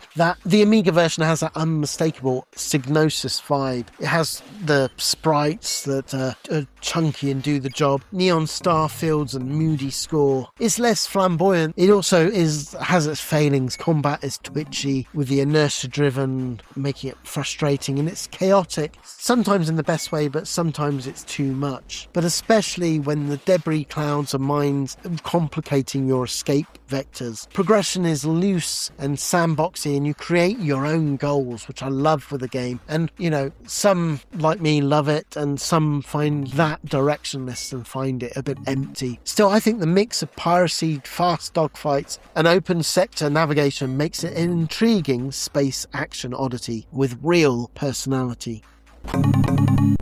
And that brings us on to Cosmic Spacehead, released in 1993. This, of course, is done by Codemasters. This remains a delightful hybrid of point-and-click adventuring and side-scrolling action, bouncing along with Codemasters' trademark energy and cartoon fun. Dave, or Cosmic as he's known in the game, must gather proof of his trip to Earth, which leads to a series of humorous puzzles and breezy platform segments. The adventure portions are charming if light, with friendly inventory puzzles and witty dialogue. Just don't expect to be challenged. It is in many ways designed as a kid's game. But then, of course, it switches from there with the platform sections, breaking up the pacing nicely. Again, it feels a very basic platform game and feels undercooked compared to most platform games of the day. But, I think this is a good fun experience for younger players and fans of British humour. It's no heavyweight, but it's a warm, witty, colourful romp, and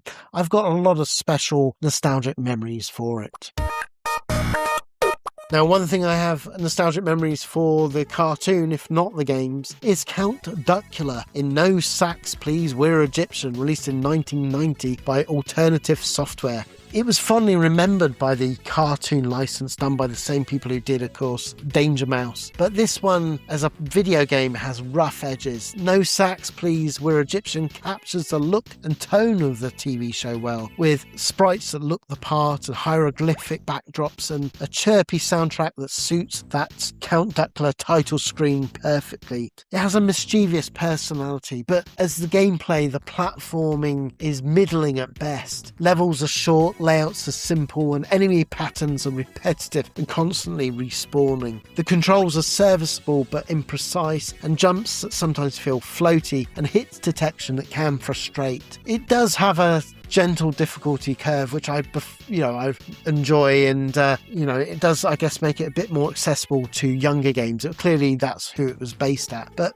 I guess for gameplay veterans you will find it lacks challenge and depth and feels overly sloppy. But this was a budget title, and production values are pretty decent for a budget title, but it never really escapes the confines of the basic cartoon platformer and cookie cut cartoon license. It has charming presentation, it's mechanically plain, but enjoyable nevertheless because of the source material in small doses, though far from essential.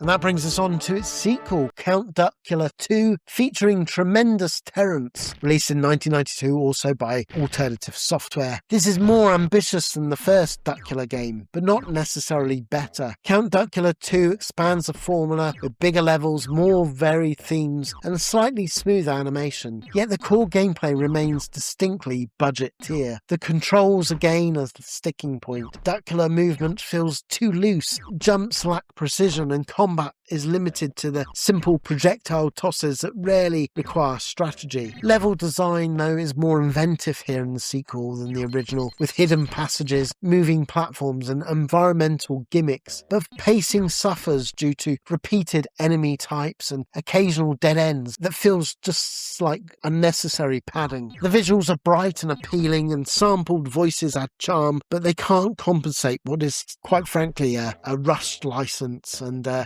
disappointing one at that. Fans of the cartoon, like myself, may enjoy its personality, but platforming aficionados would find it serviceable rather than stellar. But nevertheless, it's a colourful but clumsy sequel. Better looking than it plays, but still flawed.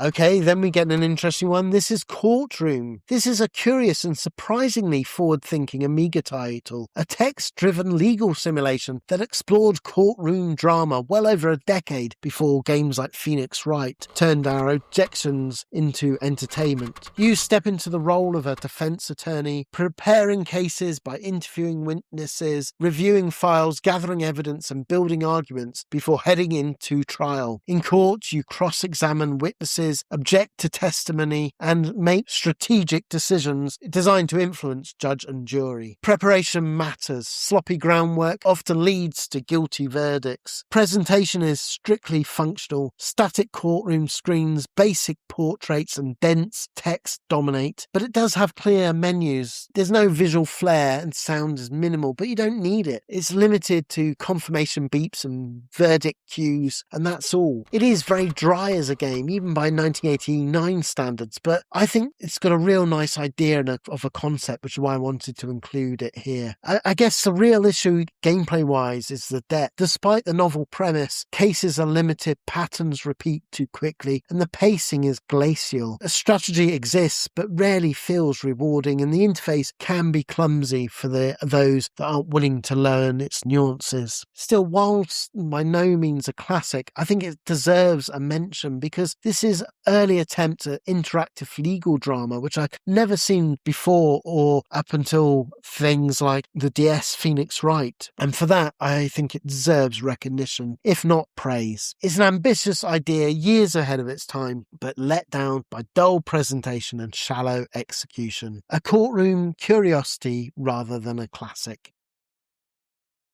But this is a classic. It is Covert Action by Microprose, and of course another Sid Meier classic title. This time he does the spy thriller, built like a grab bag. There's both its charm and its flaw. You play CIA super agent Max, or Maxine Remington, because you can choose between a boy or a girl spy, and hopping between cities to unravel procedurally generated conspiracies before the clock runs out. Surveillance, wiretap, decrypting messages, and tailing suspects, interrogations and break-ins are all in as you feed your names with photos and locations, slowly tightening the net around the mastermind behind the mole and behind the evil regime. It's also the game that inspired Meier's famous covert action rule that he later argued the problem was two games competing, an action breaking game and a mystery plot that fight for your attention rather than reinforce each other. On the Amiga though, the presentation is clear if businesslike. City maps, gadgets do the job, while the mood comes from restrained music and effects rather than spectacle. But when the systems click,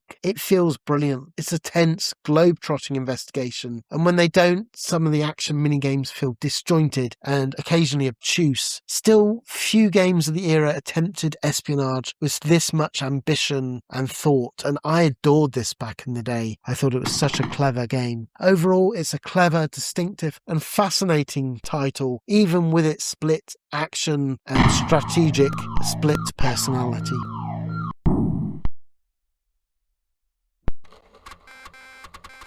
Okay, next we have Crack by Linnell, released in 1988. This is a classic breakout Arkanoid-style game that adds a surprising, charming twist, because as you break through the brick formations, you gradually reveal hand-drawn images of dinosaurs and prehistoric beasts underneath. It's a simple gimmick, but it's a clever one. It sort of drives you on to play through the game. Each cleared level doubles as a visual reward, giving you something extra to aim beyond simply a high score. For an early Amiga title, the presentation is strong, the colourful brick art and dino illustrations are detailed and eye-catching, and the bat and ball movement is smooth and pretty solid really, and everything runs wonderful on the Amiga. Sound does a job with cheerful chip tunes, crisp smash effects and familiar power-up jingles that keeps the arcade energy alive. Gameplay is immediately accessible and satisfying. Bat feels responsive, power-ups, wider bat, lasers, sticky ball, multi-ball keep the pace lively, and the difficulty curve is friendly without being dull. It's not a classic, but it is a solid, underrated brick buster with a fun visual hook. Overall, I think this is a very enjoyable arcade Amiga diversion that still cracks a smile.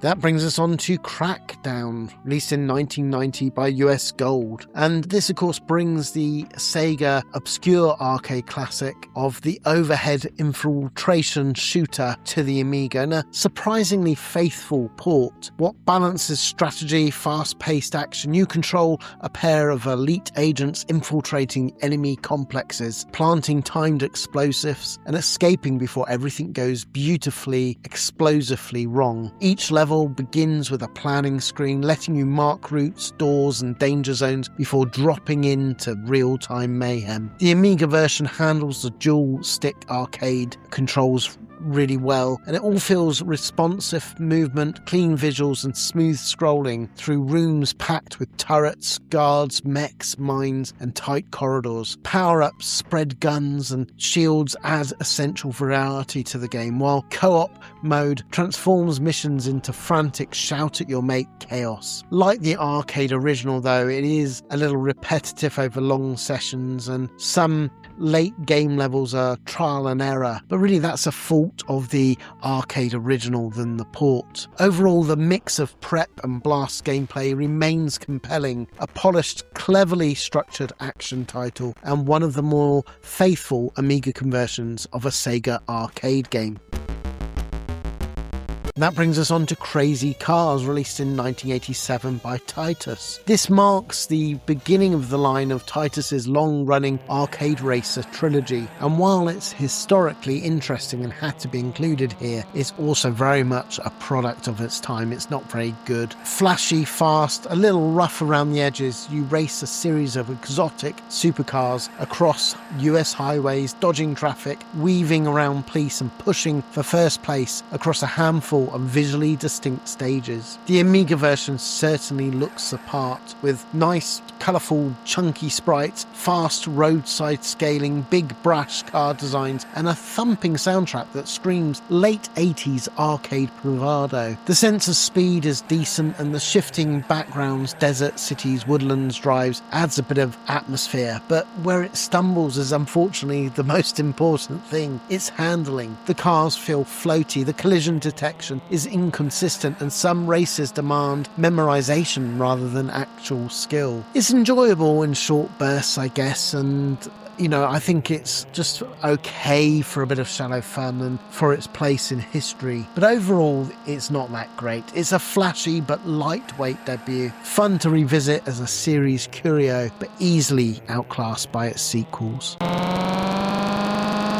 Okay, then that brings us on to Crazy Cars 2. Ferrari Fury or just Spin Out City. Titus is back with an inevitable sequel, and this time it's bigger, faster and louder. Crazy Cars 2 dumps you straight into the driver's seat of a Ferrari F40 and points you at the American freeway system, tasking you with cracking a stolen car ring run by corrupt cops. Is a promising setup, mixing arcade racing with light strategy, and on paper it sounds like a winner. Before each run, you're shown an overhead map of a real US highway and junctions where route choices is key. Pick the wrong exit and you lose precious seconds, or worse, drive into a police ambush. Once the rubber hits the road, the view switches to behind the car pseudo 3D chase, where it's flat out speed versus the clock. Checkpoints must be reached on time or your Ferrari explodes. Hit a cop, a barrier, or a roadblock. Boom! Linger off the road too long. Boom! No pressure then. Visually, Crazy Cars 2 was a real looker on the Amiga. The Ferrari sprite is huge, crisply detailed, and scales smoothly as you rocket down the highway. Animation is slick, especially the now famous 360-degree spin used to shake off the pursuing police. The scenery rolls past at an impressive lick. Long straights, gentle hills,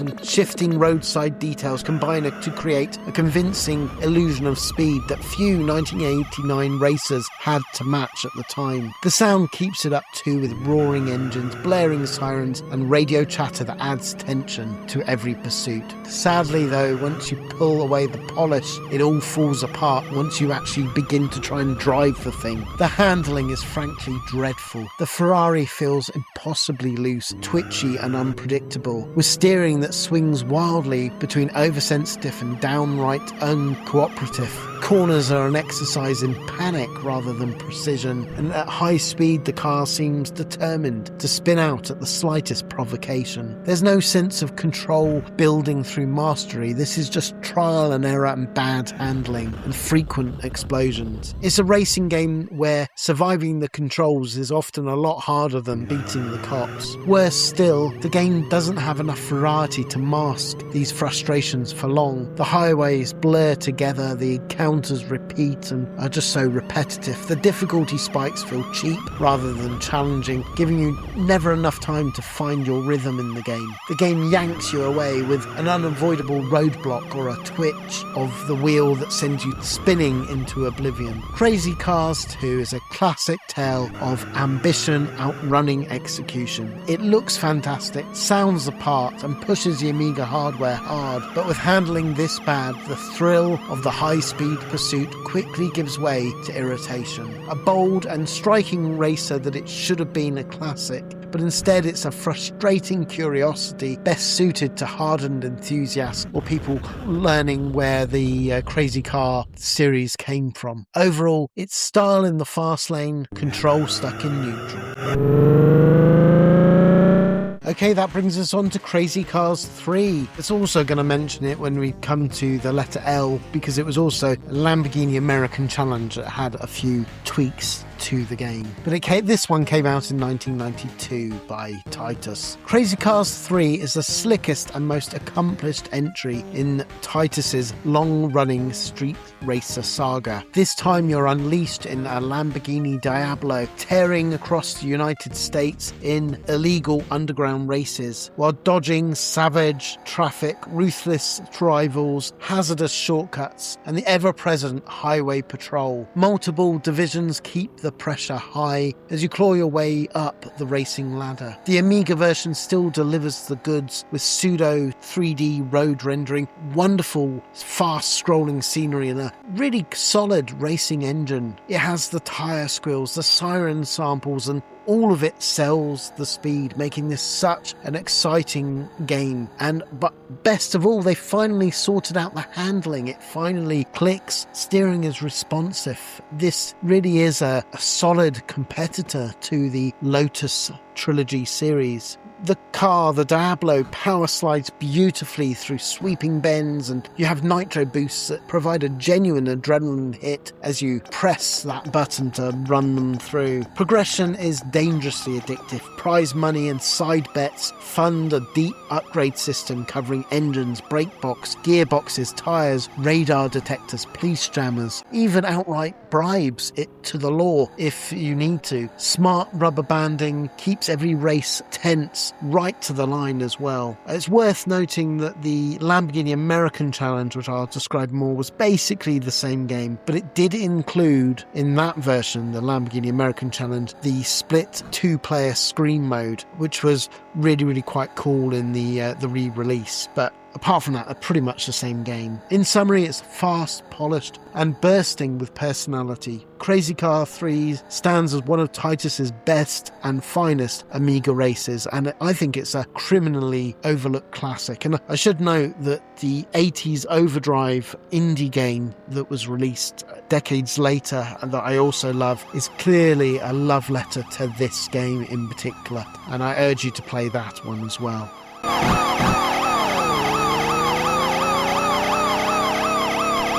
Okay, let's go on to the next game, and it is Crazy Sue, released in 1991 and published for public domain. It's a freeware title. This is one of the most beloved public domain platformers, a compact, colourful romp that became a floppy disk favourite in homes and user groups across Europe. You guide Sue through a series of single rooms filled with moving platforms, patrolling enemies, disappearing blocks, and key collecting puzzles. It's simple, cheerful, and surprisingly tight for a freeware title. The visuals are bright and cartoonish, and has lovely sprites, bold colours, and makes each room instantly enjoyable and fun to play. The bouncy chiptune soundtrack gives it a playful, almost manic energy. Best of all, the controls are responsive and predictable. Crucially, in a game where one mistimed jump sends you back to the start of the screen, this is so important, and it's great that they've got it so solid here. In short, it's occasionally uneven, but the charm is undeniable. Crazy Sue became a public domain classic for a reason. It's accessible, friendly, and ideal for quick pick up and play sessions. A small but mighty Amiga gem. And that brings us on to Crazy Sue 2, released in 1992, and this is of course the public domain sequel, and it's brighter, bigger and noticeably more ambitious here, but it's also more devious. Crazy Sue 2 expands the formula with multi-screen levels, new hazards, more enemies, and a handful of quirky tools such as umbrella, gliders, frying pan attacks, and chaotic moving platforms. Graphically, it's a big step up from the original. Backgrounds are more detailed, animations smoother, and the environments feel far more varied this time. The chiptune soundtrack is also really catchy in that sort of stuck in your head for days kind of way. The controls still remain solid as ever, with remaining tight, and the level design is significantly harsher this time, but also much more of an engaging challenge. It introduces tricky jumps, fast projectiles, and narrower safe zones that demand platforming precision. It's still charming, but it's a proper challenge this time. Perhaps too difficult for very young players, which in some ways the graphics imply that it's aimed towards. Still, for fans of public domain platformers, this is a good game. It's deeper, trickier, and has lots more replayability, a worthy sequel that pushes the public domain scene creativity to the max.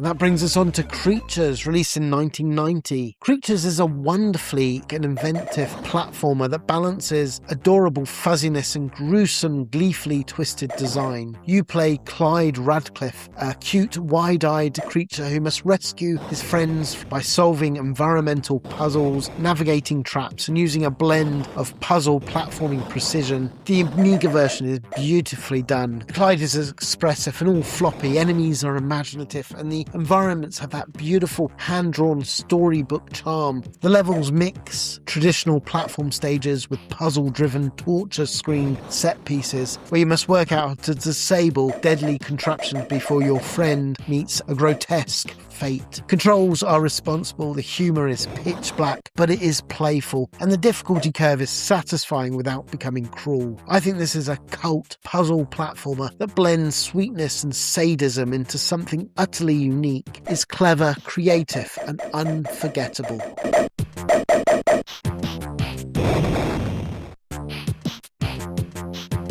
And that brings us on to a very late release with Creepy Crawlies, released in 2000. This is a love letter to old school arcade games, and particularly Centipede. It's a simple, endless vertical scroller built around bug blasting waves of insects, creatures, spiders and beetles descending in formations while you dodge fire, hoover up the power-ups and try to last that little bit longer each time. There's no plot here, and why would you need it? There's no final boss, and why would you need it? This is just an ever-rising difficulty curve and scoreboard daring if you crack it, just like the Centipede original. Presentation is modest but cheerful, colourful insect sprites, basic scrolling backdrops, and great explosions, all running buttery smooth as the gameplay is accessible and responsive. Is perfect for quick sessions and high score chasing. Some might find the endless structure of the arcade style and lack of progression feels a little repetitive, but maybe arcade games aren't for you, and this is what this is doing. Overall, this is a straightforward bug splatting clone of Centipede, and it's fun in short bursts. More novelty than classic, but a likeable end to an Amiga oddity for high score hunters.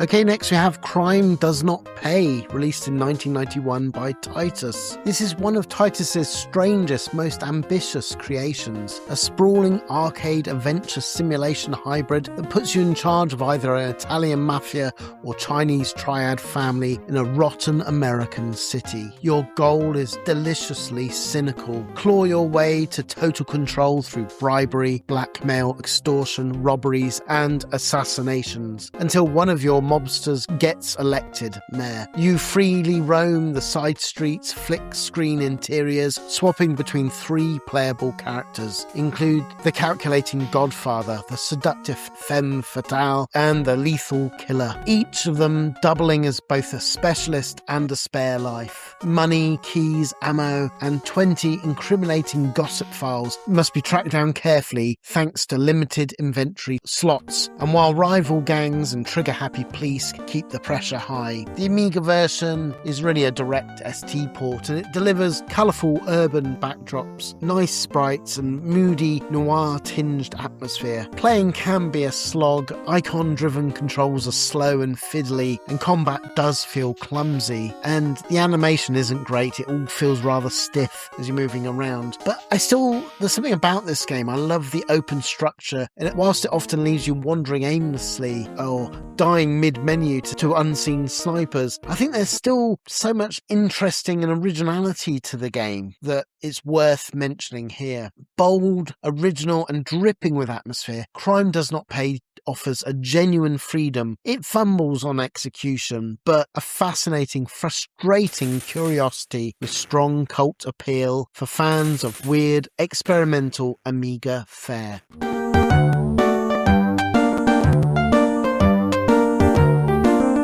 Okay, this is an interesting one. This is Crimson Crown by Polarware and Penguin Software in 1986. Now, this is the direct sequel to Transylvania, which was a game, some of the 8-bits that I adored. And this is far darker, more confident adventure. The kingdom of Wachia has fallen into chaos after the vampire Dracul murders the king and steals a powerful Crimson Crown amulet. To stop him, you control 2 protagonists, Princess Sabrina, a young magician, a crown prince called Eric, and switching between them you explore forests, castles, underground caverns, and Dracul's collapsing stronghold. The shift in tone from the Transylvania text adventure is immediate. Where Transylvania leaned towards fairy tale mystery, Crimson Crown embraces full-blooded vampire horror. The Amiga version looks superb for its time with detailed high-res illustrations, mist-shrouded woods, gothic halls, crypts and dragon lairs. They all drip with atmosphere. Sound is sparse but effective, using subtle effects and minimal music to support their mood. The gameplay, like the original, sticks to classic text adventure roots, and I love that. It has a strong, solid parser, logical inventory puzzles, and Sabrina's spell casting really does add variety to the proceedings. I think the puzzles here are fair and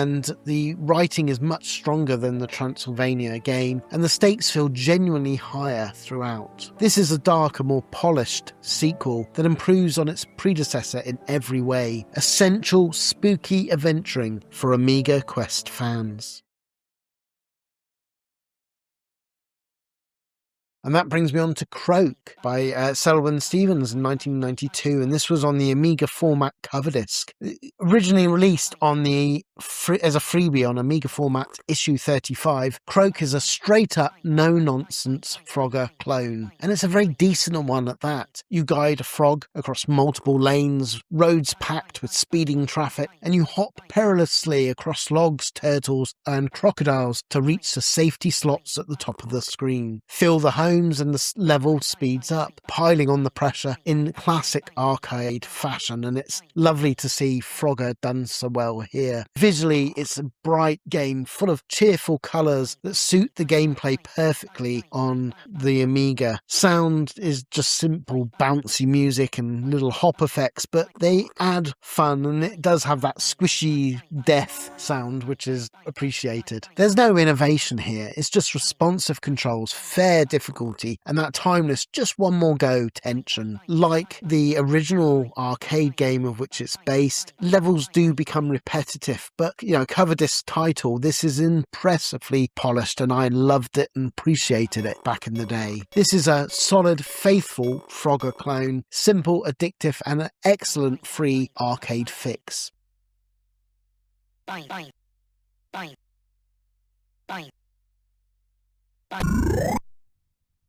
And that brings us on to Croak 2, the sequel, also done by Selwyn Stevens, but this time in 1995. This takes the original formula and quietly fixes almost everything. It's still pure Frogger, the arcade game, but it tightens the controls, increases traffic density, and adds more varied rivers, hazards and ramps, but still making the difficulty far more smoother this time. It has a nice display showing all your usual things you need to see, like score, lives and level counts, and it just feels a lot more sharper in its presentation. Graphics, like the original, is just, colourful, and I love the vehicle sprites as they all go whizzing past. There's a nice variety here, and it all runs as you'd expect on the Amiga really, really well. Like the Frogger original, of course, it's the same game repeating until you fail. But, sometimes I like that arcade high score chasing enjoyment and that simplicity. And I'm glad that they've not tried in the sequel to do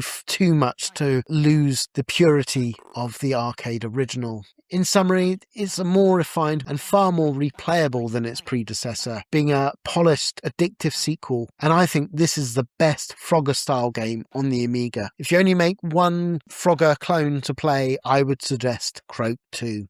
Boing. Boing. Boing. And that brings me on to Croins. This is a really late era homebrew take on Asteroids. It came out in 1997. And this one absolutely nails the essential essence of what made Asteroids so good. You pilot a nimble ship through wraparound playfields, blasting the incoming rocks that shatter into ever deadlier fragments, dodging debris and picking off the occasional saucer for bonus points. Power-ups are here like shields, multi-shot weapons, and the hyperspace escapes just add enough variety without overcomplicating or deviating from the original Asteroid formula. Visually, I think it keeps it really nice here with vector-style graphics, smooth rotational and scaling. Visually, whilst it loses the vector-style Asteroid original graphics, the sprite work here is pretty good, and I love the smooth rotation and scaling and the beautifully designed asteroids that go in bright explosions. It gives it all a crisp arcade feel and all runs at buttery smooth on standard Amiga hardware. It is a basic game. I like the little tunes and things that plays in the background, but ultimately this is Asteroids. Gameplay is where Croins shines. Its controls are tight and responsive, the physics feels spot on, and the difficulty curve ramps up nicely into frantic survival chaos. It's deliberately no frills, and some builds lack extra modes or even high score tables, but as a quick fire arcade fix, it's hugely satisfying. Overall, this is a polished, addictive Asteroid clone and a great example of what late Amiga homebrew quality could achieve. It's simple, fast, and hard to put down. What more could you want?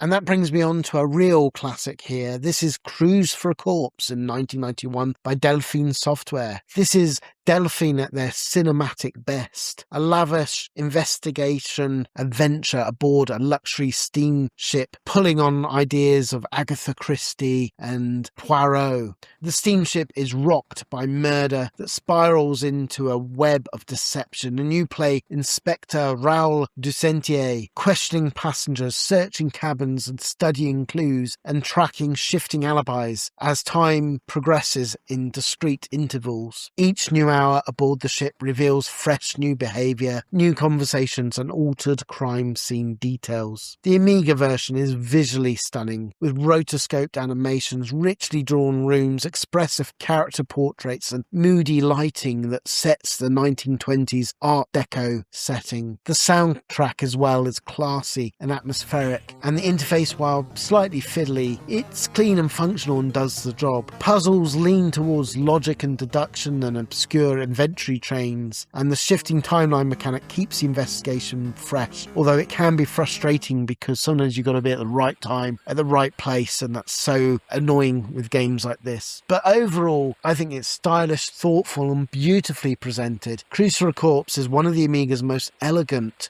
detective adventures, a noirish gem for fans of story-driven mysteries and Agatha Christie-style murders.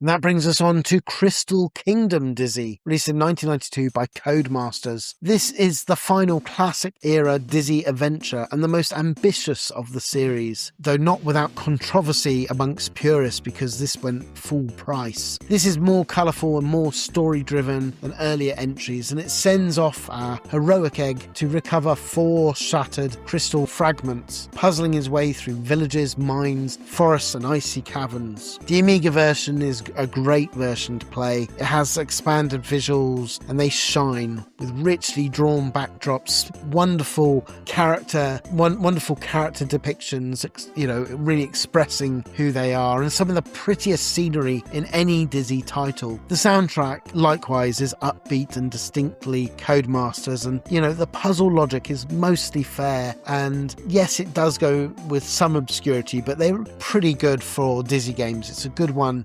Do expect the odd head scratch moment during inventory sequencing or hidden platforms, but you'll have a lot of fun here if you're a Dizzy fan like me. Where opinion did split at the time wasn't just the full price, it went a little bit more action with slightly easier puzzles compared to games like Magic Land Dizzy or Spellbound Dizzy. Still, I think it's a polished, colourful, charming swan song for the Eggy icon. Maybe not the most puzzling Dizzy, but one of the loveliest, and I've got a lot of time for it. Okay, then we get Crystal Dragon, a late-era Amiga dungeon crawler with real craftsmanship. Crystal Dragon channels Dungeon Master, but carves out its own identity through thoughtful puzzles, sharp visuals, and unusually story-driven structure. You control 2 party members, more restrictive than genre peers, but this constraint focuses the design. Combat is tight, resource management's tense, and the progression is cleanly paced. Graphically, the Amiga is superb, with richly coloured walls, atmospheric lighting, and just really nice artwork in the game. I also appreciate the auto map, only available on easy mode, but it's really nice having it auto map for you. But of course, you can play it on more difficult settings if you prefer doing your own graph on paper exploration. Overall, there is difficulty spikes, and especially regarding torches and food scarcity, does force you to do careful forward planning. So newcomers to this style of game may find it punishing at first, but veterans looking for another dungeon master to play, I think will have a lot of time here. This has got wonderful logic-driven puzzles, a satisfying dungeon ecology, and one of the machine's most polished crawlers is underrated, absorbing, and a genuine late-period highlight.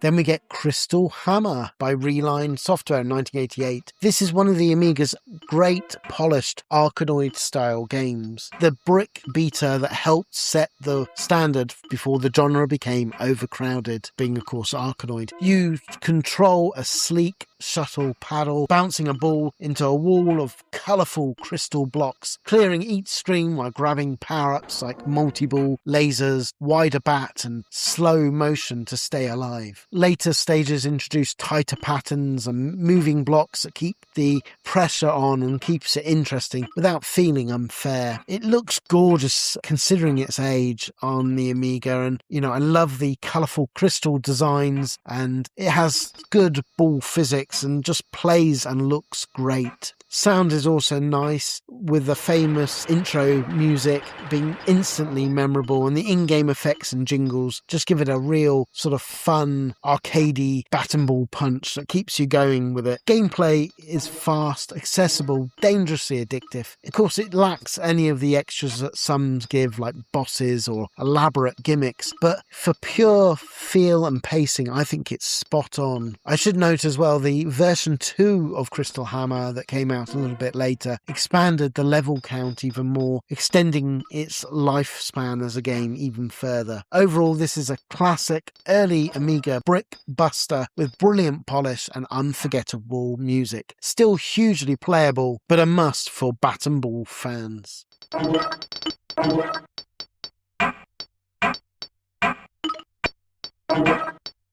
Okay, let's go on to the next one, which is Crystal Palace. This came out on the German magazine Amiga Fun in 1993. This is an obscure scrolling platformer released on a cover disc on Amiga Fun in issue 3 in the year 93, so it was their February 1993 edition. And it wears its influences openly, borrowing heavily from Tecmo's Solomon's Key in both structure and mechanics. Armed with a magic wand, your caped hero navigates multi-screen stages, zapping blocks to clear paths, unlocking routes and fending off enemies while hunting the exit. Visually, it's so solid for a magazine freebie. I used to love some of these Amiga Funs that I've come across later. It was a magazine that I didn't know back in the day, of course, because it was German only, I believe. The game features wonderful sort of sprites, atmospheric castle and dungeon backdrops, and has the odd light parallax touches adding to the experience. I'm such a huge fan of Solomon's Key, and it's great to see a game try to take that concept of that Tecmo original and run with it. Sure, perhaps if I'm being critical, some of the movement of the game can feel a little sluggish, the difficulty curves a little off in places, has that unforgiving jumps and awkward enemy placements that really can frustrate. But I think levels, whilst they're short, functional and repetitive, I think it's a game. It does a really good job, and it's one that hardly anybody knows and remembers today, so I wanted to shout it out. Overall, I think it's a decent Solomon's Key inspired platformer with good music and presentation. Sure, it's held back by difficulty and pacing issues, but I think as a cover disc game and an interesting Amiga Fun curiosity, it's worth a look. And that brings us on to Crystals of Arborea, 1990 by Silmarillus. Before Ishtar became their flagship RPG territory, there was Crystals of Arborea, an ambitious hybrid that mixes world exploration, 3D dungeon segments, party management, and a tactical grid-based combat. You play Jarel, Prince of Arborea, tasked with locating 4 elemental crystals across a vast and surprisingly dangerous island kingdom before confronting Mogroth, the deity of chaos. The Amiga version is striking with beautiful painted backdrops, shifting day and night patterns, lush character art, and the ability to split your party and scout multiple regions simultaneously is both inventive and a little confusing, but it does expose and a little overwhelming, because it does also expose lone members to quick death if you're not keeping an eye on them all. Combat viewed from a tactical grid can feel slow and unforgiving, and the game's difficulty curve is an unapologetically sharp and doesn't take prisoners. But despite its quirks, Crystals of Arborea radiates atmosphere and originality. It's a formative, rough-edged ancestor to Ishtar, and not as refined but more experimental, and maybe one of those sort of like early Amiga RPGs that I think people need to give it a try and see what you think.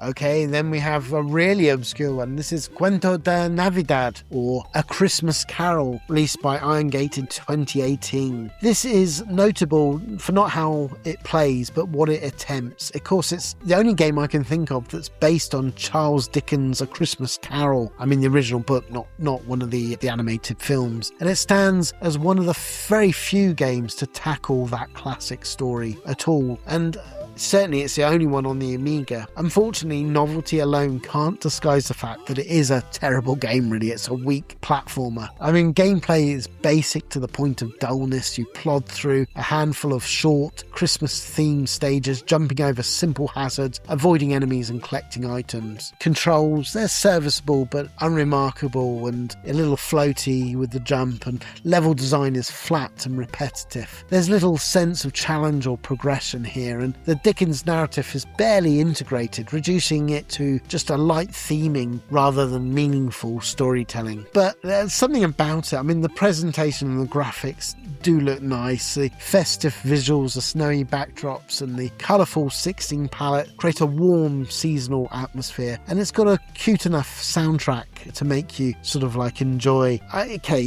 Presentation wise, technically it's competent, but it's clearly built with a game editor and it feels limited weird and small throughout. But in the end, Cuento de Navidad plays more like a Christmas demo than a fully realised game. It's short, shallow and quickly forgotten. So overall, it's a weak platformer, saved only by its unusual source material, and historically I think it's interesting as one of the only video game adaptations of Christmas Carol. But beyond that, there's not much beyond its novelty.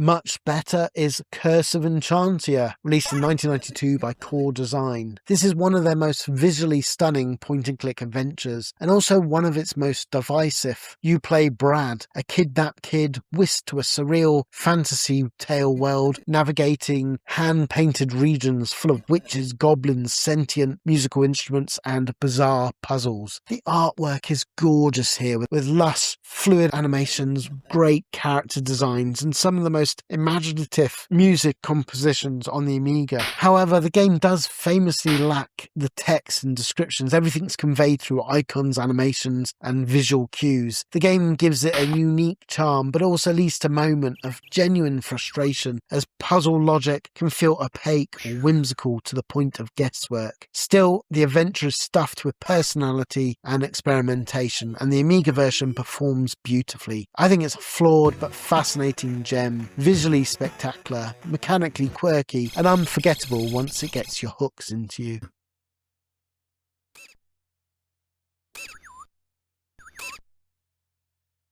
Okay, that brings us on to the next game, which is The Curse of Ra. At first glance, The Curse of Ra looks like another Egyptian-themed puzzler. Quite a unique one on the CD-TV. But give it 5 minutes and it becomes clear that this is a far sterner test of the grey matter. Cast as a scarab beetle, cursed by the god Ra, you're trapped inside a pyramid and must escape by cleaning each single screen chamber using a strict set of rules and very little forgiveness. Each room is a fixed puzzle. Stones can only be pushed in certain directions. Items such as keys, bombs, and magic stones are limited, and traps are placed with cruel intent. One wrong shove of a block can quite literally ruin the entire level, leaving you no choice but to restart the whole level again. This is puzzle solving by foresight, not experimentation. The game sits awkwardly but interestingly between a sort of Sokoban and tile clearing logic games. The logic mode delivers carefully designed boards with level codes so you can always progress your way through, while the arcade mode mixes things up with random layouts and survival reward and efficiency rather than perfection. The difficulty curve is steep. The rules aren't always generous in explaining themselves, but the solutions and internally it's consistent once you understand the game's logic. It's one that I had a lot of fun with. Playing Curse of Ra is a slow, tense affair. Movement is gridlocked, actions are deliberate, and the game never rushes you, but never rescues you either. There's no undo button, there's no hints, no safety nets. You're expected to think several moves ahead, commit and live with the consequences. In today's world it can feel harsh and unfair until you realise that the game is simply refusing to bend to its rules. The CD-TV version doesn't tamper with the design, sensibly opting for quality of life improvements instead. It's got instant loading, direct access via numeric codes, and a slightly expanded demo, like intro demo. The core experience remains exactly as uncompromising as before. Curse of Ra isn't a puzzle game for dabblers. It's a rigid, demanding and occasionally infuriating title, but for players who enjoy using their grey cells and pure logic challenges with no hand-holding, this is a deeply satisfying test of patience and planning. A tough, thoughtful oddity that rewards brains over bravado. A solid, rewarding puzzle game with strong theming and good replay value.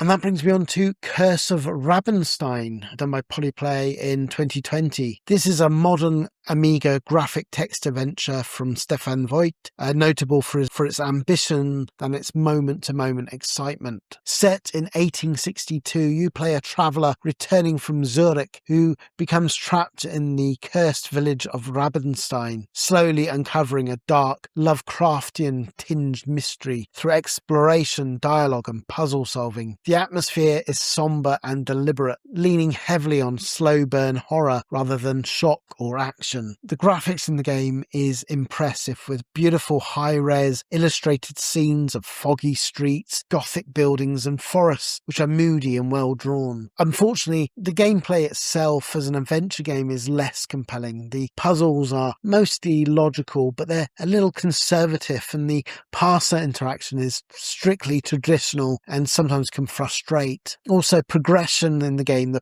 pacing can feel a bit plodding at times. Still, the story is well written, if restrained, and sometimes lacking payoff at the time invested, but I think overall, it's a short but technically polished game, and I think it's one of the more interesting modern Amiga curiosities. For that sake, a good, gripping text adventure. It's got strong presentation, great atmosphere, slow pacing, and safe design, which hold it back, but it's worth it for fans who love interaction, fiction, and want to give it a go, even if it's not essential in that genre.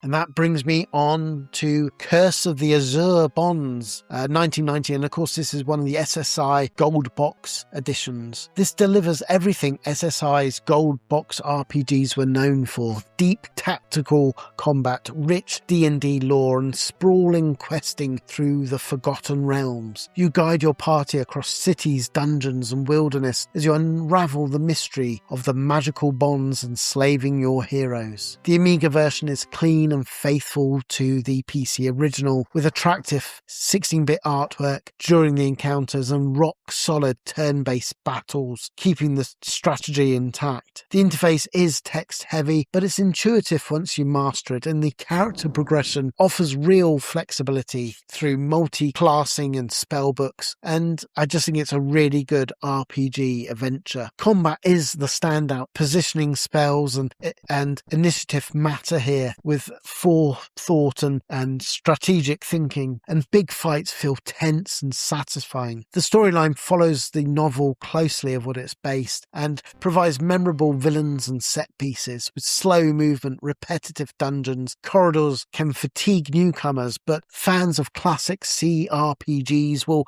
relish the depth here. This is one of the strongest Dungeons and Dragons titles on the Amiga or any system. And that brings us on to Cutesy the Bear. This is a public domain game, and it's a sweet family-friendly platformer with lovely sprites and colourful stages and accessible gameplay. You hop across floating platforms, dodge simple enemies, and collect fruit for single-screen or short-scroll levels. The graphics are bright and appealing. The music is cheerful without becoming grating. It is a kid's game in many ways. It's not designed to be challenging here. Seasoned players will breeze through it, but this was designed for younger or casual gamers, and for that, when you combine it with its warm visual style and forgiving mechanics, I think it's worthy of a play. I certainly enjoy it. It's a simple, pleasant and harmless fun, if not especially memorable.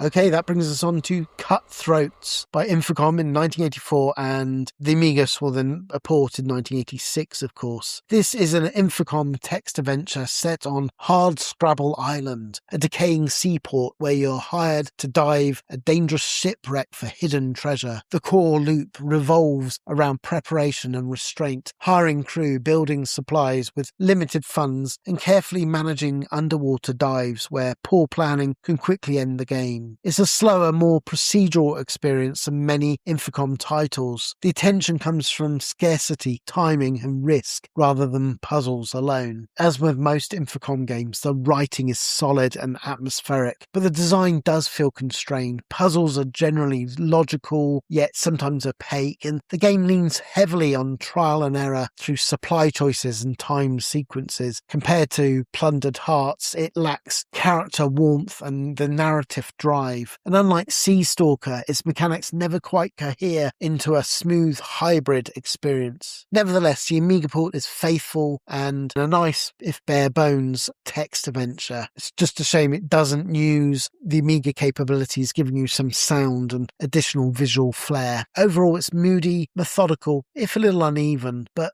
like any Infocom, it's worth playing this Infocom text adventure. Certainly one for completists and people looking at some of the studio's stronger titles.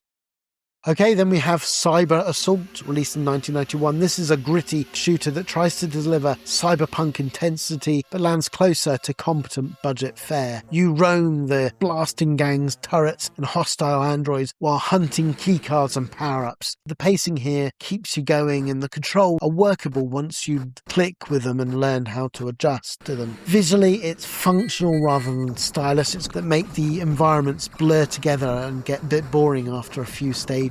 Enemy AI, meanwhile, relies on swarming rather than actual decent tactics, which turn many encounters into a simple circle strafing exercise. The chiptunes are lively, but the sound effects lack that oomph that you need with games like this, and firefights sometimes feel a bit hollow. It's not that Cyber Assault, it's not bad, it's a good game, it's just unremarkable. It scratches the itch for a quick burst and blasting, but there are so many other stronger Amiga titles on here, and it struggles to stand out. But there's just something, there's something about the game. I find it a decent, forgettable blaster, but there's something about it and why I wanted to include it here. It just has something I really enjoy. Okay, that brings us on to Cyber Empires. This is an ambitious, unusual hybrid that fuses turn-based strategy with real-time mech combat. Set in a cyberpunk future, you conquer the globe by building factories, building robotic armies, and researching upgrades on strategic world maps. Where territories clash, the game shifts seamlessly into top-down, real-time battles where you directly control the mechs across urban and industrial arenas. The mix is undeniably compelling, even if it isn't perfectly balanced and well executed. Strategic decisions matter here, though, and the real-time combat adds urgency. Battles do start to feel a little repetitive over long sessions, and certain unit types still clearly dominate. There's definitely a balancing issue here, but still few games attempted this blend with such confidence, and I think for that it should be commended. Presentation is solid rather than flashy. Detailed mech sprites, well-depicted cities, layouts, and smooth scrolling hold up well. Sound is a highlight, and it has nice music, and it enhances the combat still further. Overall, it's a flawed but distinctive. Cyber Empires remains a cult favourite for a good reason, being an inventive and engaging strategy action hybrid. Sure, it's got rough edges, but put those aside, because I think this is one of the Amiga's most memorable genre mashups, and it never gets talked about today.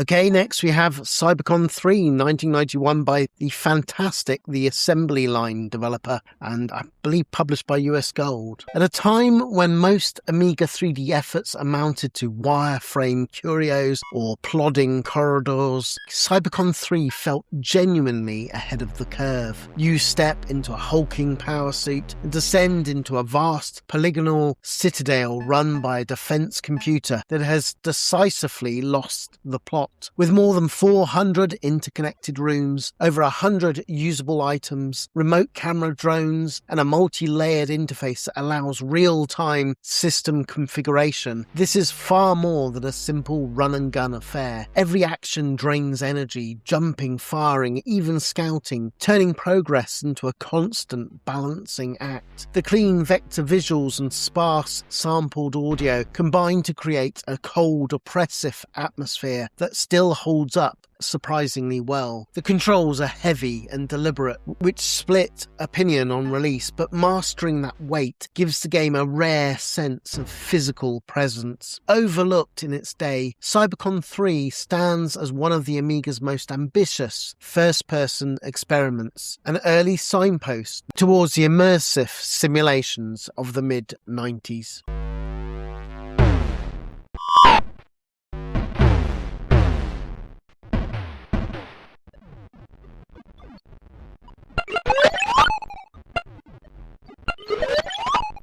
And that gives you Cyberman, another public domain game. And this, of course, is a strange little maze game that loosely resembles Pac-Man once you spent time with it. You guide a small cybernetic figure through dark, cramped mazes, clearing dots while being hunted by fast, unforgivable enemies. What immediately sets it apart is the oppressive, almost pseudo 3D feel of the levels. Corridors feel tight, sightlines are short, and the screen never feels safe. It's closer to wandering through hostile computer interior than playing the actual arcade chase game of what it's based. The energy meter constantly drains, forcing you to move at all times. Stopping to think is immediately punished, and combined with breakable walls and awkward dead ends, the game feels often deliberately stressful rather than clearly and cleverly challenging. Controls are responsive, but deaths frequently feel inevitable rather than earned. Visually it's crude but effective. Dark backgrounds, glowing dots and stark maze walls give it a cold, eerie atmosphere that's genuinely memorable. Sound is sparse and repetitive, adding that sense of isolation. Cyberman isn't polished or especially fair, but its unsettling mood sticks with you long after the game itself wears thin. Sure, it's an awkward pack variant, but there's something about the weird claustrophobic atmosphere, and I think it's an interesting game to experience rather than master.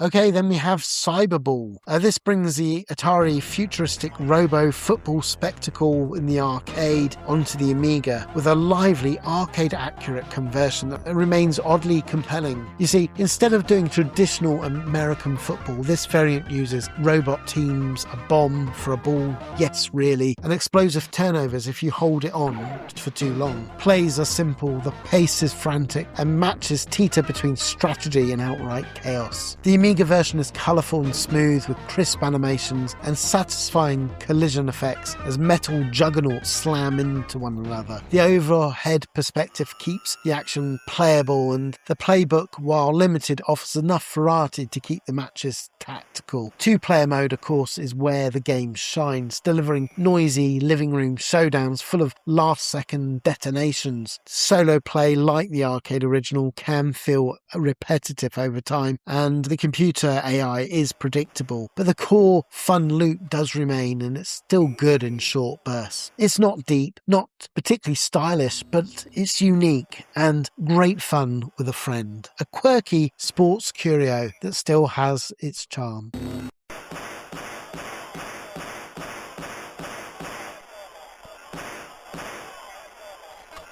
And that brings us on to Cyberblast. This is a top-down action game that follows the Gauntlet template closely, replacing fantasy dungeons with science fiction corridors after a lab experiment goes wrong. You move through the enclosed areas, filled with enemies, collecting keys, picking up weapons, upgrades, and racing against the steady draining health meter to reach the exit. The focus is on constant movement and crowd control rather than exploration. Controls are direct and shooting feels immediate, but the design leans heavily on pressure. Enemies appear in large numbers, health drops quickly, and mistakes are punished fast. With two players, this creates a lively, chaotic sessions. Alone, it feels often rushed and repetitive, but is still a great experience either way, in my opinion. The visuals are clear and functional, with recognizable environments and good, enjoyable enemy designs and types, but it does have little variation over time, and has nothing there maybe to make it stand out. Still, Cyber Blast doesn't push the genre forward, but it works in short blasts, and I think it's worth a play. Competent but conservative, best enjoyed in co-op, limited depth and balance issues drag down the solo play.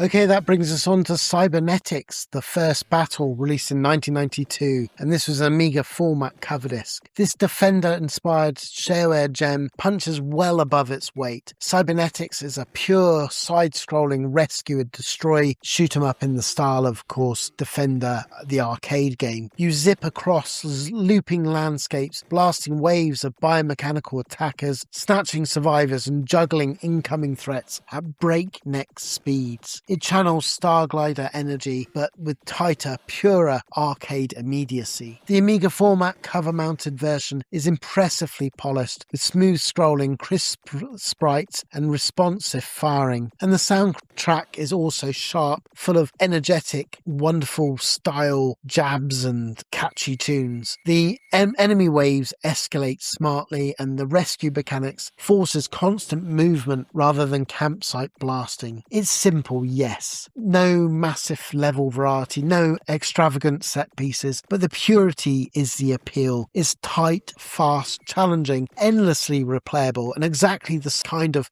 public domain scene game that I love. It just feels like a real retail game, and I love to see such polish on these homebrew games.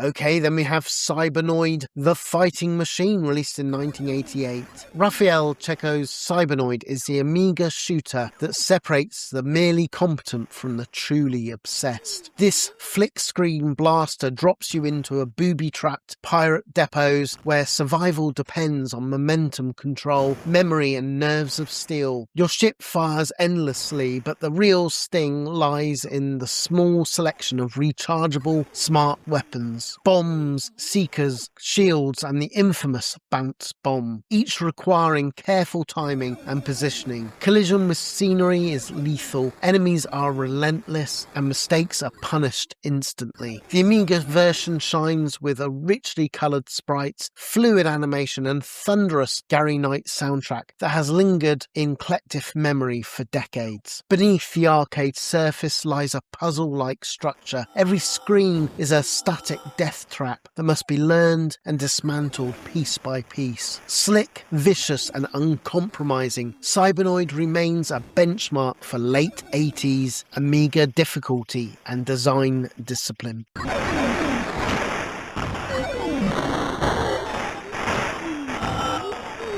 And that brings me on to the sequel, Cybernoid 2 The Revenge, released in 1989 also by Hewson. Where Cybernoid tested patience, its sequel actively dares you to quit. Cybernoid 2 keeps the same flick screen foundations, but layers them with denser enemy patterns, stranger level layouts and visuals that push the Amiga hard. Biomechanical monsters, teleporters, vertical attack angles and explosive effects give the games a distinctly alien feel, backed by richer animation and more immediately catchy soundtrack. Unfortunately, here in the sequel, the difficulty curve was cranked to near cruel levels. Even skilled players found the progress exhausting rather than exhilarating. Unlike the original, mastery doesn't always lead to a sense of fairness. Yet, as a technical and artistic showcase, it remains astonishing. Many remember Cybernoid 2 less for how it played than how it looked and sounded. A dazzling, hostile spectacle from a studio determined to squeeze every last drop from 16-bit hardware. A beautiful exercise in excess, admired as much as it is feared.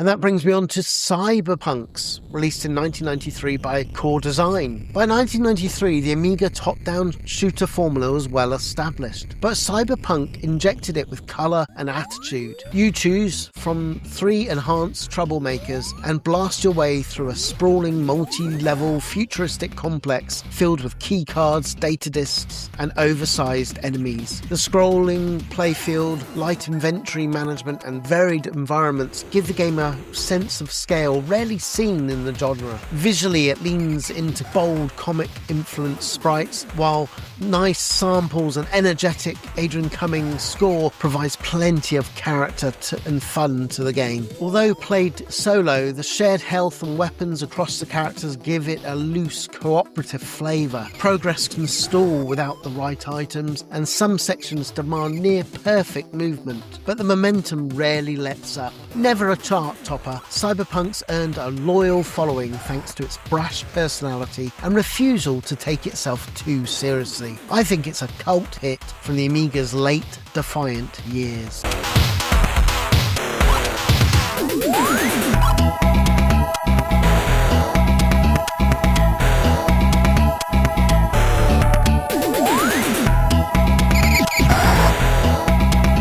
Now, interestingly, there is the sequel, which is Cyberpunks 2, The Next Generation, which was released by Mutation Software in 2023. 3 decades on, Mutation returned with a sequel few expected and many welcomed. Built entirely in assembly and for AGA hardware, Cyberpunks 2 is a painstakingly crafted continuation rather than a nostalgic remix. There's 5 large worlds, each split into 3 substantial stages. It introduces shops, traps, expanded enemy behaviour and proper 2-player co-op, with optional AI support. The original trio returns, but they're now backed by more complex level layouts, improved handling and lavish visuals that push the Amiga 1200 and the CD32 harder than most contemporary releases. Removing the original's time pressure transforms the experience, encouraging exploration and methodical progression. Enhanced audio and a strong sense of finish make the whole package feel remarkably assured. Praised by modern Amiga magazines as both respectful sequel and a technical triumph, Cyberpunks 2 stands as proof that the scene is not merely surviving, it is still capable of delivering ambitious and compelling new work on the classic Amiga hardware.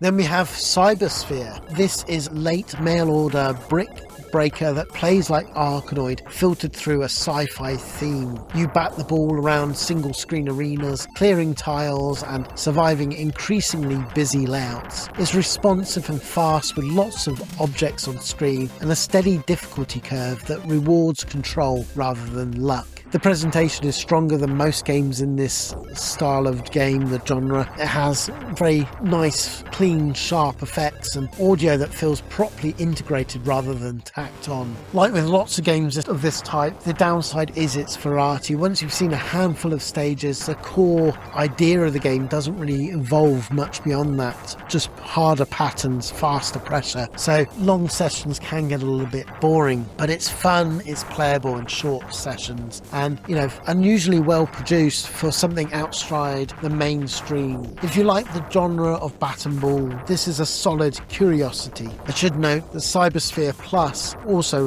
released the following year in 1995, follows the same sort of game but adds even more levels and enhances presentation, making this probably the better pickup today of the two, which is why I'm showing it here.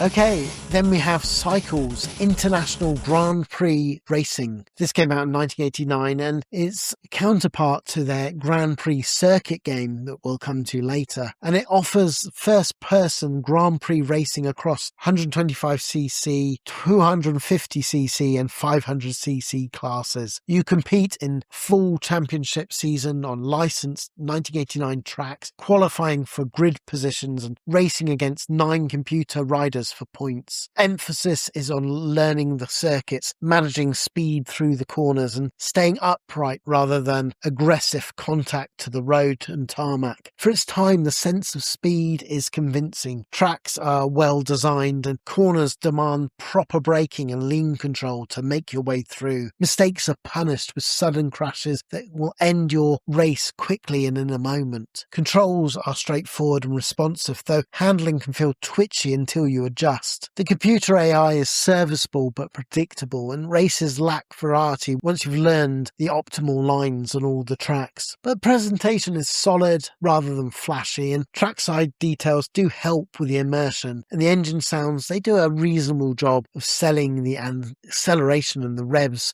of your bike. What are missing are the extra layers. There's no weather changes, limited viewpoints, and little variation between the races. Still, Cycles holds up as a focused, authentic bike racer from the late 80s. It's engaging, atmospheric, but limited. Best enjoyed in short championship runs rather than long sessions.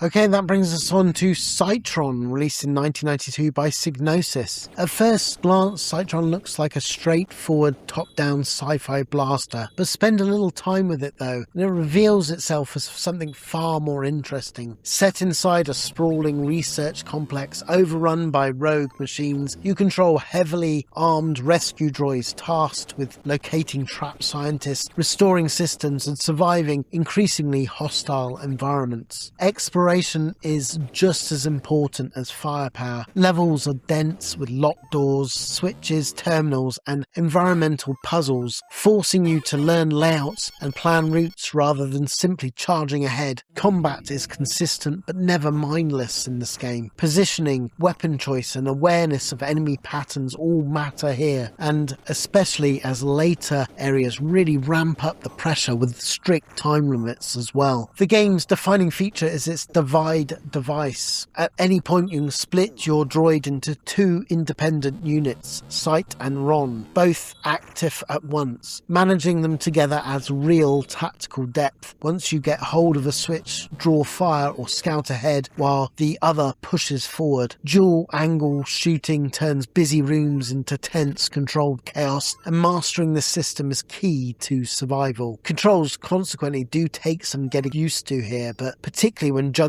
both units, and the puzzles do feel undercooked in places, but the core idea is strong here, and I think it's enough to carry the overall experience. Cytron is stylish, demanding, and genuinely inventive, a distinctive Psygnosis release that rewards patience and experimentation, and one of the Amiga's definite overlooked action shooter adventures.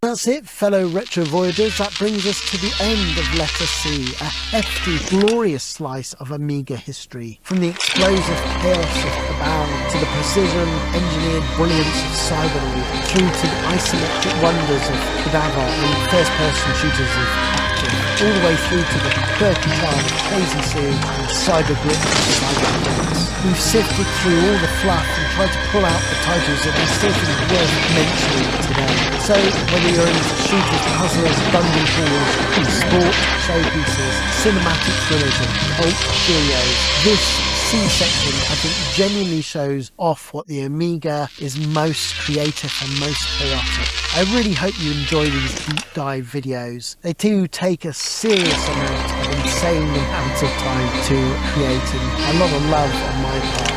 It involves hunting through magazine archives, playing the game, reading through the reviews, and just enjoying, along with all my years of playing Amiga games and the experience of knowing some of the highlights of the library. So if you are enjoying this, journey and want me to continue and keep the series alive, all I ask is such a simple thing. Hit that like button, drop me a comment, subscribe to the channel. Tell me your favourite C letter title for the Amiga. Which ones do you think I criminally missed off the list? As I say, do the subscription, the notifications. It's all tiny things, but it really means the world to us. It just, we never intend to make money from all of this, but it's just to get it noticed out there. It's so disheartening when you can put hours of your life into something, which I'm doing because I enjoy doing, admittedly, but it does become disheartening when, perhaps hardly anybody watches it, and most of that is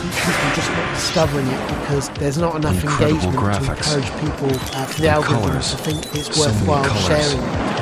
Anyway, enough warning. Let's discuss for the next episode the Mighty Letter D, where we dive into the Defender of the Crown, descend into Dungeon Master's maze brilliance, and dust off more Amiga dynamite for you that you will not want to miss. So, with another chapter closed of Amiga greatness wrapped up, thanks for joining me on this blast from the past. So until next time, keep it retro.